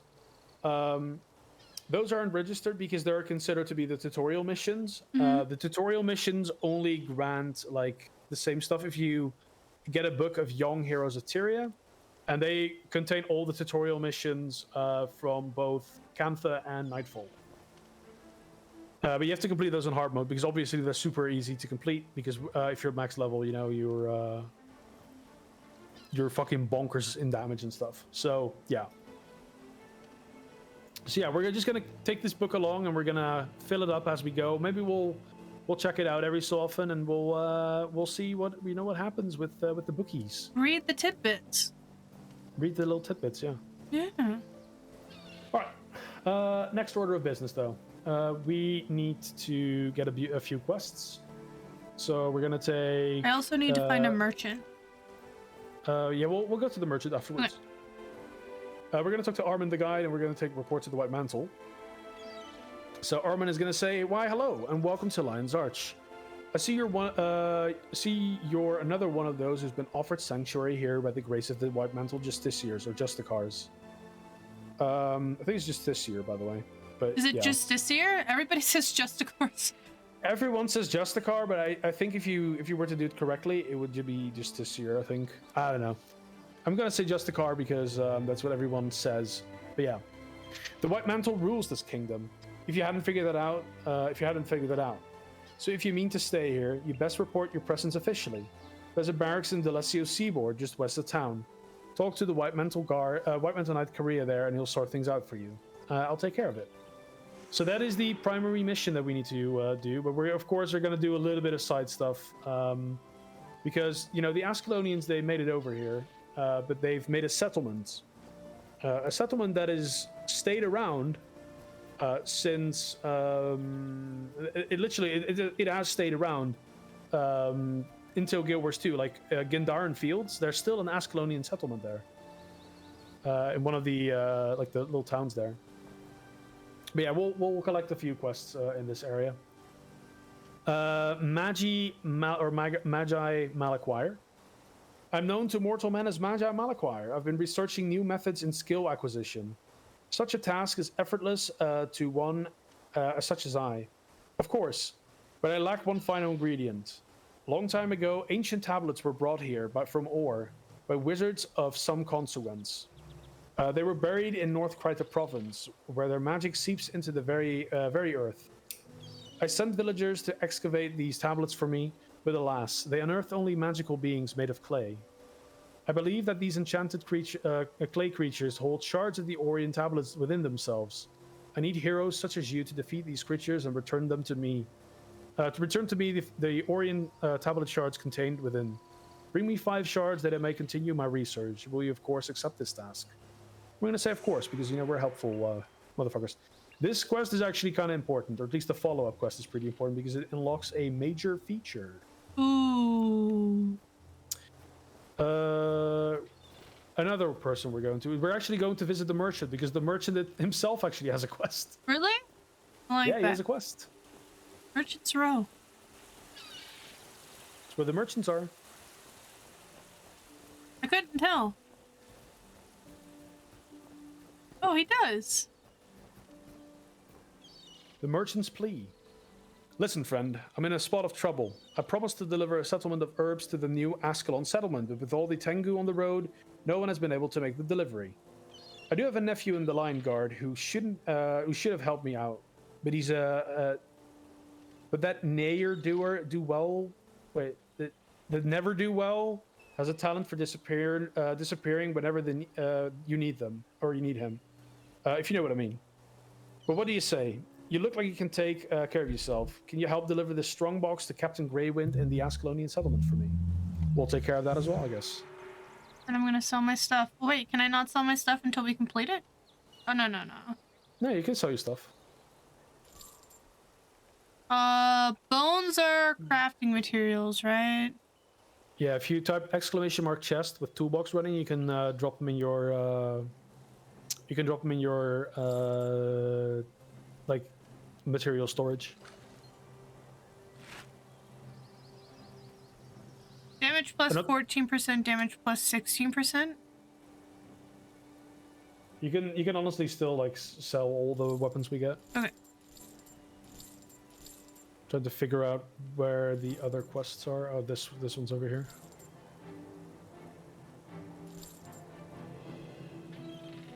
Exclamation point what? That's slash chest.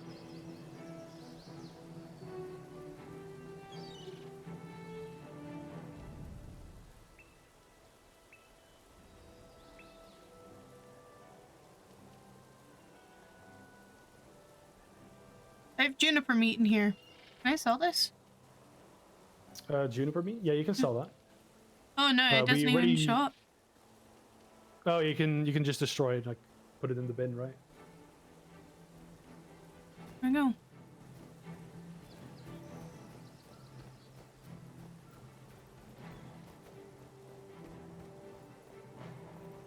Warrior excavation we did. Weaver, yeah, should be good. Yeah. You swim? Well, you can stand in the water. You can't swim, right? Oh. It's an old game. Swimming's not enabled. Funnily enough, your half your guild cape does disappear whenever you go into the water. I like that. But we're picking up one more quest from over here. Over here. There's a Sharky? There is a Sharky. Oh, so hi, Kenny. How's it going? Kenny in the chat? Kenny in the chat. Oh, I was going the opposite direction. I'm on my way. Mm-hmm.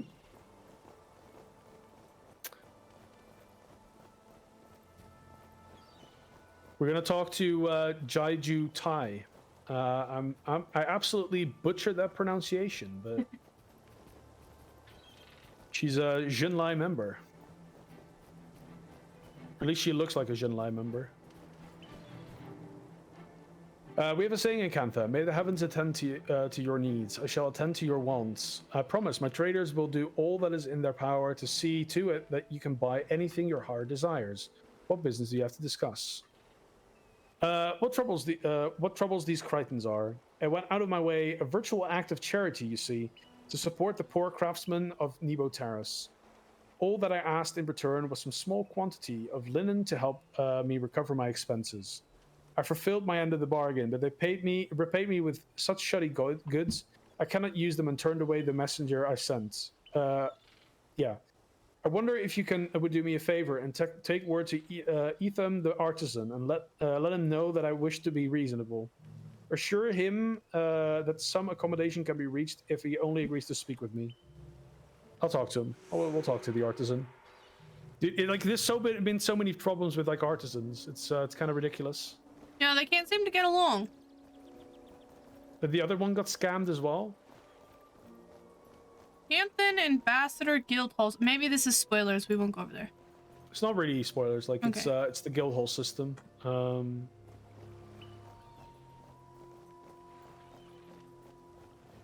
It's yeah, basically if you talk to that guy, you can like visit the all the guild halls that are available and you can claim. We can do that at some point.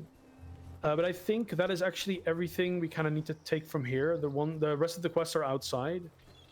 And there is another quest by First Watch Sergio called The Villainy of Galrath. But he's also it's in Keswick's Peak. It's quite close to the Wizard's Tower.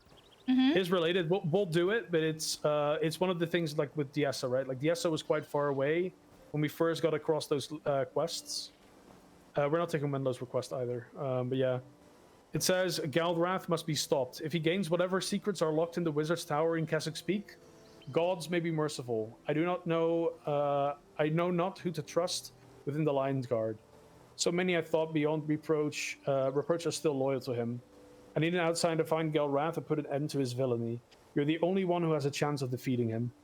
And also massive quest reward, like 4,000 experience. Yeah, that's a lot. We'll take the quest. We're just not going to do it for a while. Okay. Do we want to take the other one too, or no? No, the other one is actually related to getting to Cantha, so we're not doing that yet. That's a spoiler. Oh, yeah, definitely not. Okay.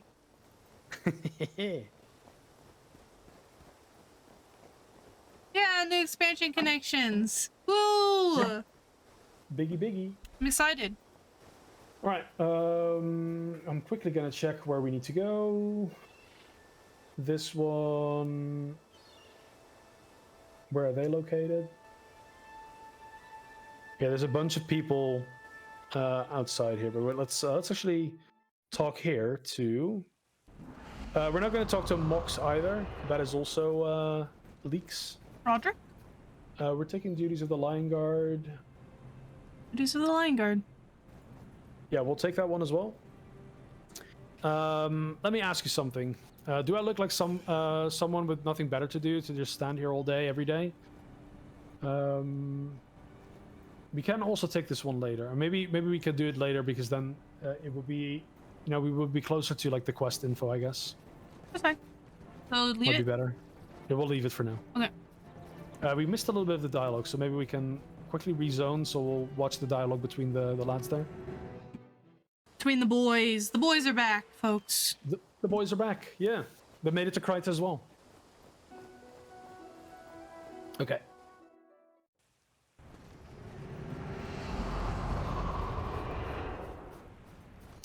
Gotta be quick with the reading because these guys don't disappear. It's a good thing you've got a job as a merchant because you make a terrible tour guide. Fucking sin, dude. I'm doing my best to help you find the Ascalon settlement.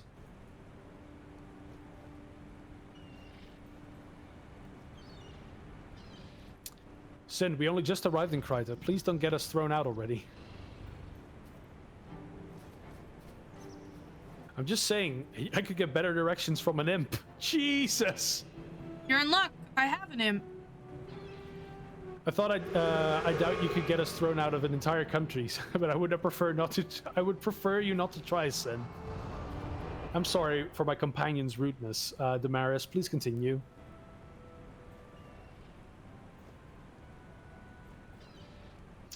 It's quite all right. You'll find the Ascalon settlement in the northwest.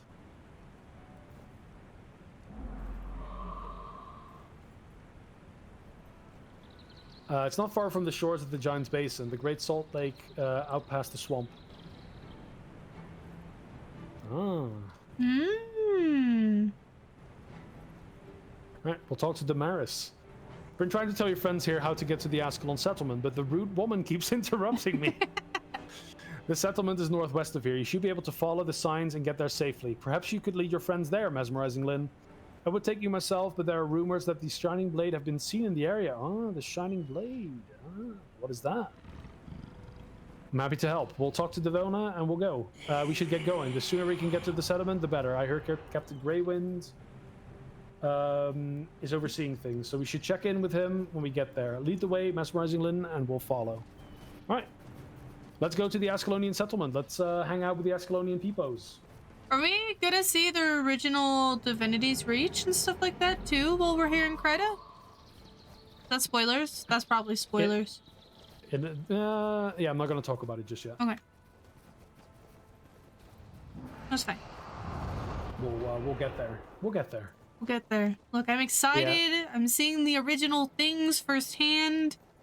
It's cool. Yeah, like look, everything is like under like mega white mantle control. There's like massive white mantle banners insane. Everywhere. There's fire imps. The white mantle symbol, the little icon, is pretty cool though. I'm not gonna lie.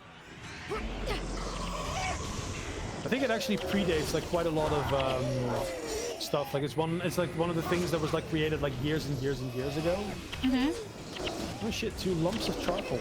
I have no idea if that's going to be useful for anything, but we might as well pick it up. Charcoal.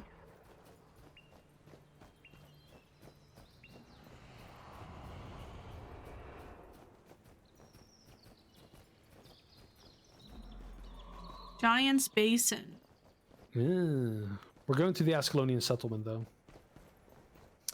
Yeah, we're, look, the lynxes are all, like, around. I was, like, so fucking super hyped when I got here first. We should probably, imagine Tiny Lynn save Susan. Being hyped.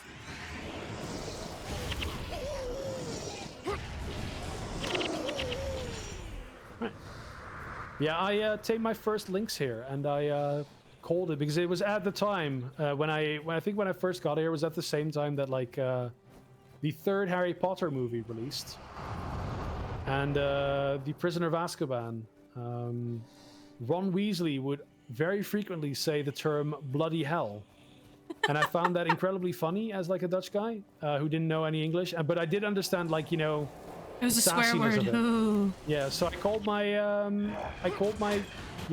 my lovely Crichton lynx, I called him Bloody Hell. And he had been with me for like many years until I had to go for Guam, and I unfortunately had to get rid of him. No, not Bloody Hell.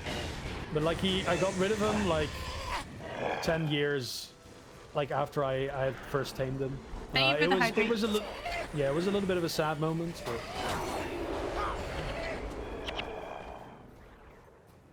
Lynn, you are required to hydrate as well. Oh, I don't have any drinks here, so I need to get to the fridge. Water is important.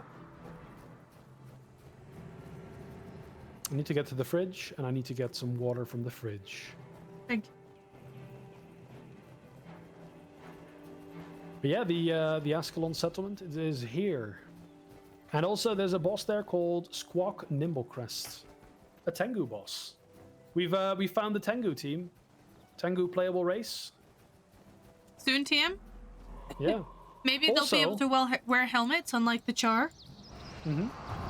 Also, look who it is. It is, pre-Syrian character, prize-winning hog. We'll talk to him. He doesn't really seem to want to do anything, so we'll just continue to the Ascalonian settlement. Well, I mean, he is a prize-winning hog. We're probably, beneath his, I don't know, tension. Easy. Yeah, I don't know if you remember, you remember Ashford, right? When there was, like, all these prize-winning hogs run around? And, I don't know, like, this guy also, he had a prize-winning Moa that apparently disappeared. Poor Moa. But yeah, look at who it is. He has actually made it out of the Searing and made it to Kryta as well. It's Farmer Dirk, the owner of the prize-winning hogs and the prize-winning Moas. Let's have a chat with him. He says, "I recognize you. You're mesmerizing Lynn, the one who got us through the mountains. If you have the time, I would surely appreciate if you could help me with my problem. My last prize-winning hog has run off. Oh no, we just ran past him. He was heading south, but I'm afraid to go after him with all the Ettins and those birdmen about. The birdmen. He might be a little skittish, so you probably have to chase him back here. Will you retrieve my prize-winning hog for me?" Sure, because he'll teach me leech signal, and I'm a leech. Luckily enough, I have a feeling that the hog shall survive. Maybe. Hopefully. Yeah, the thing is that we need to like lure him over here. So we'll need to it basically is it's like a herding game, right? You need to like herd him over to the right place. So this might either be like super easy or pretty fucking hard.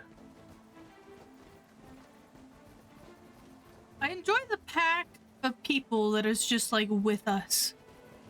Oh yeah. This is something that Guild Wars 2 doesn't have and it needs. You know what I mean?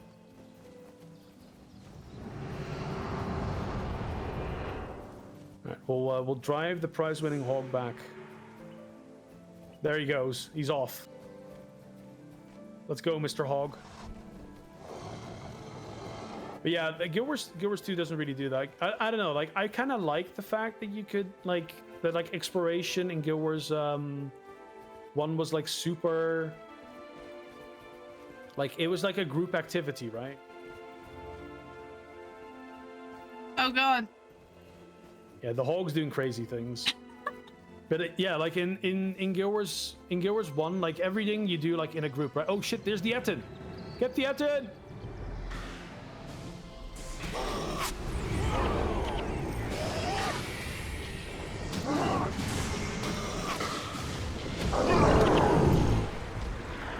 We might have to like walk back just a little bit.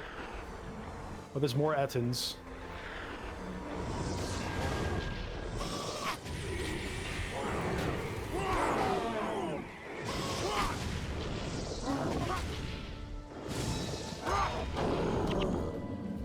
We'll have to like see if we can get him out of there. I mean, we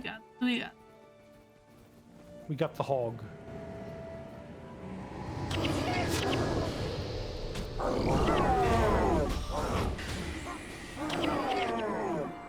The hog has been loosened.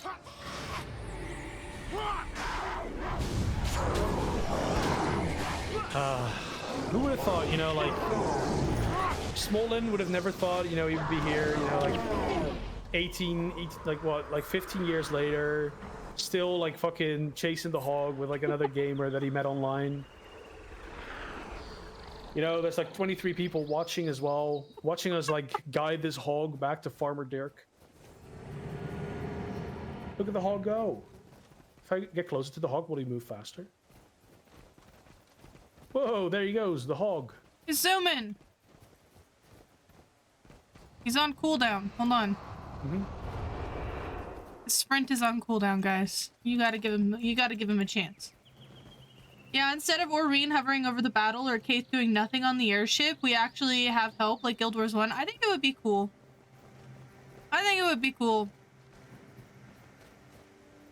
Maybe not in open world, because I think the good part about open worlds is that it's with other people, but like in story instances, have actual like help. That'd be cool. I don't know, like to be honest, I kind of like the open world thing as well, where there's like people around, like whenever you're like doing certain things, it's kind of just crazy that, you know, you're doing all these like great feats, but you're doing them all alone, and they're way more believable if you have like a ton of people around you, right? Yeah, it's true. Because you 1v1 Balthazar, right? Yeah. It's fucking stupid in my eyes. But yeah. Thank you, Mesmerizing Lynn. I'll never forget this. After losing half of my hogs into searing, and the other half being turned into bacon for the journey to these. Oh no! His hogs! His hogs are turned into bacon. Not the hogs! He was worried sick that he'd lose First this he last loses little guy. the moa to the thing. Now he loses the hogs to the bacon. Dude, no. That was funny though. Poor guy. It's a little sad. I agree. I would love to turn my characters into mercenaries in Guild Wars 2. Imagine if you could turn all of your like characters into little mercenaries. I have so many characters, I could have a full squad of my own mercenaries if I wanted to. That would be interesting, but also I like doing open world with other people as well. To be honest, I think that will be like a future we'll go to for instance content, I think. I think like mean, one of the next expansions will probably introduce a system like Heroes. yeah, so there's this thing. So I just started playing Final Fantasy recently, right? And they introduced this thing. It's like I don't know if it's like it's like henchmen, and you can bring them into dungeons Quickly and gonna stuff talk over like you, that. by the way. Farewell, Mesmerize and Lynn, but may Dwayne keep you safe. And Balthazar, Legistring. Sorry, they were talking as well. No, But it's yeah, okay. I know the system you speak of. Yeah. It's really nice. It's really nice. What are they called again? They had like a weird name for it as well. It's not like called Heroes. It's like Now you have me curious. I don't think it's called henchmen either. Final Fantasy NPC system name.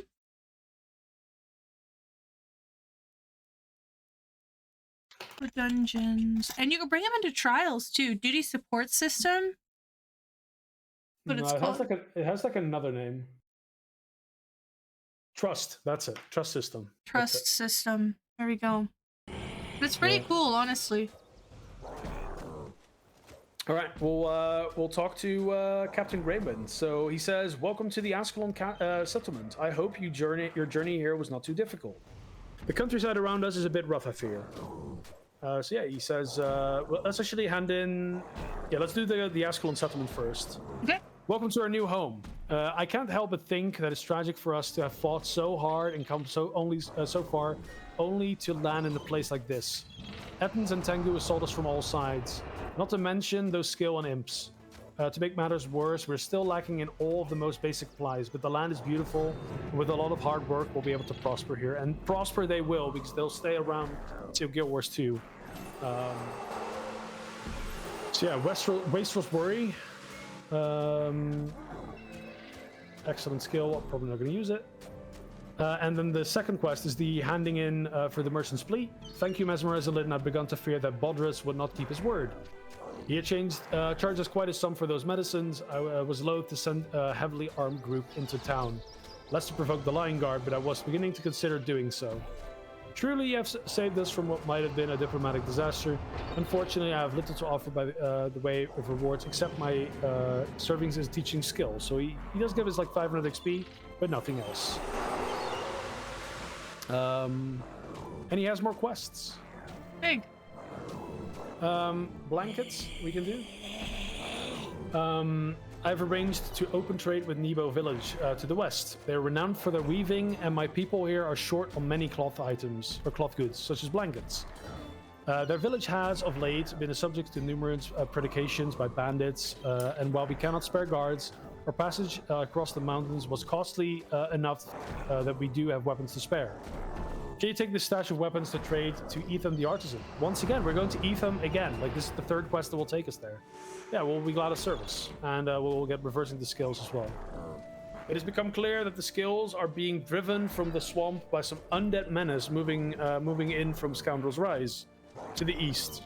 Rather than slaughter endless droves of the scale, who seem to breed as quickly as we slay them, it would be best to go to Scoundrel's Rise and find whatever necromantic force is driving these undead out our way. Well, not merely to find it, but to put an end to it, right? And we'll leave it to us. Nice. Ready. So- Yo, Noxie in the chat. Yo, Noxie, look at that. But yeah, let's actually go to Nebo Terrace and we'll find out what's going on over there. But yeah, we made it to the Ascalon settlement. Like these are all the refugees that made it. They made it over to here.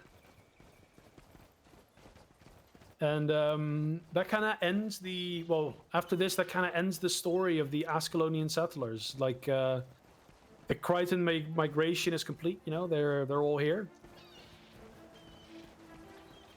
This is it.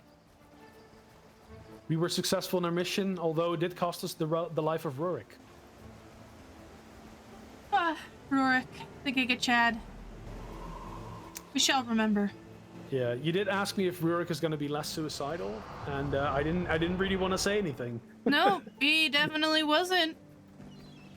F for the base, Giga Chad, Rurik. True. F's in chat. Yeah. I'll do an F.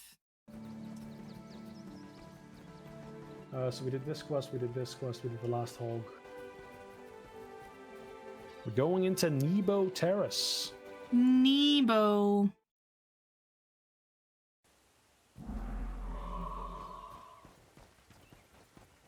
We're ready.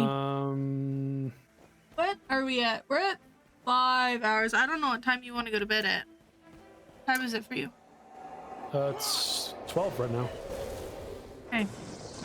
The thing is once we've completed these quests, we'll do 2 missions and we're basically at our end goal. So Oh, perfect. maybe like an hour and a half more to 2 hours. I just want to make sure you're not staying up to a time that is unreasonable for you. Also, you should go get some water.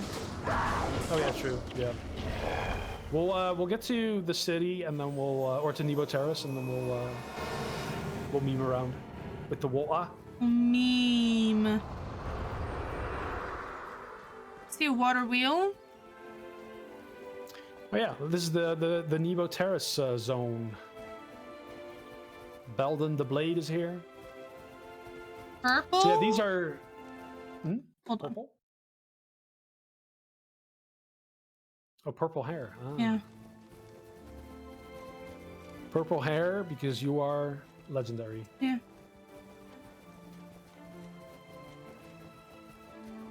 By this time next week, it'll be a 9-hour stream. No, next week I'm doing Vision Train on stream all week, so sadly the streams will need to be shorter, but we are going to throw in a stream on Tuesday, maybe? It depends. It depends. We've discussed it.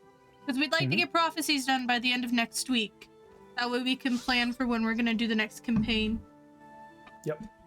Yeah, we made it to Etham, the guy. So yeah, we'll talk to him, and he says, Jaiju Tai is a jackal. She lent us materials to rebuild our village after the bandit attack, but she required a repayment too quickly. And each day she reckons our debt as higher than the last, so we can never repay her. I tell you, Mesmerizing Lynn, I shudder to think that what her new demands will be. I will take this matter to the elders for consideration. In the meantime, perhaps you can help us by supporting our local artisans. If you have raw materials, I can craft them for you. God. So yeah, this woman is just scamming all these people. Scamming them hard and scamming them fast. That's hey there, unfortunate. hero. We'll talk about the blankets. Ah, yes, I've been expecting you. I hope this is the beginning of a much fruitful trade between the Ascalonian settlement and our village. So yeah, we can take the blankets back to Captain Greywind. We'll do that in a bit. And then there's this inspector over here, who looks like a lion guard, I think. He says, I have a matter that I need some discreet help with. 3 days ago in Bergen Hot Springs, 2 members of the lion guards were brutally slain. Initial evidence suggests that it was the work of the Shining Blade, but something strange is going on. There were 4 witnesses, but none of them would speak with me when I interviewed them. I believe that one of them might be willing to talk to someone who is a little less official. An outsider, so to speak. I would be grateful if you would travel to Bergen and offer written testimonies from 4 witnesses. You give us skills, so we'll gladly help. So yeah, we're going to Bergen Hot Springs as well. And let me quickly check where we are now. We still need to hand that in. The Weaver is done. Pouring excavations, graven images. Is over there. Where's the skills duties for line guard? Right.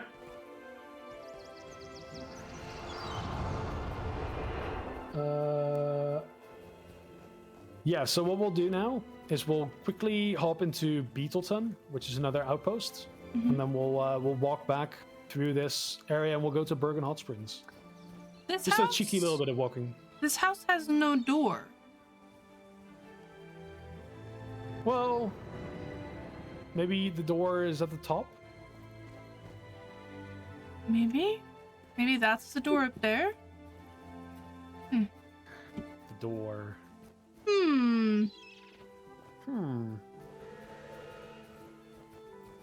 No doors, they just climb in the window. Ah, okay. Okay, you know, I went through that phase of my life too. You sneak out at night, the only way you can do it is climbing in through the window to get back in. Wait, you guys actually did that? Yeah. I need to have more talks with you about the quietly wild area. the wild time of your life. I know we never did these types of things here. You never snuck out of the house like late at night? Not through the window. Oh yeah, because my door at my old house, the house that I had growing up, the door was hella squeaky, and my parents, they said they wouldn't fix it for the specific reason of we couldn't sneak out at night because the door would squeak really loud and wake them up, so they wouldn't fix it for that reason. So I had no choice. It was the window or it was nothing. Well, you could have also just bought some WD-40. No, because then they would have noticed. Well, I mean, you just said like then I fixed it. Nope. Nope. It's what I did. Whenever I had like a squeaky door, I would fix it by buying WD-40. My dad wouldn't fix it either. He's like, Look, oh, it's fine. Look.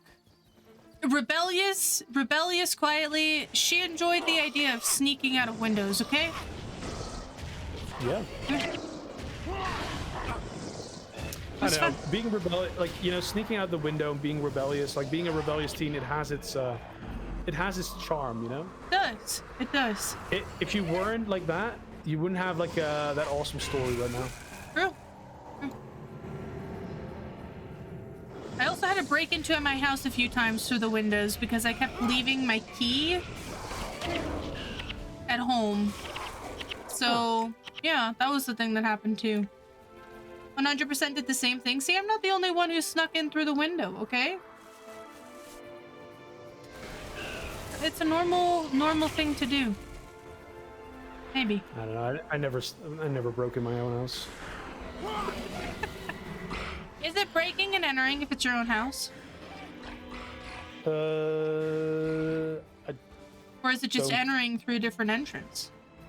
I think it's just entering. I don't think it's breaking and entering. Well, it could be breaking and entering. Well, the thing is, it's like, you know, who's gonna sue you if you sneak into your own house, right? Are you gonna sue yourself or? Good question. Honestly, like if you sneak into someone else's house, right? First of all, you're gonna have a chance to get shot. That's one thing. Well, at least over there, not here. You'll probably get, you know, battered with like a baseball bat or something, but you're not gonna get your chances of getting shot here are a lot lower. But like, you know, even if you were to press charges, like, are you really gonna press charges against yourself? Like, you're damaging your own your own house, right? Like, who the fuck cares? my parents probably. Oh yeah. Well, you're not in jail, so I guess your parents didn't press charges. All right, we're gonna go to the Bergen Hot Springs now. So we're gonna walk out again, and then we're gonna walk to the hot springs. We'll spend some time like exploring Beetleton and stuff. The thing is that I don't think there's any quests here in Beetleton. Oh, there's actually one quest. Wait. Is it an important quest?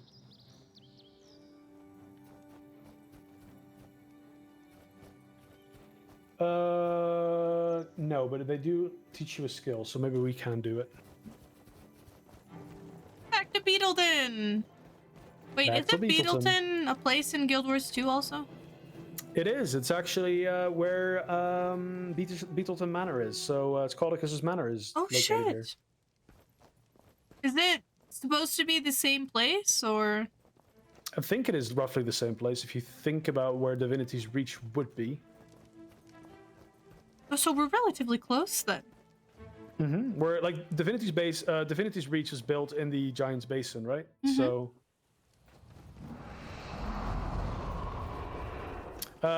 we're going into this area, but we didn't take the quest, which is also yeah, I'm just talking, I'm not thinking. It's fine, it's fine. It's late.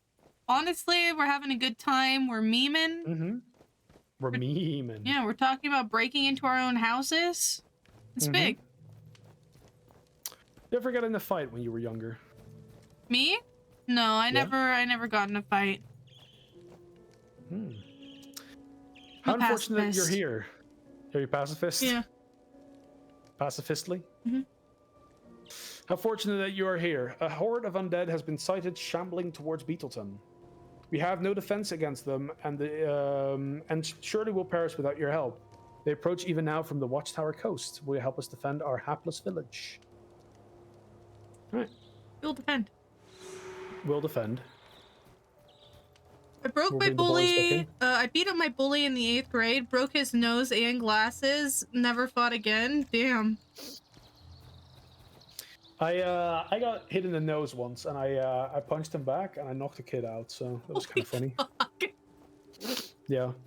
I'll show you how pacifist I am. Damn, Noxy. Holy.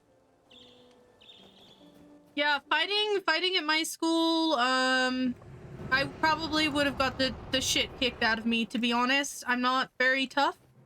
And the middle school and like high school and elementary school, well, not the elementary school, but the middle school and high school I went to was very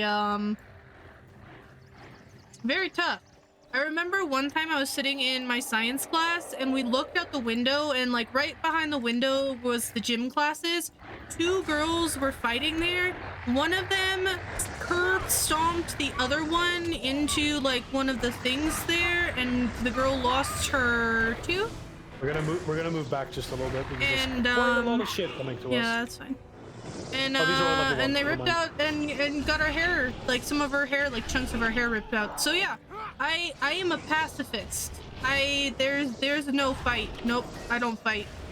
Mm-mm. No way, Jose. Mm-mm. Nope. I tore a kid's hair out on a spot in his head in elementary school because he was bullying me, and apparently his hair never grew back there, but IDK.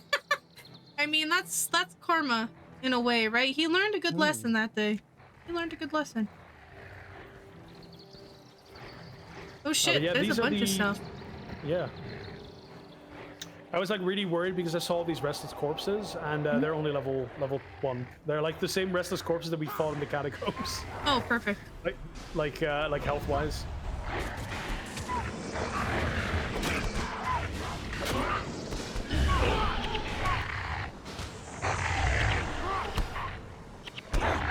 Bleeding. I'm bleeding. Not good.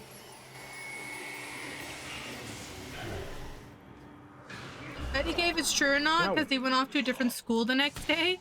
Yikes. How do you plan to move ahead of time, or?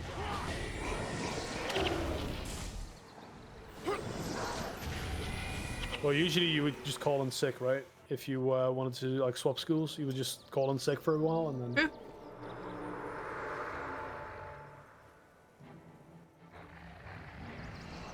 Oh, and actually, I almost fought at a at like a concert thing. Mm-hmm.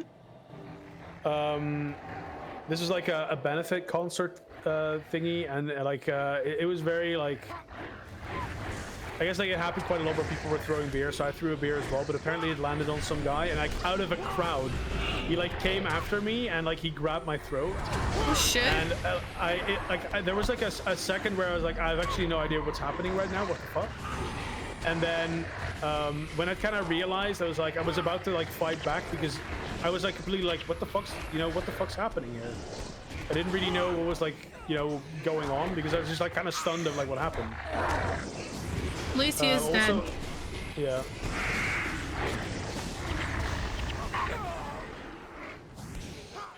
This might be the first death for the Lynn. Did you die? Oh no, I said it might be. No. Lacey is up. She'll heal you. I believe in you. Oh, body block. Thank you, quietly. Yeah. The chain lightning will surely not, pass through you. No. A solid friend. Exactly.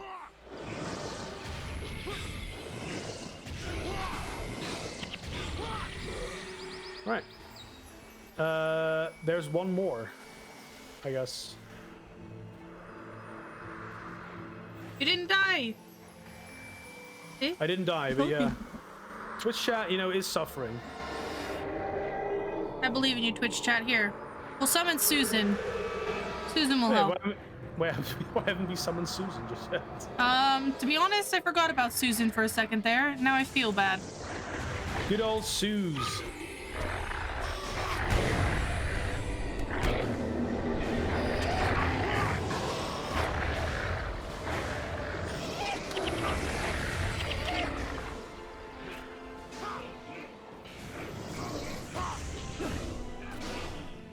there's a skeleton monk. Oh, he's dead now. And then there's another one. In the back. Oh shit, there's a wraith coming. Look at that wraith. A wraith. Oh shit, a wraith. Oh, damn. Hot diggity dang, it's a wraith. Oh shit, a rat. You like that video? The rat video?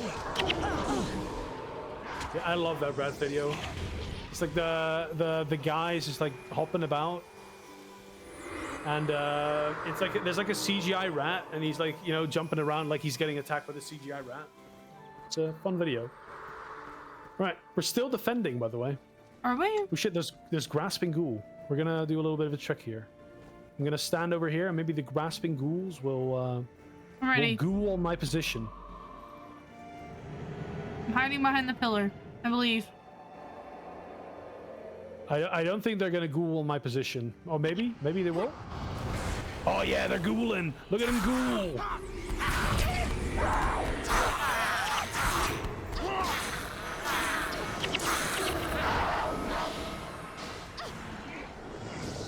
Skeleton monk. Oh! There's actually a bone dragon. We found the bone dragon.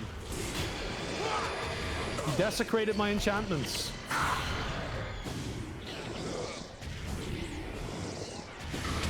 But yeah, that should have been the last this last of them.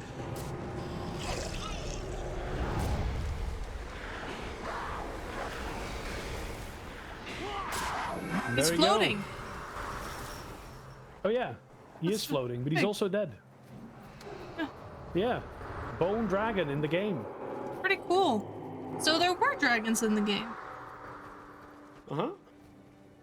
I think bone dragons were like among one of the very first things that they kind of designed. I think like early concept art shows like a few bone dragons, and we didn't watch these on stream, but we did watch. I showed quietly the Guild Wars 1 trailer like off stream. Yes. I'm going back into Beetleton, by the way, for the. Oh yeah, I'm coming.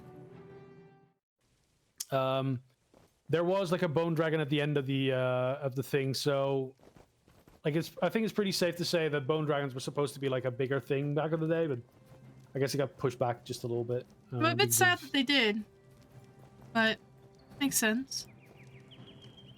Your defeat of the undead horde has earned the gratitude of all of Beetleton, mesmerizing Lynn. Your name will forever live forever in our hearts. Removes an enchantment from target foe. You gain 4 energy, and that spell is replaced with that enchantment. That's actually kind of cool as well. Water attunement. And symbiosis. Ah, you can be water now. You gain 1 energy plus 30% of the energy cost when you use a water magic skill. Nice. I don't have any water magic stuff. Nope. Mm-hmm. So it Nope. is not useful. Nice. Nope.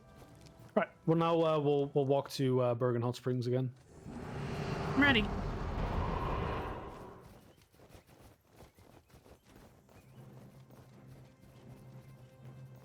Bergen. Also, they're like a little bit higher level now. Murgoyle. The party boys are like level 12 now instead of level 10 when we were in Lion's Arch. Oh, they level with us? Are they always supposed to be 2 levels below, or do they have their own like leveling system? Like their leveling system is basically based on the outpost you start from. So the mobs near Nebo Terrace, or like I guess the mobs near Beetleton, are a little bit higher leveled than the mobs near Lion's Arch.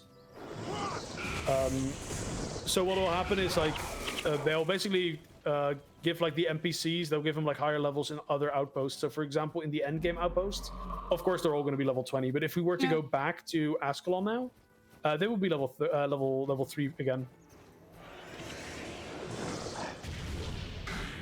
But they can also, of course, just level down, because if we go back to Lion's Arch, they will be level 10 again.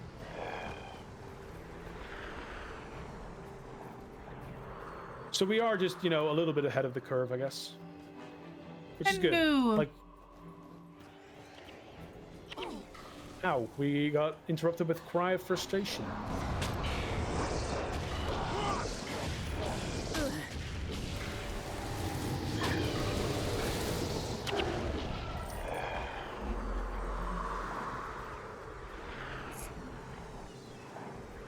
gypsy Etten. What's the difference? Between a gypsy and an Etten, or? No, between a gypsy Etten and a not gypsy Etten. I actually don't know, like, why they are called gypsy Ettens. We need a Guild Wars or like Guild Wars World Bestiary. I mean, the wiki does that too. Well, actually, there was like a little bit of a bestiary in the manual. I can have a look. Manual. Don't die.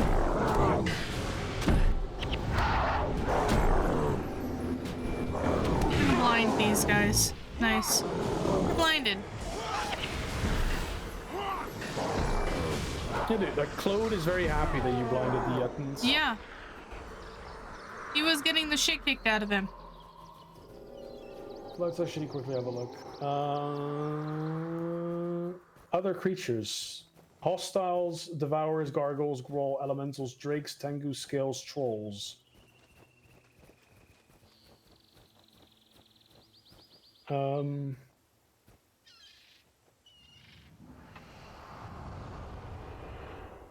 have a look. Oh, other creatures. No, they don't have anything on Ettens, unfortunately. Interesting. I wish it was better incorporated in the achievement panel in Guild Wars 2 instead of just kill and dead. Let us see a complete list. Yeah, that would be nice.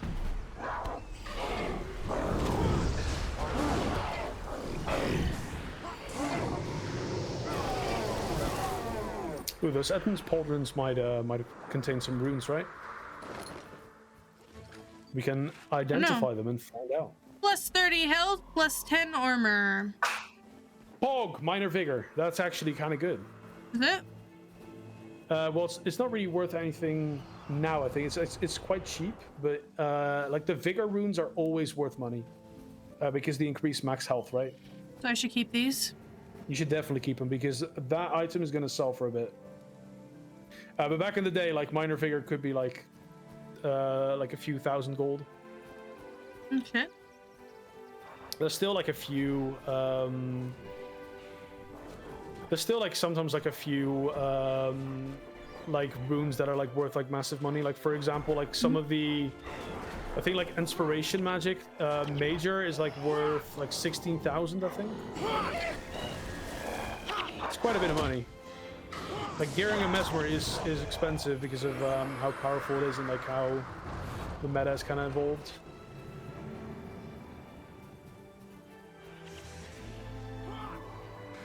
I found a scalp.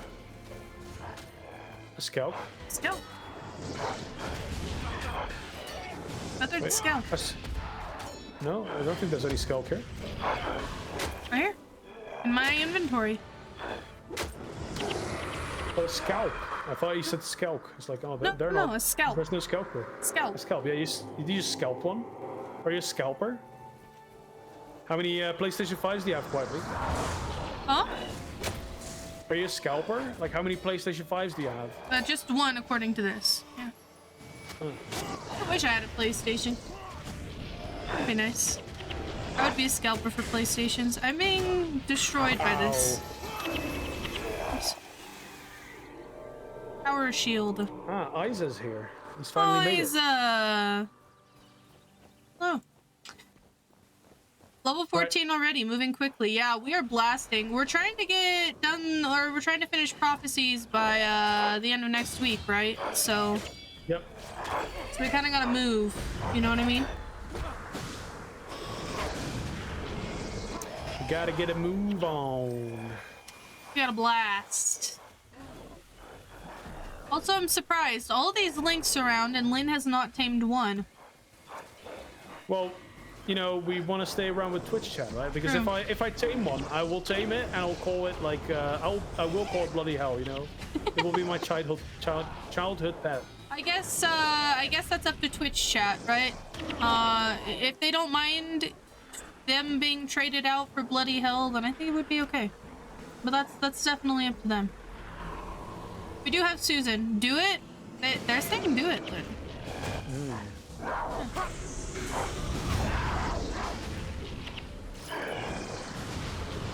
I mean, I will admit that I've gotten kind of attached to Twitch chat, you know? I have gotten attached to Twitch chat because we just need to be able to know, because I'm attached to Susan as well, so this is a hard predicament. Getting all emotional over it. That's why he hasn't switched out the skill yet, you guys. Yeah. Marjorie, we're gonna need to name the new summons that we use whenever we get to there, because we can't do Tuzin, but Tuzin the Devourer, yeah. Tuzin. Alright, this is Bergen Hot Springs. This is where the hot springs are at. Ooh, I would like to go to a hot spring. That sounds really nice. Sounds hot. Yeah. Alright, go to Bergen Hot Springs and obtain a written testimony from Andar Deloyd. It won't actually let me in the hot spring. Feels bad. Oh. I've lost you. I'm talking over here. I'm talking here. I'm talking to Andar, because Andar, he, Oh, Mr. Andar. You know, why are you speaking to me? Away with you. What can I do to be rid of you? Why would I speak with someone like you? This is a Crichton matter, and I will not speak to a foreigner about it. Can you deliver that message to your Inspector Caleb if you like? Okay, well, fuck you then, I guess. Talking to Daniel. Oh, Kiyoshi's in chat too. Hello. Kiyoshi. Yes, my hair color did change. There's actually a channel point redeem where you could change it to whatever color you want. And the people, they like purple. They like purple. Hearts look purple. I need to go to Daniel. you, not the thing. Yeah. Oh, you're over there. It's time to go to Daniel. We're about to find out what orange looks like. I called him Daniel, but he's Daniel apparently. Ooh, no, wait. The other one, Kiyoshi. The other one. Wait, hold on. We need to redeem that. Or, refund that. Do the one that's for 250, not the big one. Unless you want to make, like, a whole new VTube character. And I don't think you want to do that. Hold on. Do you want to take a quick break? I'll get my drink, and then you can sort out the VTuber stuff. Yeah. Go to the one that's change hair color. It's $250. It's hella cheap. I think it's on cooldown. I don't think the cooldown is very long though. Yo, Coochie in the chat. Hello. Let me see how long the hair color changes. See how long the cooldown is for this. 5 minutes. So in 5 minutes, you can change my hair color again. What level are you? What's max level? Max level is 20, I believe, and I am currently 14, as you can see over here. I guess it's kind of hard to see.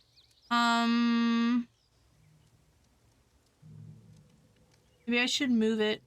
Would it be easier to see if I like put it up here, you guys? I kind of like it under the map, though. I'm not gonna lie. Sorry. Honestly, you should just leave it there. Yeah, I like it under the map. Oh my god, that name? You mean Coochie's name? Coochie is amazing, you guys. If you don't know Coochie, you should know Coochie, because Coochie carries me in Valorant, along with Granger, and it's amazing. And she's just all around cool, so...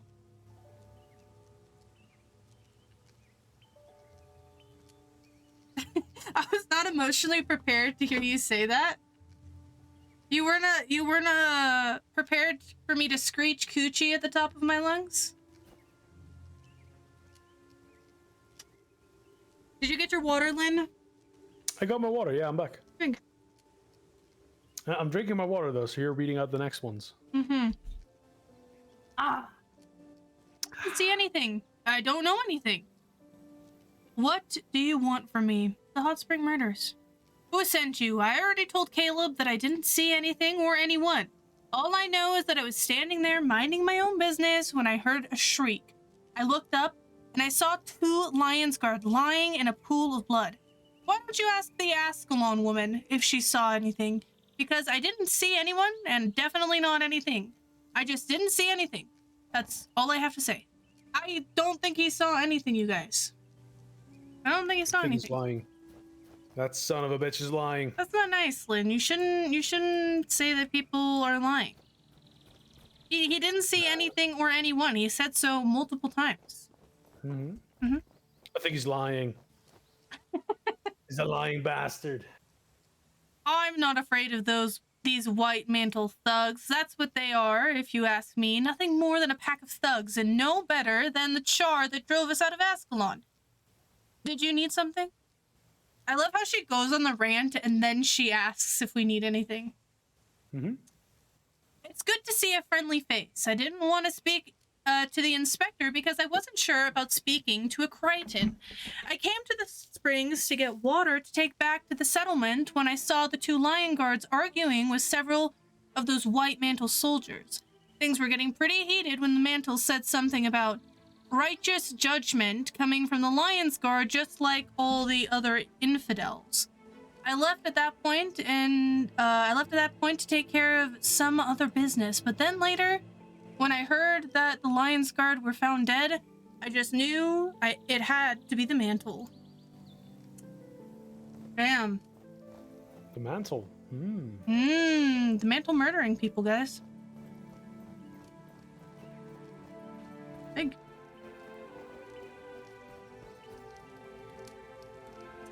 Layman Joseph. If you want to make yourself useful, you should go apprehend the band of murderers who call themselves the Shining Blade. Is there anything else you need? I'll tell you what happened, alright? It was the Shining Blade. Those murderers were trying to extort protection fees from the merchants here when the Lion's Guard showed up and tried to arrest them. Those Shining Blade murderers just cut them down without thinking twice about it. It's the truth. It's the truth. All right. That is the truth, yeah. All right, we'll go back and we'll talk to Inspector Caleb, I guess. Truth. So, what actually happened? I have no idea. We don't know. I bet you the guy who didn't see anything or anyone definitely knows. He knows. Mm-hmm. I'm getting Susan out. Susan is out and about. Susan is back. Also, I think the cooldown is done. Someone needs to redeem blue for Kiyoshi. Or I can just do it myself, actually.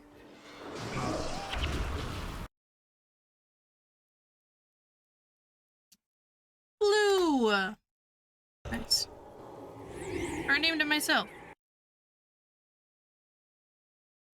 The real question is, what color blue are we going? Are we going dark blue or are we going light blue? Lynn, dark blue or light blue? I'm a light blue simp because your character also has like slightly light blue hair. I'm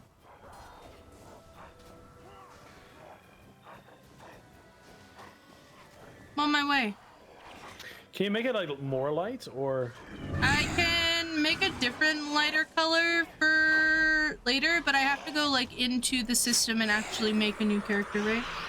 Okay. These are all like saved little profile things that I have.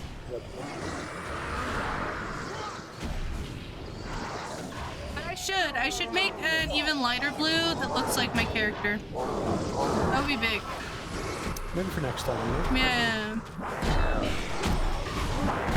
Dude, the Ettins are going wild.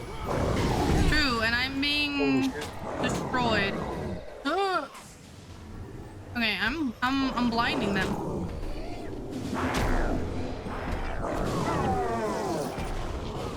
Twitch chat saved my ass. Thank you, Twitch chat. I appreciate you guys.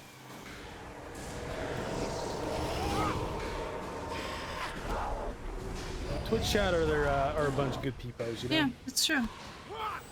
It's what we do. I appreciate it. Right, we're gonna bully Flitz Stormbeak again. Again? Or dude? Well, we gotta pass through here.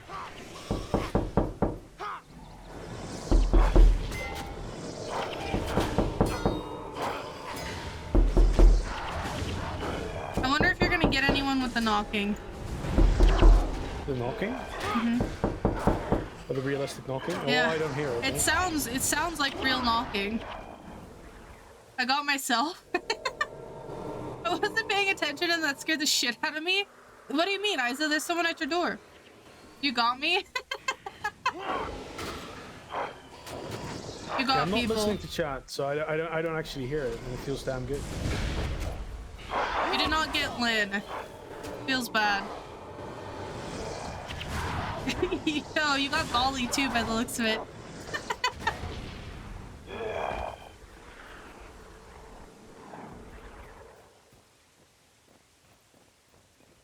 Big. Woke up the lurkers? True. So well timed it woke up the lurkers, you guys. Holy. I'm gonna rush through, and hopefully we'll get to the North Credit Province before anyone else. I'm running! Flo died. Alicia didn't die. Right. Oh shit, we didn't actually need to go here. We needed to go to, the Peepos, right? I thought someone was knocking on my window. I'm not wearing pants. That is the quote. That is the quote of the day. Oh my god, perfect. It's an ideal world, to be honest, you know, not wearing pants. True.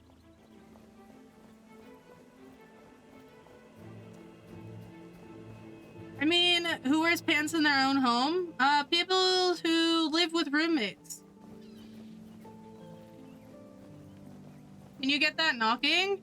You should. It's actually a lot of fun. It's Noxie, it's just like a soundbite that people can redeem channel points for.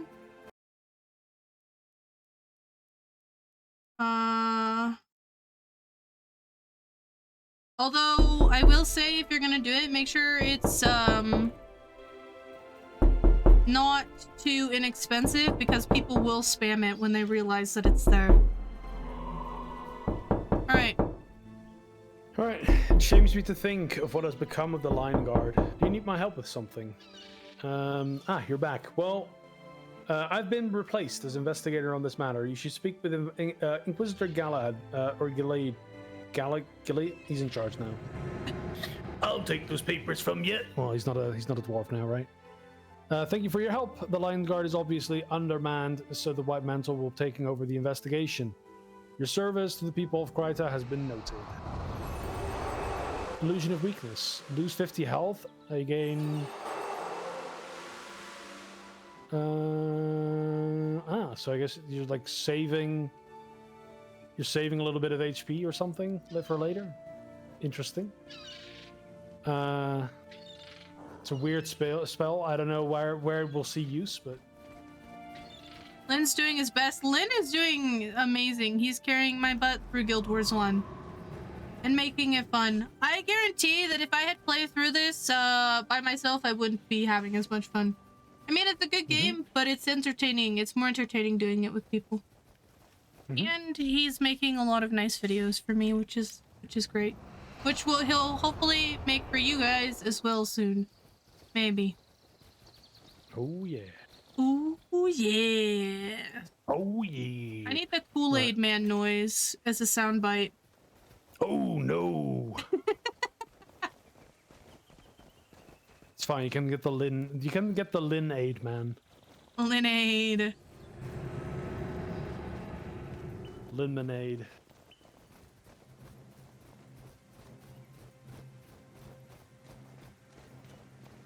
Yo, for people who like lore like myself, Lynn here is prime lore real estate. Honestly, I'm surprised that Lynn didn't want to stream this himself, to be honest. But It's honestly, it's more relaxing that way. You know, I'm sort of like playing here. You know, my face isn't on the screen. True. I have my own thing. You have the Guam thing going on. When is the next Gwam stream, Lynn? I might need to do like I need to next week's Alonian support, so I do need to do Guam stream next week. I will probably like go like giga hard and try and vanquish like many fucking zones after each other. Big. What day are you planning on doing that? Probably any day we're not playing. Well, I mean, that only leaves like what, Thursday for the weekend. Yeah, like I'll probably go hard on the weekend and then try and knock like pretty much everything out in Alona. Damn. Sheesh. Sheesh. Exactly. But yeah, we made it back to Captain Greywind with the blankies, you know? Hello, sir. We have brought blankets. These blankets will be put to good use. Thank you for securing them. Hog. Right. So now we have 3 quests, or we have 2 quests left, I guess. There is a... Let me actually remove the quest that we have completed for now.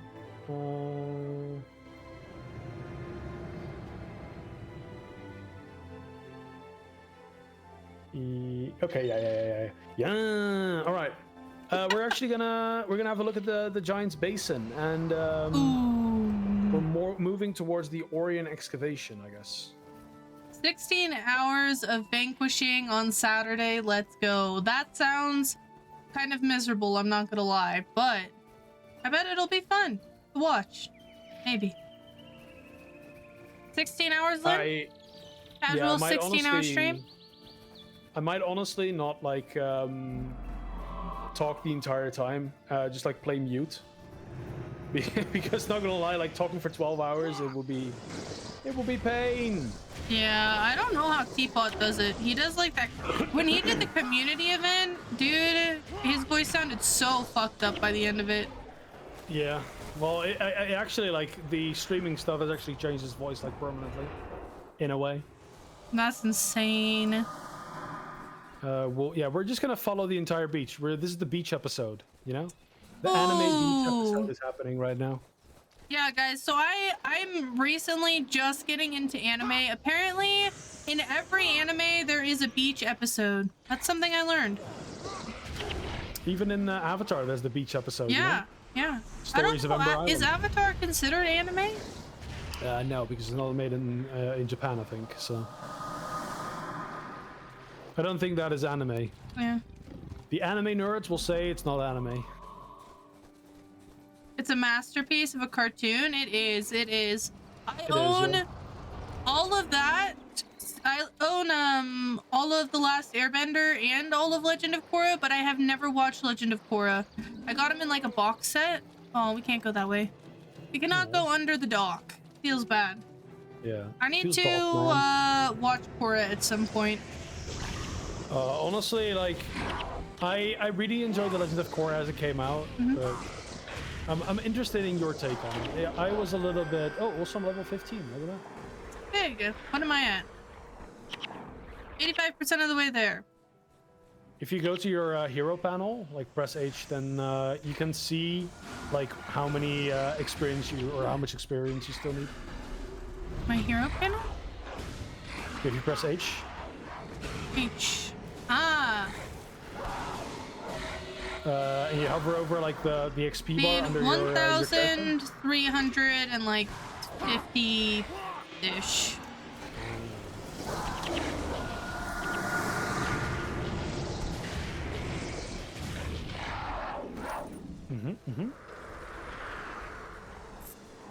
Korra is good, but it's different. That's what I've heard, because all of the bending and stuff apparently has changed in Korra, right? Like, I've seen snippets of it. Like, there's metal bending that, frickin' Toph created. That's advanced a lot. Blood bending, all of that stuff. I want to watch it. I would love to do something about maybe an event and watch it or something like that. Because I love The Last Airbender. It's honestly, it's one of my favorite shows.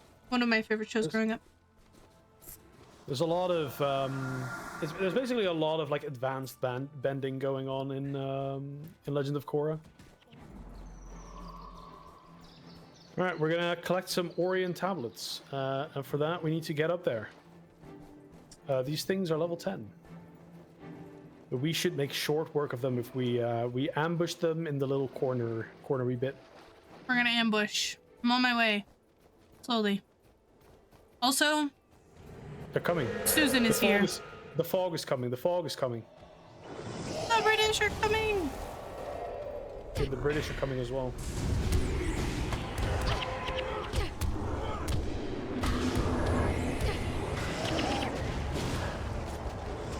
There's a lot of tablet sharks here. Holy. Okay. Half of them are yours though, so. Did I get mine? I got mine. Okay, good. Right. That's mine. How many do I need? 5 of them.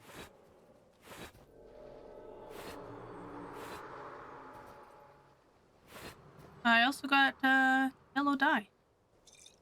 Ah, yellow dye, I see. Gold. Lynn, he's taking off without me. Oh yeah.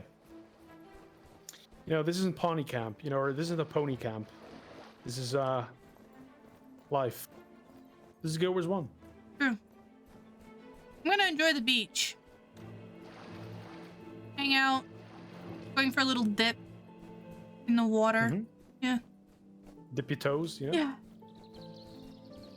I miss the beach, actually. Wow. I need to go to the beach. I need to go to the ocean. That's what I need to do.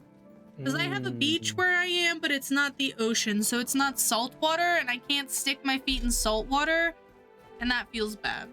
Because sticking your feet in salt water, it feels nice. Oh, dude, salt water is yucky. Yeah. It feels nice to stick your feet in salt water. To be honest, I like chlorine water. I'm a big fan of pools. Pools Chlorine over, like, water? water? Yeah. Pools over like natural water any day. I can't do it. When I was little, I had like blondish hair, right? So whenever I got into pools with chlorine water, my hair would turn green because of the chlorine. Yes. Yeah. So I guess you dyed it then, right? Or and then in high school, I got to high school and I was like, I want to have red hair. And so my mom wouldn't let me have red hair because she said that's too rebellious, you can't do that. So I got like auburn red hair and it never went back on, so. Yeah, fun story. but like you dye your hair blonde before, or No. it was just blonde before? Oh. Yeah. Like it wasn't like blonde, it was like a dirty blonde, you know what I mean? Like the porn blonde? The platinum blonde? No, it was not platinum blonde. No, Lynn. What? The dirty blonde is like a brownish blonde, like a really light brown blonde. Honestly, I like those colors, but some like they only work on. Go ahead. Sorry. They only work on certain people. God, I'm gonna fucking regret this. I'm very happy that this fall is not getting published. All right, we're talking here. We're talking here. Hello there. I'm glad. Am I ever glad to see you? I was out here trying to transcribe some of the images engraved on these ruins, and while normally this is such a trivial task, but at this time, whenever I begin shadowy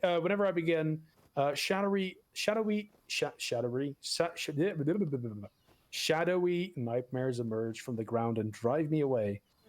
You appear to be a capable mesmer. Could you keep the nightmares away while I finish my work? It's very funny because like these things happen as well whenever I record these videos, right? I also enter like, or I just like repeat the same things like 7 times in a row. Oh, watch your back. The nightmares.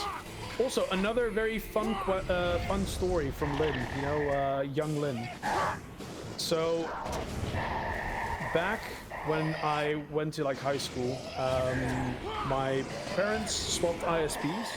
This is like when like the first broadband connections, also around shield. This was when the first broadband connections kind of like showed up, and you know you have like the always online thing. You know you no longer have to like dial up on your internet and that sort of thing. And they swapped ISPs, but unfortunately this ISP didn't deliver any of their stuff. So we spent back then, right? We spent a month without internet. We didn't have any internet at home, and that was like honestly like now it would sound like even worse, but honestly even back then it was quite bad. And when I got back, we finally got like an ISP that, you know, worked again, like 1.5 or 2 months in. This is, I started playing Guild Wars again, and this is the first quest I did. So I will always remember this thing being like the first thing I played when I played Guild Wars again after like a month. It's really, you know, I have a good memory of this, like killing the nightmares on my little ranger. Many things, my friend. I'm not sure why those infernal creatures were so intent on keeping me from transcribing these images, but I can't wait to return to my workshop and begin deciphering them. They'll need to teach me Mantra of Lightning and Determined Shot.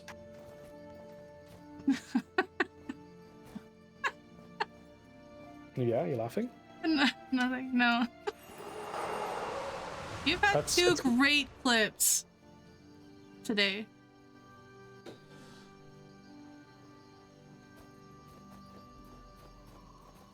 Where'd you go? He took off, guys. He did not wait for me to giggle about the clip. He's out of here. But yeah, I liked that story. That was a good story.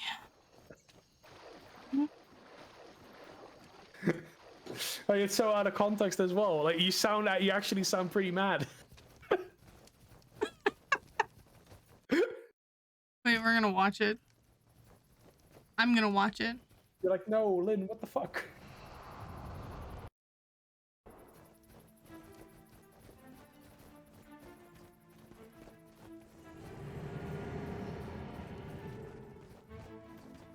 I love.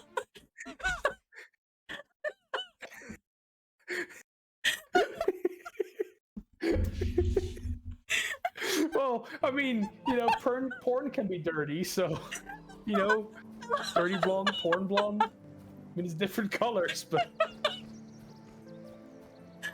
it's the idea. I fucking love how I say, like, dirty blonde, and your mind automatically goes to porn blonde. Well, dude, I don't know these colors. Like, what is it? Dirty blonde can be like dirty can be like dirty can be multiple things. What the fuck do you mean?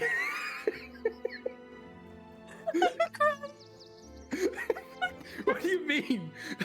Like, porn can be dirty, right? Like, I assumed it would be that color of blonde. I can't.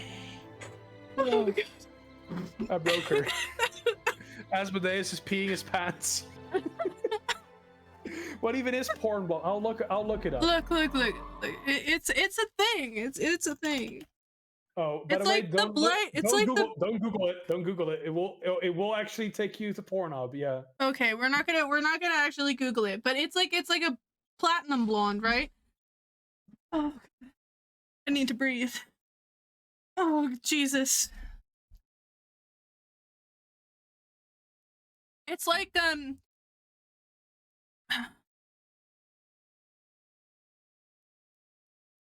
Yeah.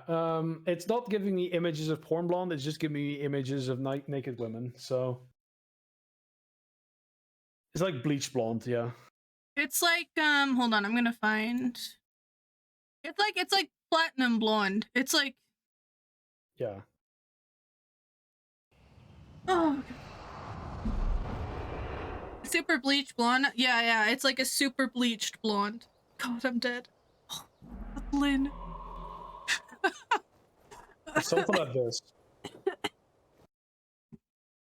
Yeah. It's like super like platinum.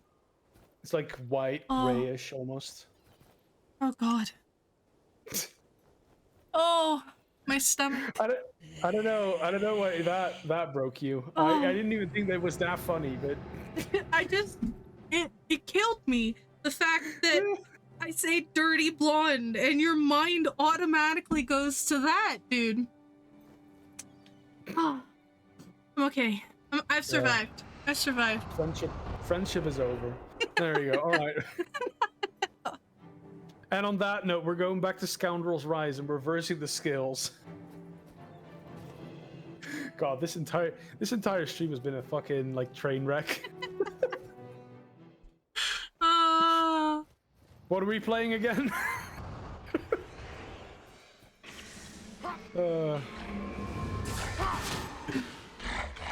What do you expect from someone who accepts my secondary content at 2 a.m.?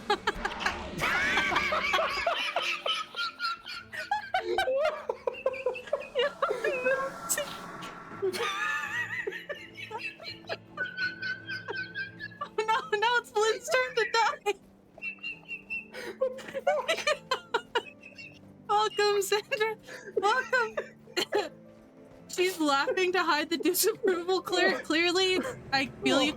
No. That was friggin'. It was so funny. Also, I don't think anyone knows about Noxie's second content. We went. Oh, actually, no. It is here. Wait, what? We need to talk to the settlement scout. Jeez.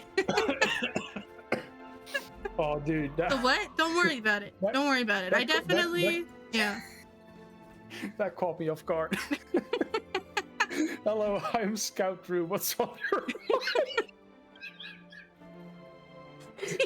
Lynn is dying.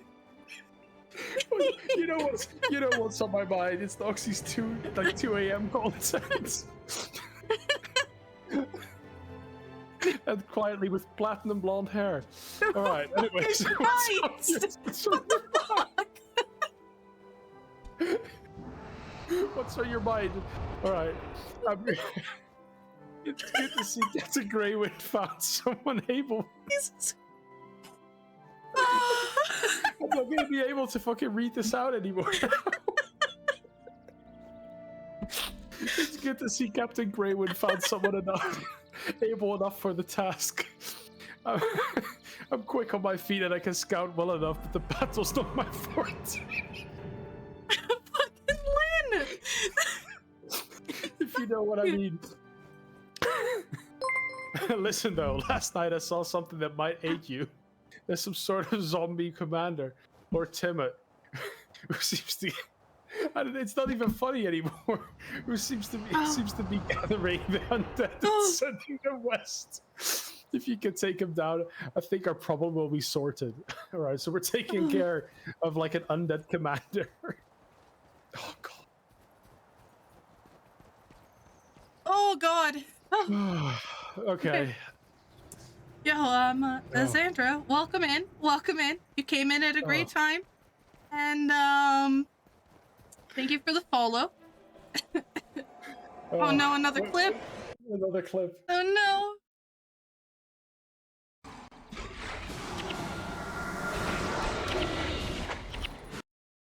no. At least it didn't clip the other part. At least they...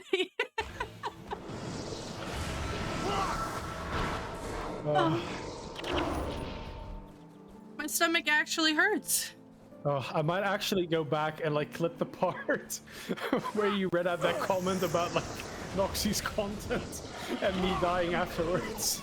Oh, the clips. I think actually the VOD might be unlisted, right? Yeah, the VOD's unlisted currently. It's gonna go up on. I can get the. If you tell me, yeah, I can get the clip for you. I can get the clip for you. It's it will go up on YouTube, but I have to edit some stuff. Yeah. I have to edit some stuff, right? Some executioners here, you know? They're executing Order 66. Oh, Alicia's she's just straight up dead. Again? Yeah. It's Lord Timid is here though.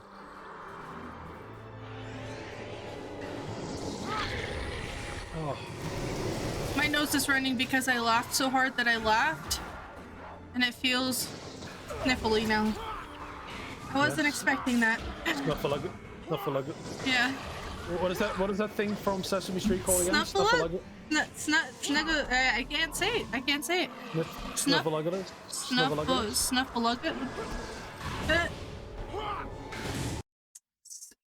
Snuffle. Elephant. Lugufus. Yeah, the weird elephant thing. Snuffalugget. I can't say it now. Nope, it's not happening.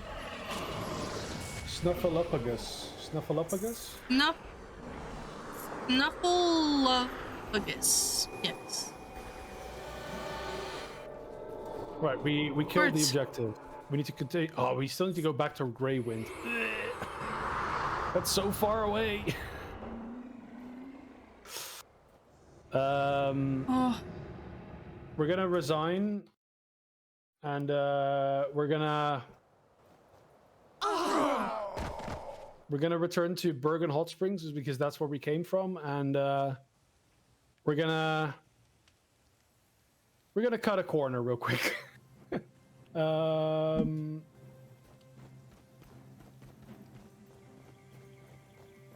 That's not my password. wow. Yeah, we're cutting a corner. I don't want to run back again.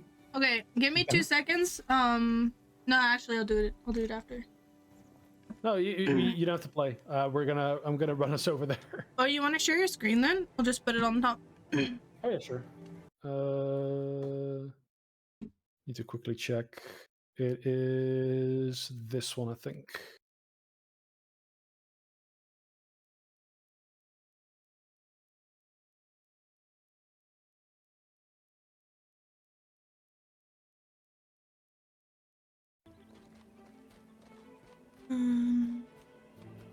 All right.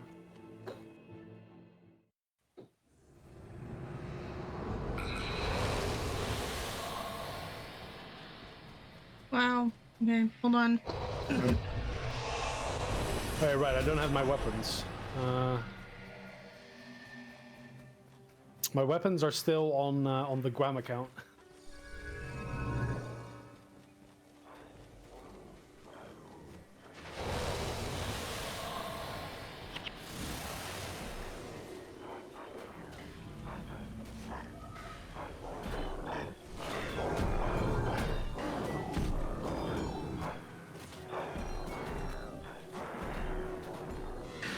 We're gonna make this work eventually. Here we go.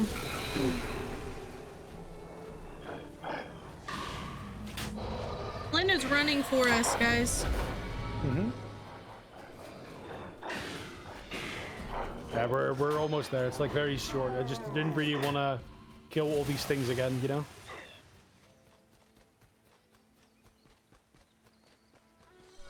All right, we're done. That was it. Yay! We're done! Now that can go away again. Well, it's for next time, right? Yeah.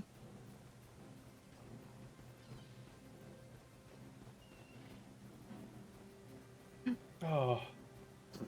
Man, I don't know why that fucking killed me. That was, It's because it was so out of pocket. yeah. It was unexpected. Yeah, that goes in the July compilation of funniest things. Oh, it broke me. I couldn't read the quest text. Also, you have points to spend. I do. Right. 14. What do I put him in? Do I just go full fire? Just full pure chaos. Fire. Yeah. Chaos.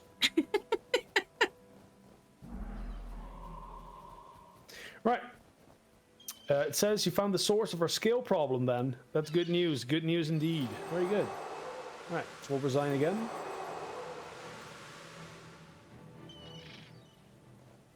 And we'll go back to Lion's Arch and we'll continue the memes. We'll kick that guy and we'll go back to Lion's Arch. We're TPing. So yeah, we have a little bit of walking left and then let me invite the boys again.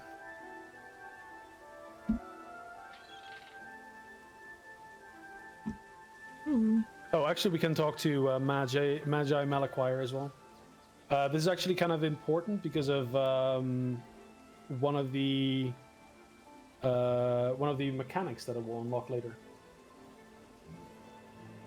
I like the fact that all of the capes are different for all the different guilds. I find that insanely cool. Right. So Magi Malaquire, he'll talk to us, and he says, "Thank you. These shards are very important to my research. Now lead me to my work. Soon all will be revealed." And here it is, the next quest. Long have I studied the mysteries of Tyria, and I've come to understand many things about the world. You will often encounter creatures that use skills that you would like to learn. I've created a means by which you may do so. I'll call it a signet of capture. Nothing is gained for free, however, and there are rules you must follow if you are to use the signet. First, common foes do not possess the necessary energy to charge the signet. It will work only in those who possess exceptional power. You will recognize such foes by their colored aura, so that is bosses, basically, right? Mm-hmm. After you have defeated a foe, simply stand near that foe and use the signet of capture. Any foes who are sufficiently powerful will be affected by the signet, which will then transform itself into a single skill of your choosing. And there are some exceptionally powerful skills that may exceptionally powerful skills they may only gain from this manner. So the signet is a very valuable resource. Do you understand how to use the signet of capture? I understand. It sounds amazing. So yeah, we're not going to equip it because we're not going to be using it for a while. We'll use it at a later point, but basically this is our way to unlock elite skills. Oh shit! Once we get, this is basically, you can use it to capture any skill of an NPC that is like your profession. So for example, you're an elementalist mesmer right now. If we were to kill an elementalist boss, we will be able to pick out any of their skills that they've learned and we have not. But of course, this is only really useful for what is it called? This is only really useful for elite skills and some other skills that you can only like get earlier than you're supposed to get them because the skill trainers will only offer them in later zones. Okay. So yeah, we're gonna just keep that around for a while. It's a skill. It's under other skills, so it's like the no attributes. When we use it, we'll basically be able to get an elite skill. So we're gonna wait until we can capture our first elite skill. Cool. I'm ready. That indeed is coolio. So now we'll do report to the White Mantle and like one other little side quest, and then we'll hop into the next mission.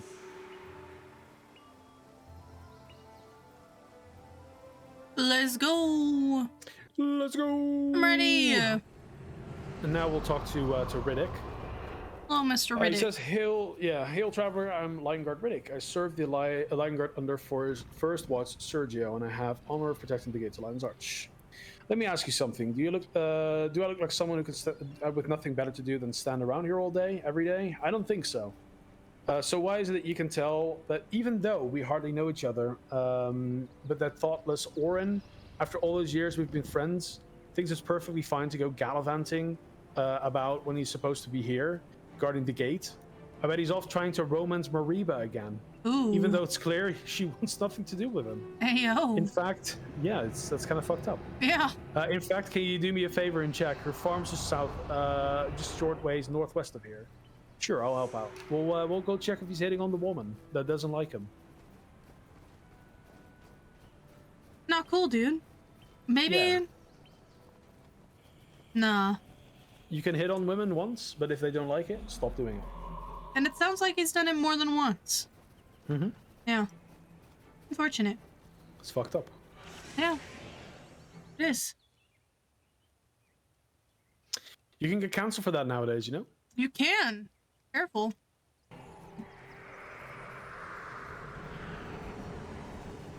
Ah, there's Mariba.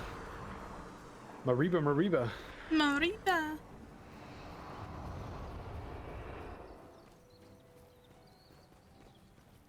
Oh yeah, you got a ton of experience as well if you capture those elite skills. So you're looking for Orin. I hope he doesn't owe you money. The sun hasn't risen on the day when Orin couldn't weasel. Wait, the sun hasn't risen on the day when Orin couldn't weasel out of a debt or a duty. Well, he's bound to be slinking back here as soon as he has a new story about how he's reformed and he's going to be something special someday. Sad thing is, he could be if he put his mind to it. Well, here's what I'll do. As a favor to you and everyone else he owes, I'll tell him a mighty mesmer came looking for him, stirring up trouble about his debts. Debts. And I was terribly frightened for him and so on and so on. But that should get him on the straight and narrow for at least a few hours. Okay. Perhaps you could do a favor for me. Recent days, there have been bandits raiding this area, bold as brass.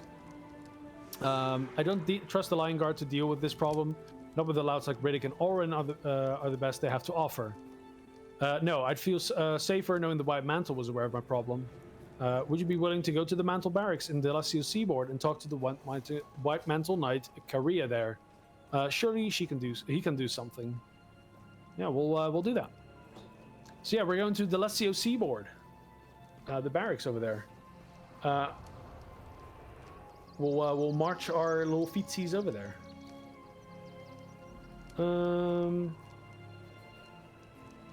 Let's actually take the low bridge. I feel like today's a bridge day. I'm on my way. Apparently not, because there's an invisible wall here. Now I'm on my way. She's on her way now.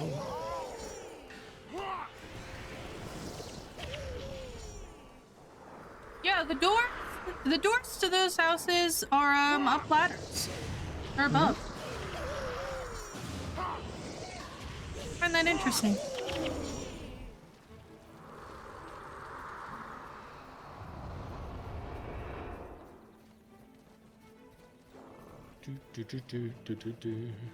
Are these faced in a specific direction for a reason?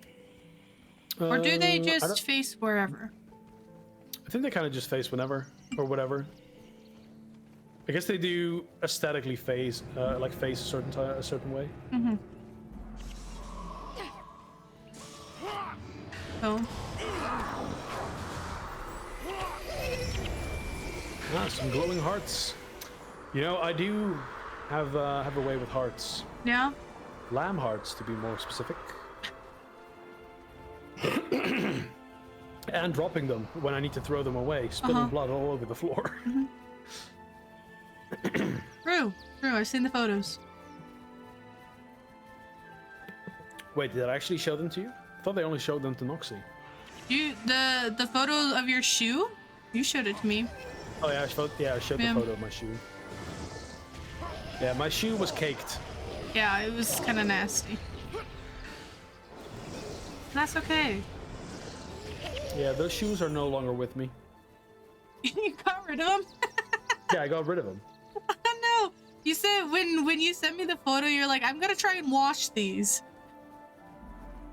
Yeah, I tried that, but they're not, the blood wasn't coming out because the sole, right? Like the white side of the sole is like very ribbly, right? There's a lot of ribbles there, like little ridges and little cavities that stuff could get into, and I couldn't really get it out. Oh no! But yeah, we're here. We're in Delesio Seaboard. The area that Sol Delesio. Well, Sol Delesio wasn't named after this area, but this area was named after Sol Delesio. This is cool. This is a cool place. It's a really cool place. Mm-hmm. This is this area is like where the Dominion of the Winds is in Guild Wars 2. Or well, not this outpost, but the area after this. This is also one of the rare instances in the game where there's actually like hostile monsters in the outpost, right? There's like grasping ghouls over there, kind of like running about. We can get up there so we can have a look at them later. But yeah, let's talk to the White Mantle Knight Korea.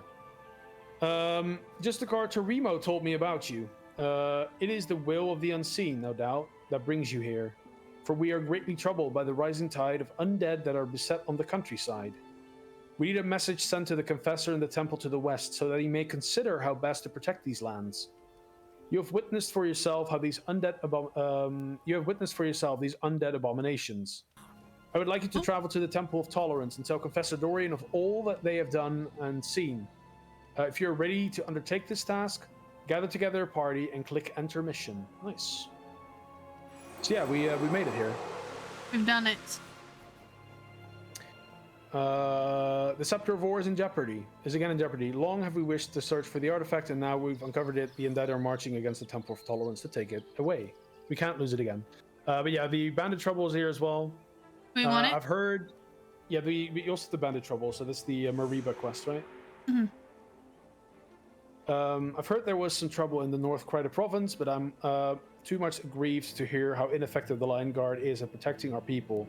Here we are, the White Mantle, taking on the greatest of crises facing our land, the Walking Dead, and the vaunted Lion Guard cannot deal with a few brigands. I will send a few men to inquire on this matter, and in the meantime, give you this token of Janthir to the peasant you mentioned. The peasant, Jesus. While she bears it, the unseen ones will pay her special attention. Ah, the unseen ones will pay special attention to her for the token of Janthir. So yeah, we should give that to her. How much is the quest reward? 500. Yeah, let's quickly give it to her, right? We'll quickly give it to her, and then we'll teleport back, and then we'll do the mission. Ready. I'm ready for the mission. I'm ready to give her the pendant thing. Token. Not a pendant, it's a token. Token. The little toke. Yeah. Toke or go broke. So, you know on your little panel thing, right? It says inventory, and it says like your name, and it has your gear, and then it has the bags underneath. What are the other little slots next to it for? Ah, excellent. So those are part of the hero system. These are your equipment things, and we've already talked about heroes just a tad bit. Yeah. Heroes are like, customizable henchmen, basically. So they also have their own equipment, armor, and so on. So the tabs up there are basically to swap between heroes. And seeing as you can hold 8 of them, there's 8 slots there. You being one of the party leaders, and then 7 heroes. Oh shit. Cool. That's actually pretty cool. So you can like fully customize. I knew that you could like kind of customize them, but you could like fully customize them. Oh yeah. What's this? A token of Janthir. Are you here? Oh, wait a sec. I got stuck. We're good. Okay, stepsis. What's this? A token of Janthir. I think I was hoping for a little more knight and a little less mantle out of Korea. Oh well, I guess there's things not. Wait. Oh well, I guess there's not to be done, but hope this thing works. Well, okay. We'll resign and then we'll teleport to Delessio's seaboard. And now it's actually time to do the mission. I'm ready. So do these not count as deaths? Resigning? Resigning doesn't count as death, no. Ah. It wants me to unlock Cantha, Alona, and Eye of the North. We're not going to do any of those things. Yeah, we're not doing that. Yeah, we'll just hit enter mission. We'll see what happens. What is going on in the Delessio seaboard? We're gonna blast. I'm ready.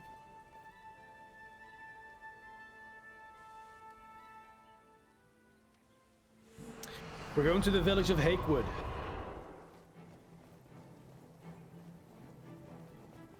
Oh, the Temple of Tolerance. That's where the one lady went. Temple of Tolerance is also where the Professor Dorian is right now. And he's trying to hold the Scepter of War there, but apparently, the undead, they want to take it. They're raiding the land.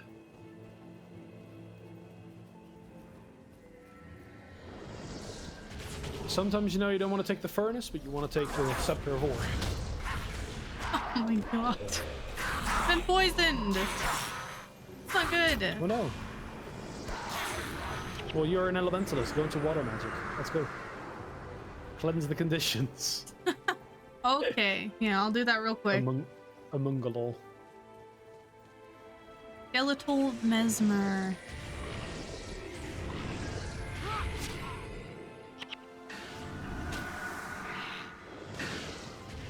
Skeletal Mesmers. Is it still best for us to keep Resurrection Signet in that last slot? Well, for now, if you want to get some other skills, you could probably not take it because all the heroes have it. Alicia also has resurrection skills as a monk. I mean, if she can stay alive. Good joke. But it is true. Alicia will, if she's like, you know, alive and like, or like, and other things aren't alive, she can actually cast proper resurrect, and that doesn't require like a morale boost to recharge it, right? I'm crippled. I'll be there You're crippled, eventually. Yeah. I'm on my Sometimes, way. you know, your legs don't work like they used to before. Yeah, it's true.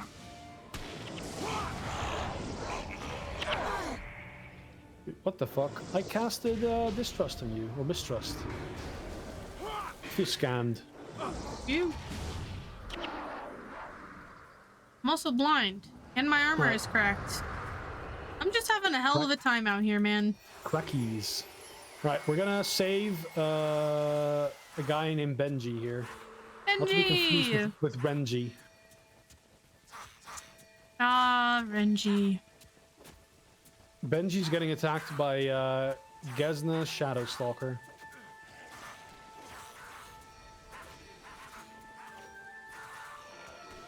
See the Benji.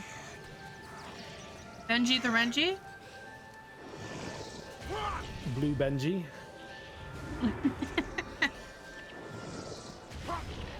Right, there we go. He's now alive, but he's still, you know, gonna try and defend his entire city or town. There he So goes. we're gonna run after him because Benji is the key to the bonus of this mission. So we want to keep Benji alive. Moved out of my firestorm. I don't know why I try to keep casting that, but I do. I should also start making the next video available because we're going to be watching a video during the defense event. Alright. Well, you're going to be watching it. I'm not going to be watching the video. Wow. Well, the defense event takes a while, so. Let me know when I can refresh. Ow. Page. Well, we're going to be watching it when we get to the temple, so. I will quickly check if. Where is it? Do we still have YouTube Studio open somewhere? Or do we, Sign of mending. Ooh. do you feel mended yet? Feel mended. I like this thing. Can we just lure all the mobs over here and just fight them in this so we never go under 100% health? Oh yeah, we could. Yeah. That is an option. I did refresh the video. It's been refreshed. Well, I guess like reveal the video. Okay. Oh. This one? Story 3? Story 3, yeah. We'll watch it when we get to the temple, though. Okay. Well, I have a Crichton key, by the way. I'm gonna open this chest. Let's have a look. What's in the Crichton chest? A storm artifact. Nice. There's also piles of glittering dust, which I'll happily Perhaps take. casting time of spells. That's a good one, though, isn't it? Hmm? A good uns, yeah. Right. So we talked to Benji, and Benji said, "Thank you for like helping my video, like my yeah. Thank you for liking the video." But he, you know, he actually said he's like, "Yo, we have an offering. Like, we want to like make an offering to Melandru." Oh no, actually, what he said is like, "You saved my life. Thank you. Most of the White Mantle don't understand the old traditions, but you seem different. There's a small offering out behind Wakewood in our ruined farmhouse. Just follow the path out to the back gate to get there. Could you take it to the local statue of Melandru? Be careful not to drop it." That information is very important. So yeah, we're gonna talk to his brother. He says, "I'm not supposed to let anyone through this gate, but you saved my brother's life." So yeah, we're taking the other path, and we're getting we're basically taking the alternative path to get to the Temple of Tolerance, and we're gonna have to get this offering to Melandru. Ooh. Offering down. to the gods. Which is a little bit weird, you know, like the White Mantle, they're big into the unseen gods, you know? As pointed out in chat, like someone said, why did the White Mantle go, or like the White Mantle Knight go like, yo, praise Dwayna, which is like really weird because they would praise the unseen gods, right? Mm-hmm. It's a little bit out of character, but I guess, you know, he just defaulted to, you know, something new because after all, like the White Mantle are relatively new, like, you know, like Soul saving the nation, I guess, like happened right after the Searing. Because the Searing happened, which allowed the Char to like cross the shiverpeaks. And then after that, Soul stopped them, right? As we heard in the video before. Mm-hmm. So maybe, you know, this guy was still, you know, stuck to the old ways, or I guess, you know, maybe that's why he fucked it up. It's like when you try and stop swearing, but it's hard at first and you swear anyway. Yeah. Mm-hmm. You dodged my thing. Feels bad. Oh yeah? Yeah. We did it again. Or did the other guy did it as well, I think, right?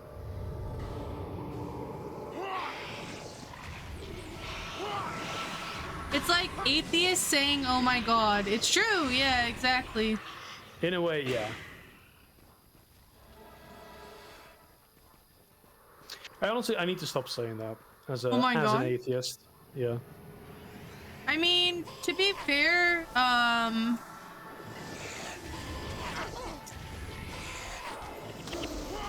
so I grew up Catholic, right? We weren't allowed to say that at all, because it was taking the Lord's name in vain, right? So, if anything, it's very atheist that they did that. Because you don't believe, so that way it doesn't matter to you if you say it or not. Yeah, but it's also weird to damn someone who you believe doesn't exist, right? Yeah. Sure. Both of it is a little bit silly. Yeah.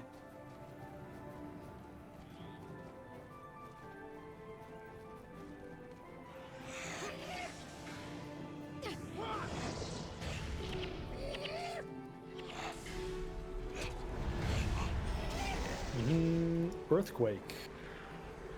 No, sir. All right. So there's a lever. We're not just gonna pull the lever just yet because that will start an assault on the temple. Okay. But yeah, there's the Melandru offering. So big thing. Benji mentioned this, right? Mm-hmm. It is very fragile. If we drop it, it will disappear and will fail the mission. Oh shit! The bonus. So once we pick it up, we can't drop it. So, are you up for the task? Do you wanna hold it? Oh god. I mean, I can hold it as well if you want to. Yeah, you hold it. You hold it. I'm clumsy. I'll hold it. Clumsy Wumsy, yeah. Yeah. All right, so we're gonna go to the lever, and when we go through the lever, we're just gonna immediately try and run to the temple because. Confessor Dorian will immediately get under attack. So yeah, we'll pull the lever and we go through. Yeah, go. Run! Whoa, run, people run. People pants run. There's gonna be a bunch of ghouls, but I'll try and like get the henchmen around it a little bit. We run! There are a bunch of ghouls. I'm crippled. Nice. We're gonna leave Susan behind, but are you able to run? Or? I'm crippled. For ages. I don't think Alicia has condition removal, so... Eventually, I'll be able to move fast again.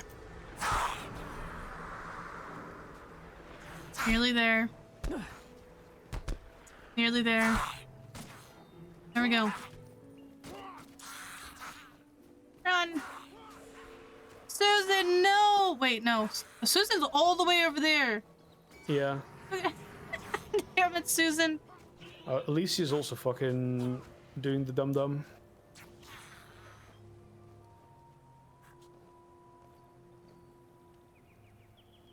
Alicia beat them up. Holy shit. Can you get over here? Right.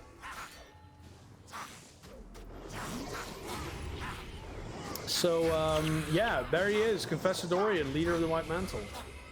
In the meantime, we're gonna watch a video on Sol D'Alessio, because, you know, as we're fighting, Confessor Dorian is like, oh, we're gonna just have a chat about, you know, our founder. They're coming at us from all sides. Oh no! Now we're gonna go watch a video. Yeah, we're gonna go watch the video as we protect them. Okay. Chat only gets to see us watch the video, though. Ready? Yeah, well, there's not really anything happening. There's the video is not gonna. The defensive end's gonna longer than the video, so.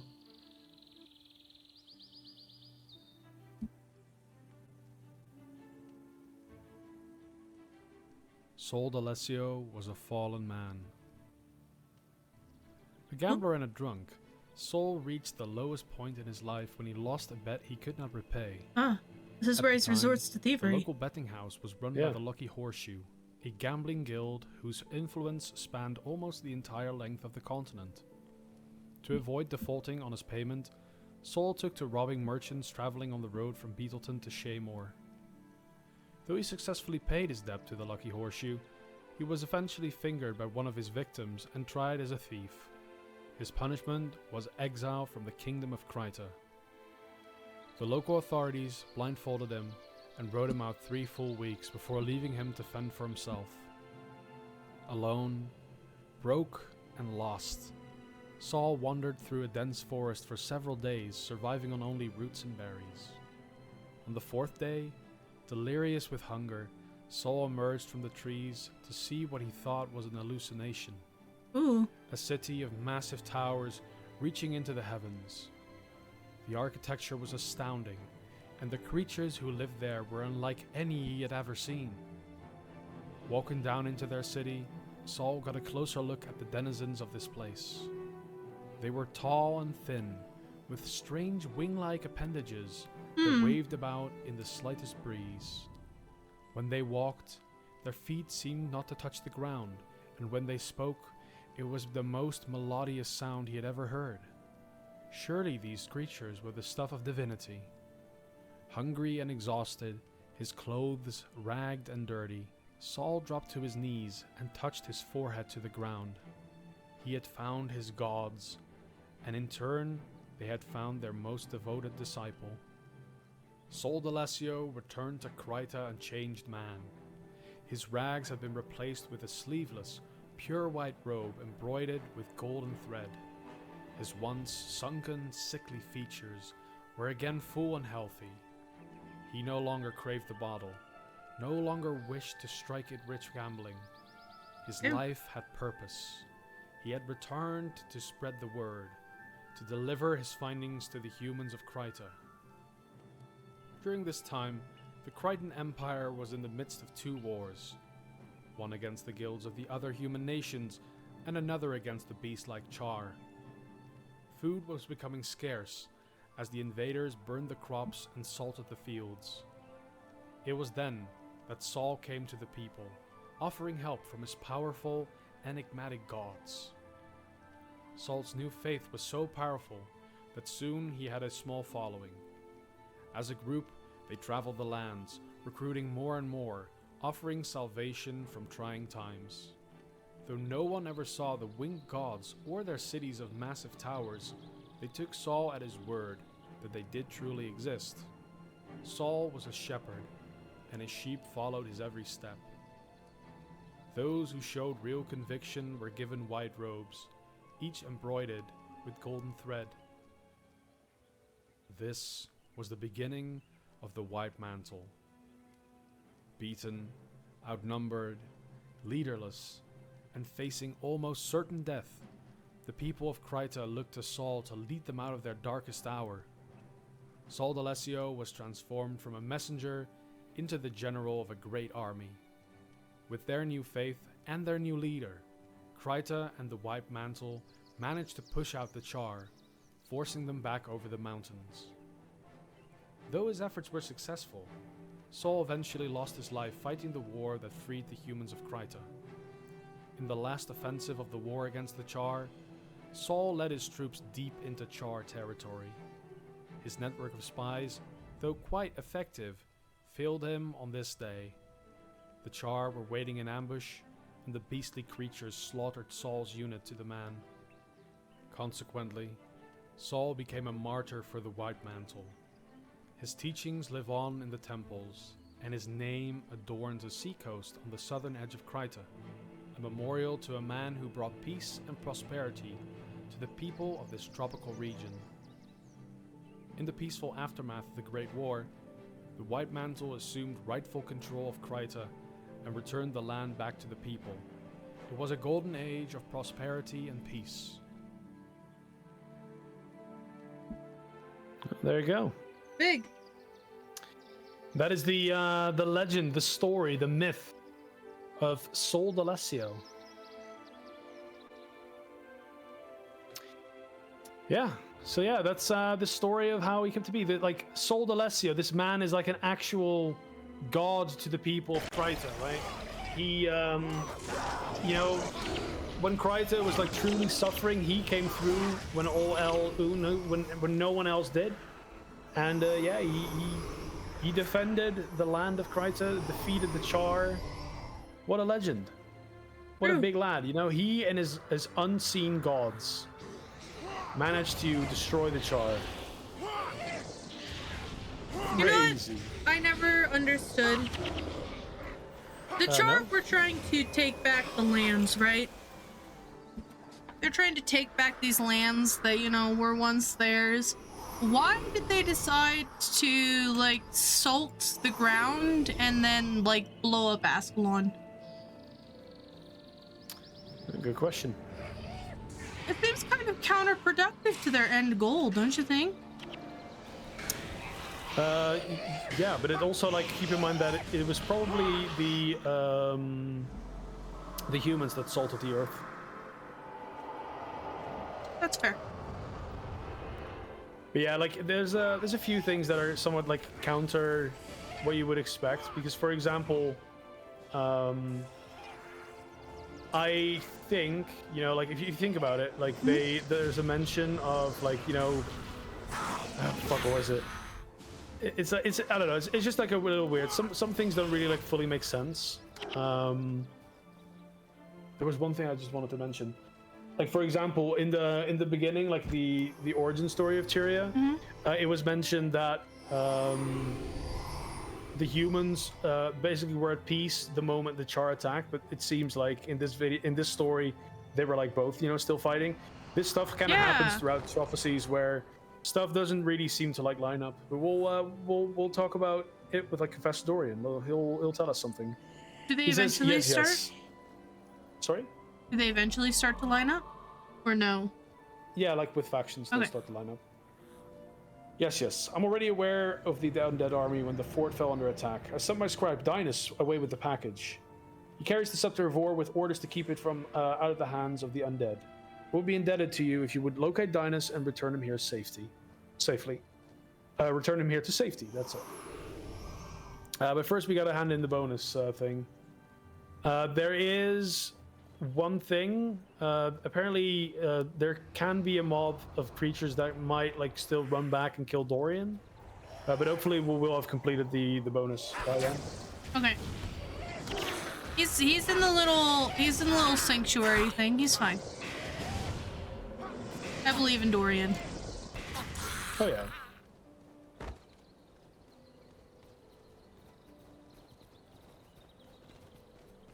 Yeah, we're going to put the what is it? The Melandru's offering at the little shrine there.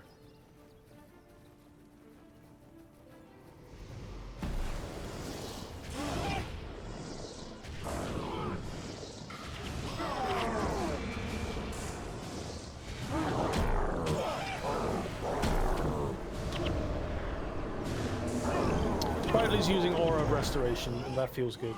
Yeah.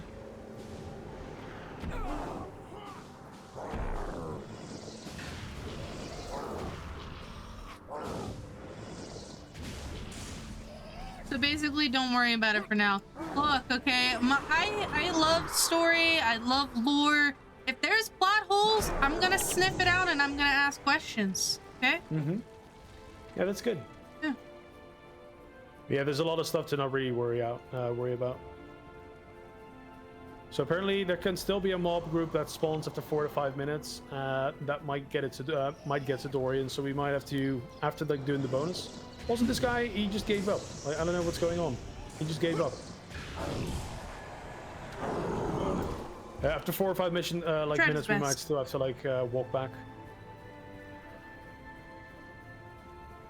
Just that it will make sense later. That's fine. Yeah. That's fine. As long as it makes sense later, it'll be okay. I know I have probably more information than ooh.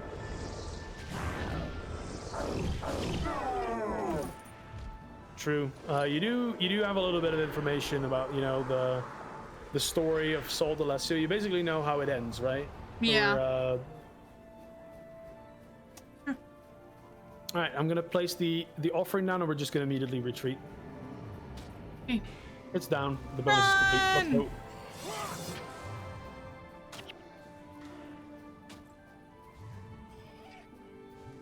Let's go. The fire imp will actually battle them, which is kind of funny. Susan can do it. I believe in Susan. Even if she doesn't survive, we'll just be summoner. I think, yeah, you don't have the debuff either. So if Susan loses, then Susan losing, she running.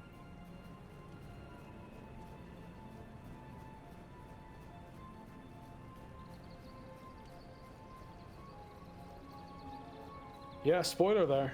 Whoa, let me actually purge that real quick from No spoilers. Dink donk. yeah, boom. Bonked. We'll actually get to the end of the mission. I trust in the fact that, you know, Dorian's not gonna die. No, yeah, he's 100%.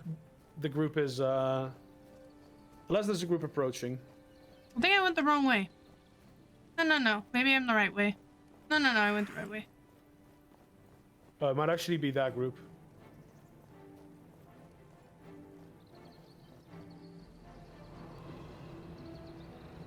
Well, he's still here. Oh, look. Yeah, actually, there is another group of mesmers and a monk there.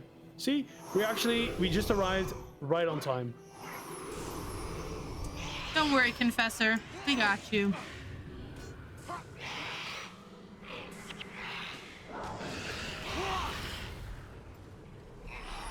Right. Let's go to Dynus now. Also, these things, they're very interesting. These purple looking things, these little tower thingies. What are they supposed to be? I don't know. I don't know what they're supposed to be.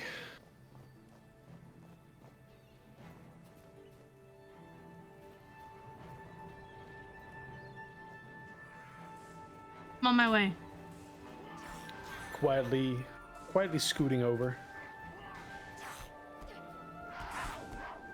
I was scared of those my whole playthrough. They look ominous as fuck. They kind of do. Mm-hmm. And they're like a purpley color. Purpley, blacky, red color.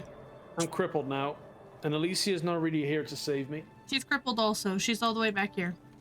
Oh, okay. Well, serves her right.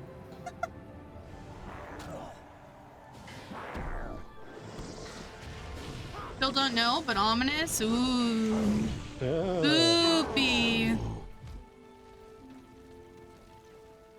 Let's see if we can avoid these, or this last Gypsy Atten, by like hugging the wall.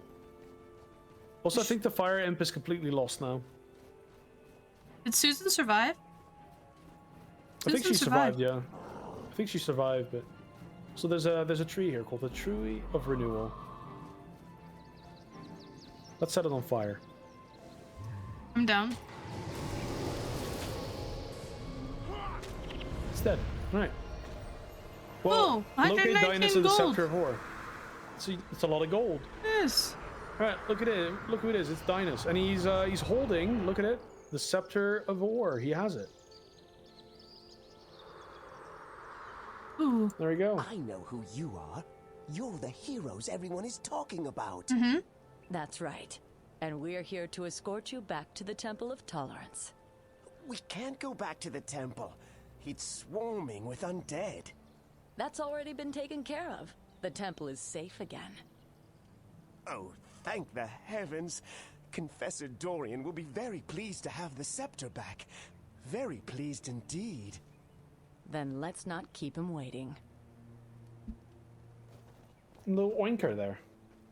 He's like looking at us. He's like, ooh. Undead are icky? You're right. They are pretty icky. Mm-hmm. Ah, Kenny's back.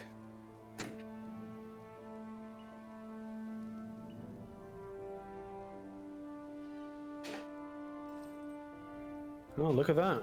Hmm. We've made it to the temple. True. Step forward. You have taken great risk today, placing yourself bravely in harm's way. In the face of overwhelming odds, you and your comrades chose the hero's path, and for that, I am in your debt. For your service to the White Mantle, it is my great pleasure to induct you into our organization and bestow upon you the title of Knight of the Mantle. Ooh, Knight of the Mantle.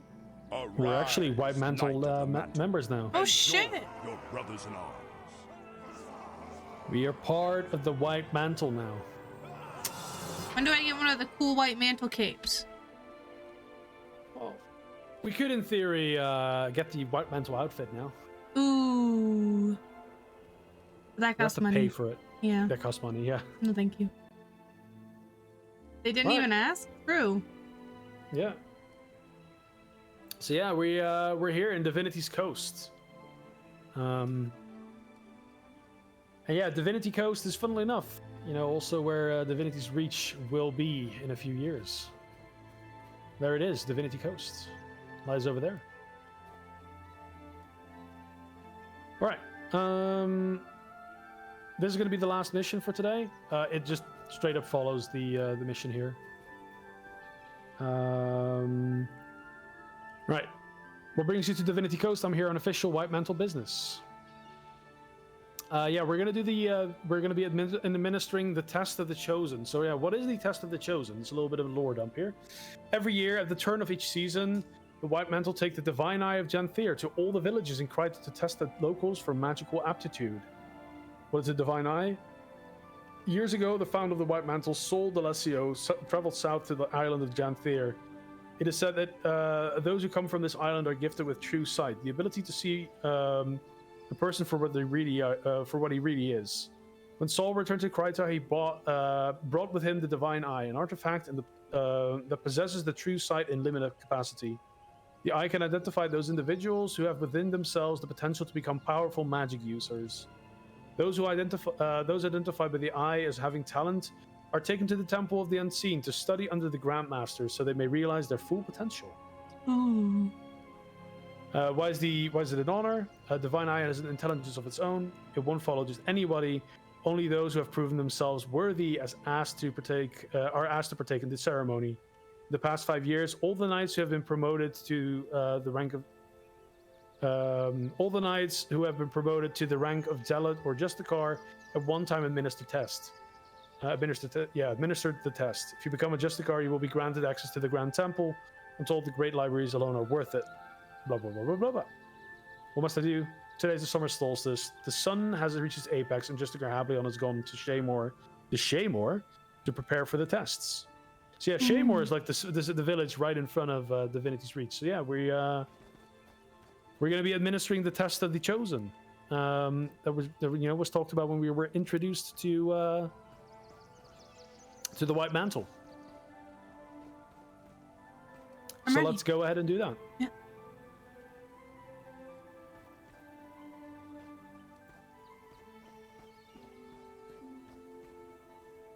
And then after that, I go to bed. Yeah, because it's freaking late for you. It's almost 2 a.m. Yeah.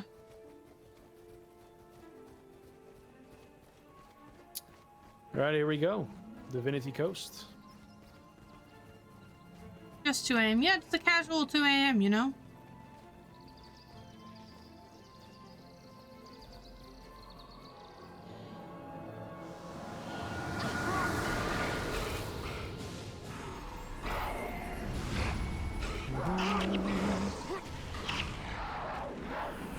We're also being attacked by the bog scale.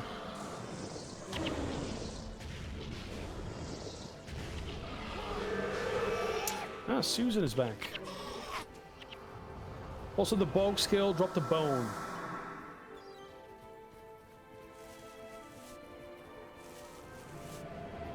I'm looking forward the to event. 24-hour Guild Wars 1 stream. I don't think that'll happen. I don't have enough stamina. Almost 7 hours. The streams are slowly getting longer, but I think this is the last long one. Oh yeah, 100%. Because next week they have to be shorter. Because it's going straight from Guild Wars 1 into Guild Wars 2. Because I'm doing Vision Train. It's a little bit of a train going on. Yeah, I'm excited about it. The Vision Train. Ow. We've been hit by deep freeze. I'm deeply frozen. But yeah, there's Shaymore. The gate to Shaymore. You have been bonked. I'm still hexed. I'm still slow.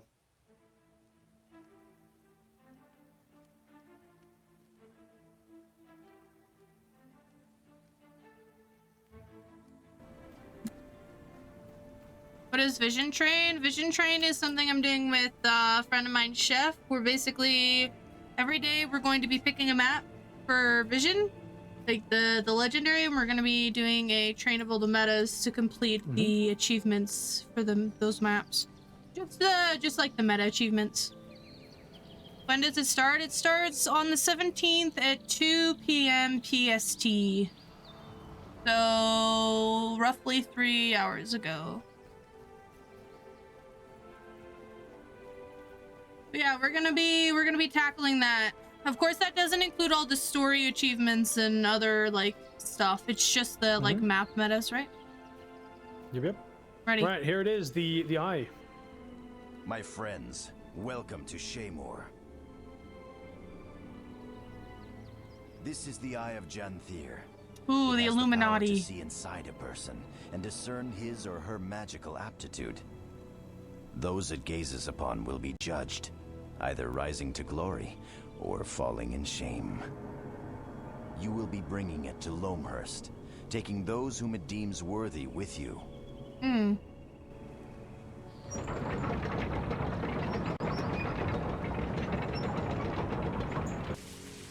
But before it will follow you, you must first cleanse yourself in the Fountain of Truth, up on the hill to the southeast.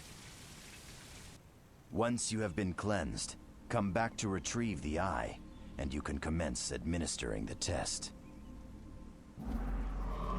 Well, there we go. Nice. All right, the cleansing. But yeah, we're cleansing ourselves.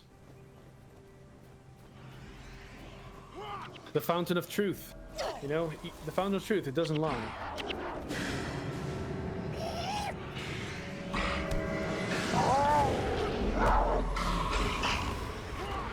I don't want to die. There's a bush in the way.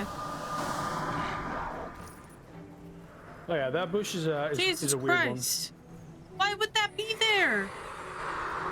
one. Well, you know, they only trim it once a year, you know, when they're doing the trials.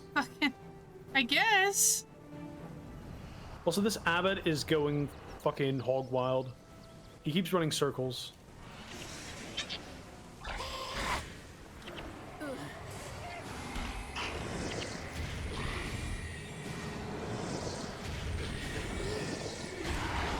Right.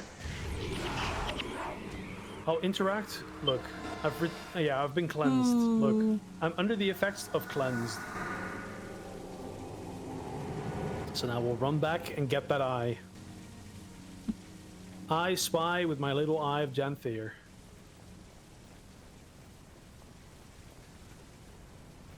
The eye has chosen its sacrifice. I'm ready.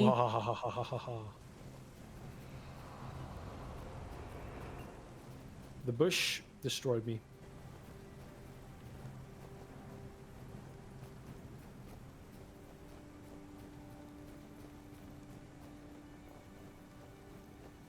We've been playing for 7 hours. Please take a break. Yeah, we will soon. Shit. Right. Deliver the eye to the coastal city of Loamhurst. Look at this. The eye of Janthir is like following us now. This is an And look, interesting. this person, this villager, is basically whenever we get to a person, they'll be judged by the eye, and the eye will knock them down if they're unworthy. And those that are worthy, they'll follow us further. Really? Yeah, look. So, for example, the Shaymore gate guard will open the gate, and he'll get knocked down because he isn't worthy, right? Shit. And this villager, there's a cooldown, I guess, but that villager is also not worthy. There was a villager that was worthy, though. There's a villager right here that's worthy. Yeah, I see it. Did he get? Yeah. He's following us already.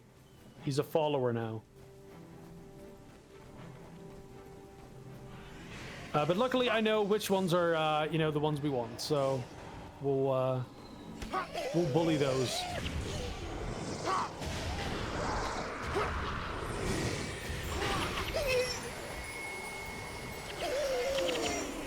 And we'll use a few tricks to get them as well.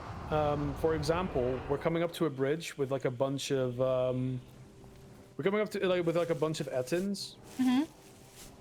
I'm gonna just run past. Actually, yeah, we can kill these.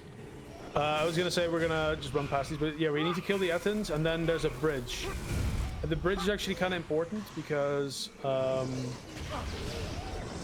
the other side of the bridge is a, what is it called? It's basically another like villager that we need to save. And if we don't have a speed boost, we can't get there in time to kind of like save him and heal him. So what we'll do is we'll send the henchmen across because they don't trigger events like players do. So we'll send the henchmen like kind of close to the other side, and then we'll run, and the henchmen will be able to heal, in time because they're already going to be close when the mobs spawn, right? A little bit of a tricksy doodle, you know?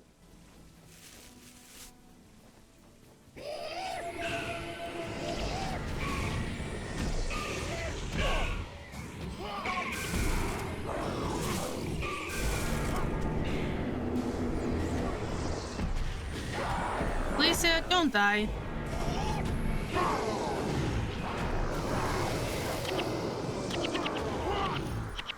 Some wooden planks there. Right, so we're gonna not run across the bridge here. Okay. We're just gonna send our boys a little bit. This fucking mosquito, man. Is it the same one that's been like flying around your room all week? Yeah, pretty much. I actually don't know how far. Yeah, I haven't really unlocked much of the mission map yet, so I can't really see like where I can and where I cannot put them. I guess they're still running, so this could be good. So yeah, they're gonna be running now, and we'll just follow them.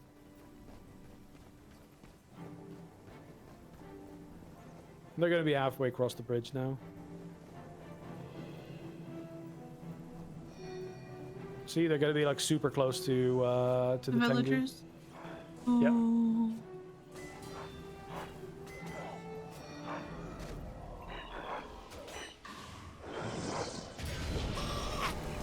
A little bit of a trick. It's even better with heroes because the heroes will actually just kill them before you even get to them.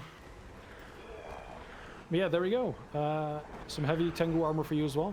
But look, this guy didn't get knocked down. He has a question thing above his head. It says, "Thank you. When our caravan was attacked, several of us were scattered into the hills."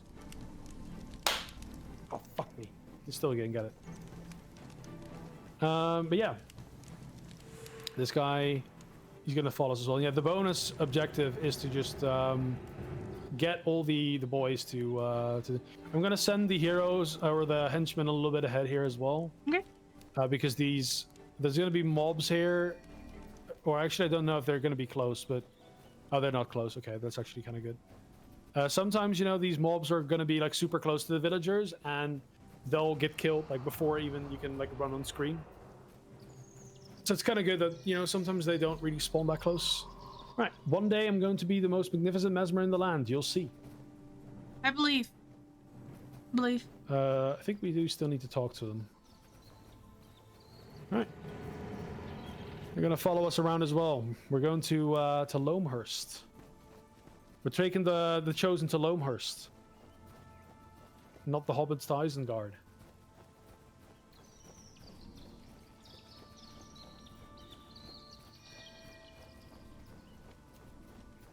All right, and there's another boss, Sky Quickfeather.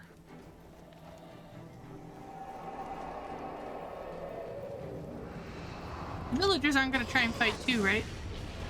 Oh no, the villagers, you know, they're untrained. They're not, you know, coolios yet.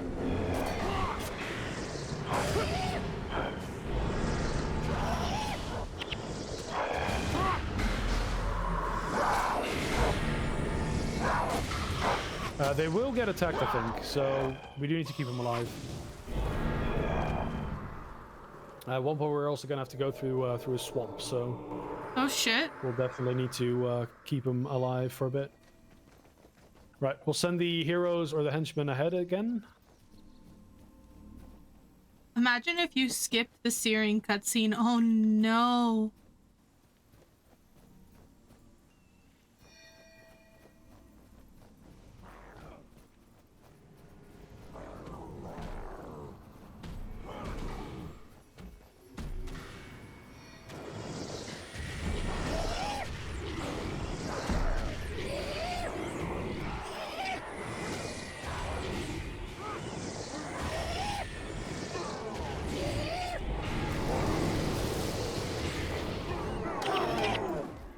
So we're gonna send the heroes ahead again, and then we'll just wait here a little bit, just so that they're gonna be a little bit closer to. How many villagers do we need to get?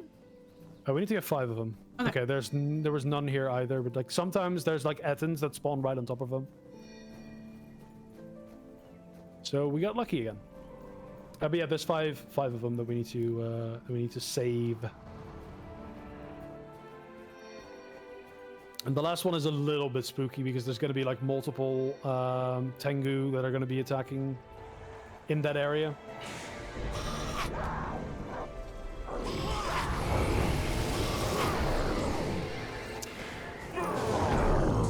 But after we've saved them, they're pretty much we will have made the we'll have finished the mission. Or finish the bonus. We just need to like hand them in.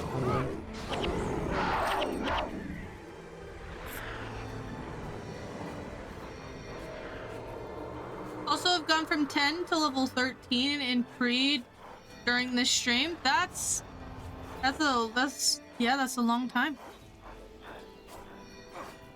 Yeah, that's the thing. Poor merchant. Yeah, we'll need to save this villager here. So like we'll get the villager in the back here.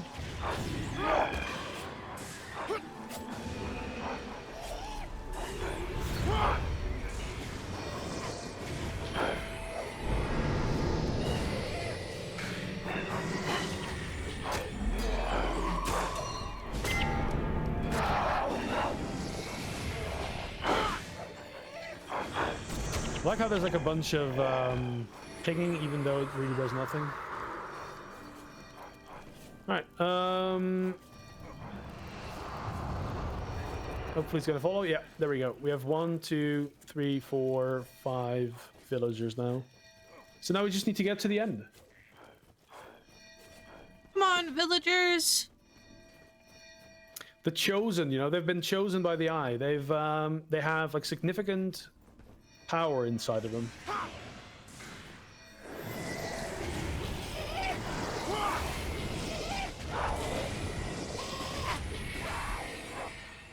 They've shown promise. Suffering.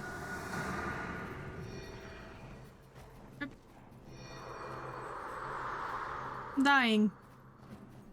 So the villagers. Bad.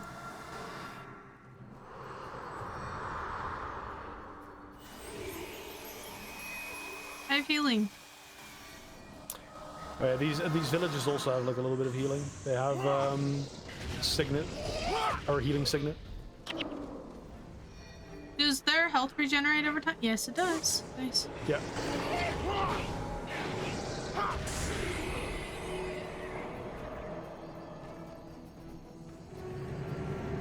Ooh, do you have another Crichton chest? I don't. I only picked up one. Oh, they did manage to, I think, kill another boss here. Is that not a boss? Oh no, they killed a Moa. Not the prize, yeah. Moa! Well, the prize Moa is already like long dead. You know, he died 2 years ago. That's in too the bad. catacombs. Honestly, I miss the prize Moa. He was a very misunderstood character. Yeah.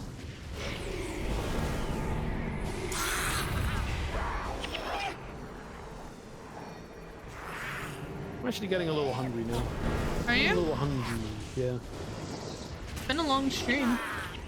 7 freaking hours. Every day it gets longer, Lynn. Yeah. Tomorrow's gonna be 8-hour stream, who knows? It's gonna be short, quietly stream, right? Like Planix used to have this meme going where he would say, I'm gonna do a short stream, and then he streamed for like 10 hours. I don't know if I don't think I've ever been to 10 hours yet. Actually, what is my longest stream? I'm gonna have to look that up. Is there a way you can look that up? I don't think so. Ah, I'm being poisoned. I did not think this through. Poison in my bones. True.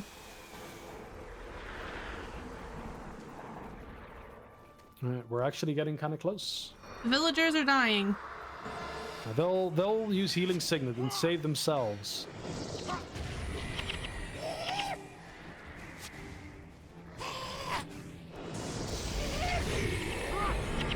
Alright.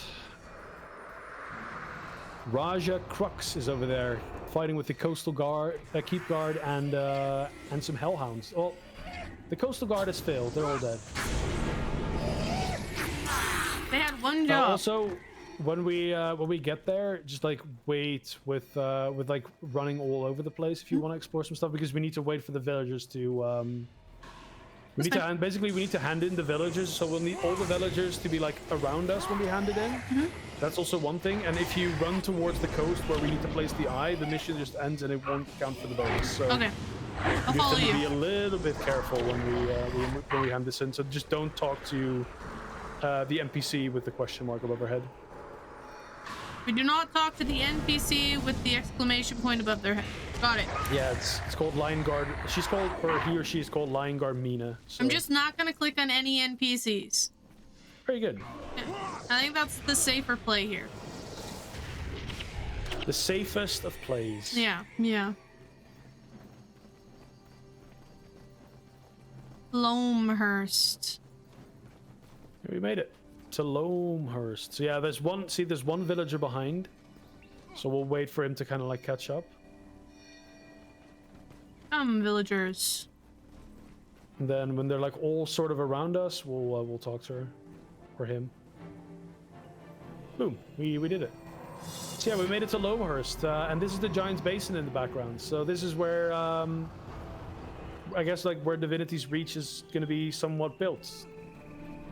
On the right side is like if you open the map. Oh well, never mind. Well, I'll open the map after the cutscene. Yeah.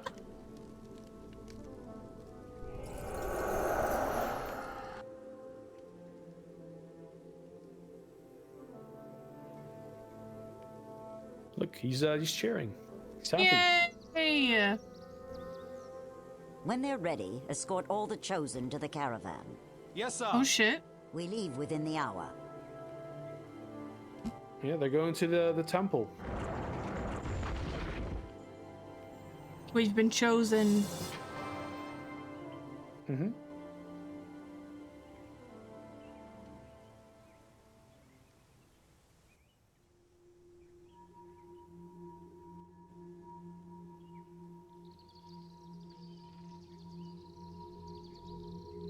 Oh no. Who are they?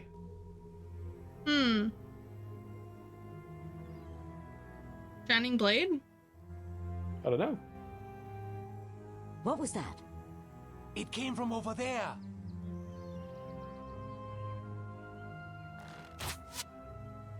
It's an ambush. It's an ambush!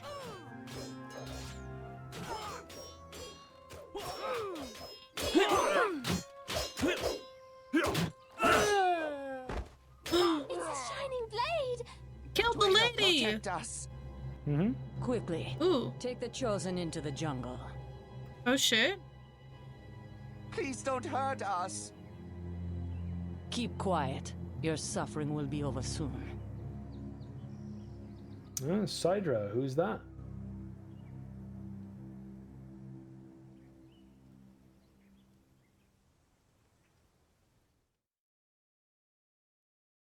And yeah, we made it. We can have a look at where we are now, but I guess we can like have a quick look at like Divinity Coast, right? I'll check your stream Druid's so Overlook.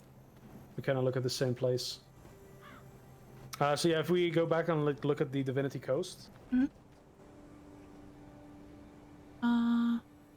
Shit, we're really far away now. Mm-hmm.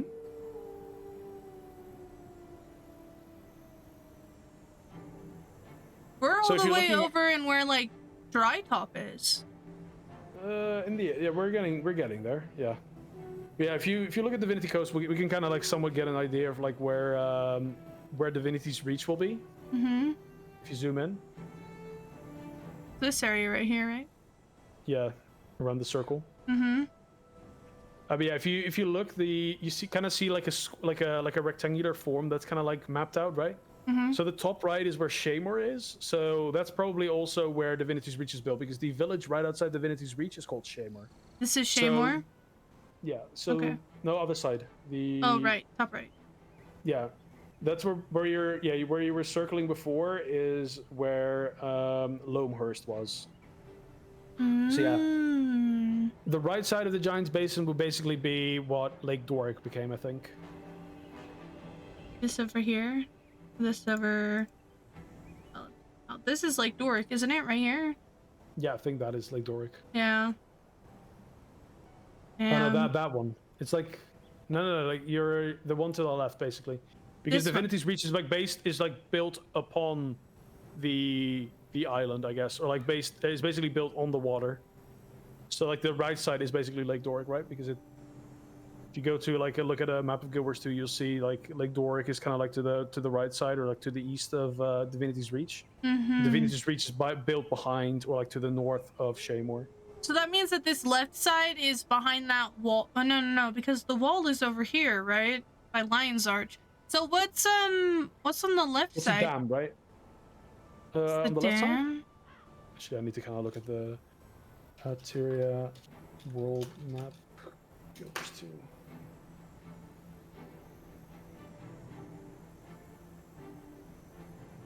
It's like Lion's Arch is like here-ish.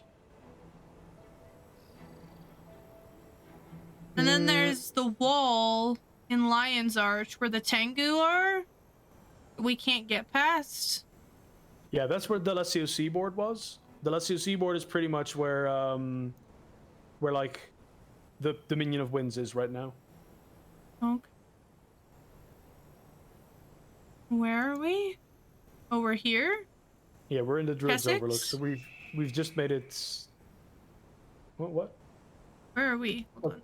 Kessex we're is the Kessex is the is basically where the Wizard's Tower is. But yeah, we're in Druids Overlook right now, which is the start of the Maguma arc of our story. So to finish, I guess today off, we can either save it for tomorrow, or not tomorrow, but like for next week, Monday, or Monday, yeah.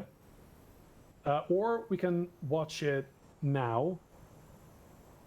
I think that we'll wait. I think it'll be a good thing to kick off the stream with on Monday. Might be a good idea, yeah. We'll start off with that. All right. That means that I think we're done for today. Oh yeah, we're done. Nice. Okay, I need to find someone to raid. Who is currently streaming Guild Wars 1?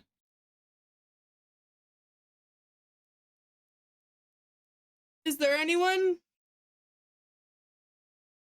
Not anyone I specifically know. Mad Ian. Do we know this person? They're English. They speak English at least. Also, they're not playing Guild Wars 1, I think. It says Fort Aspenwood. Oh, no, just like their thumbnail shows something else. Oh. What are they playing? Oh yeah, Well, they're not wait, even playing Guild Wars 1. Okay. I don't know what game that is. Okay, do we have anyone that I can... Do I have any friends well, that are like playing? Maru Gamers, Show Maru Gamers also just started Campaign of Prophecy, so maybe that's a good one. I don't know about the Guild Wars 2 community. Kyoshi's live could be cool. Yeah, we can jump on over to Kiyoshi. Kiyoshi is always a good choice. All right. We're gonna go ahead and raid. It's Kiyoshi. Make sure I spelled that correct. _ Thank you guys for coming and hanging out. I really appreciate it. You can follow me on socials if you'd like. You could follow Lynn on his socials as well. Thank you for the follow. Thank you for the follow. You can join my Discord. It will ping when I go live on Monday. The next day that we stream Guild Wars 1 will be Monday. And then we'll let you know there what we plan on doing for next week's schedule. You can go to Lynn's Discord and join Lynn's Discord. I should set up a command for it. Lynn Discord, yeah. Yeah, I should set up a command for it. Follow Lynn. He's been kind enough to do this whole thing for me. I'm sure he's going to be releasing these YouTube videos soon for everyone. I know everybody's been super interested in it. But yeah, other than that, that's it. So Lynn Cord, exactly. Yeah, join Lynn's Discord. There it is. Big. All right. Other than that, we will see you guys next time. I'm gonna go ahead and put on some general music. There we go. Nice. All right. We'll see you next time, guys. Goodbye.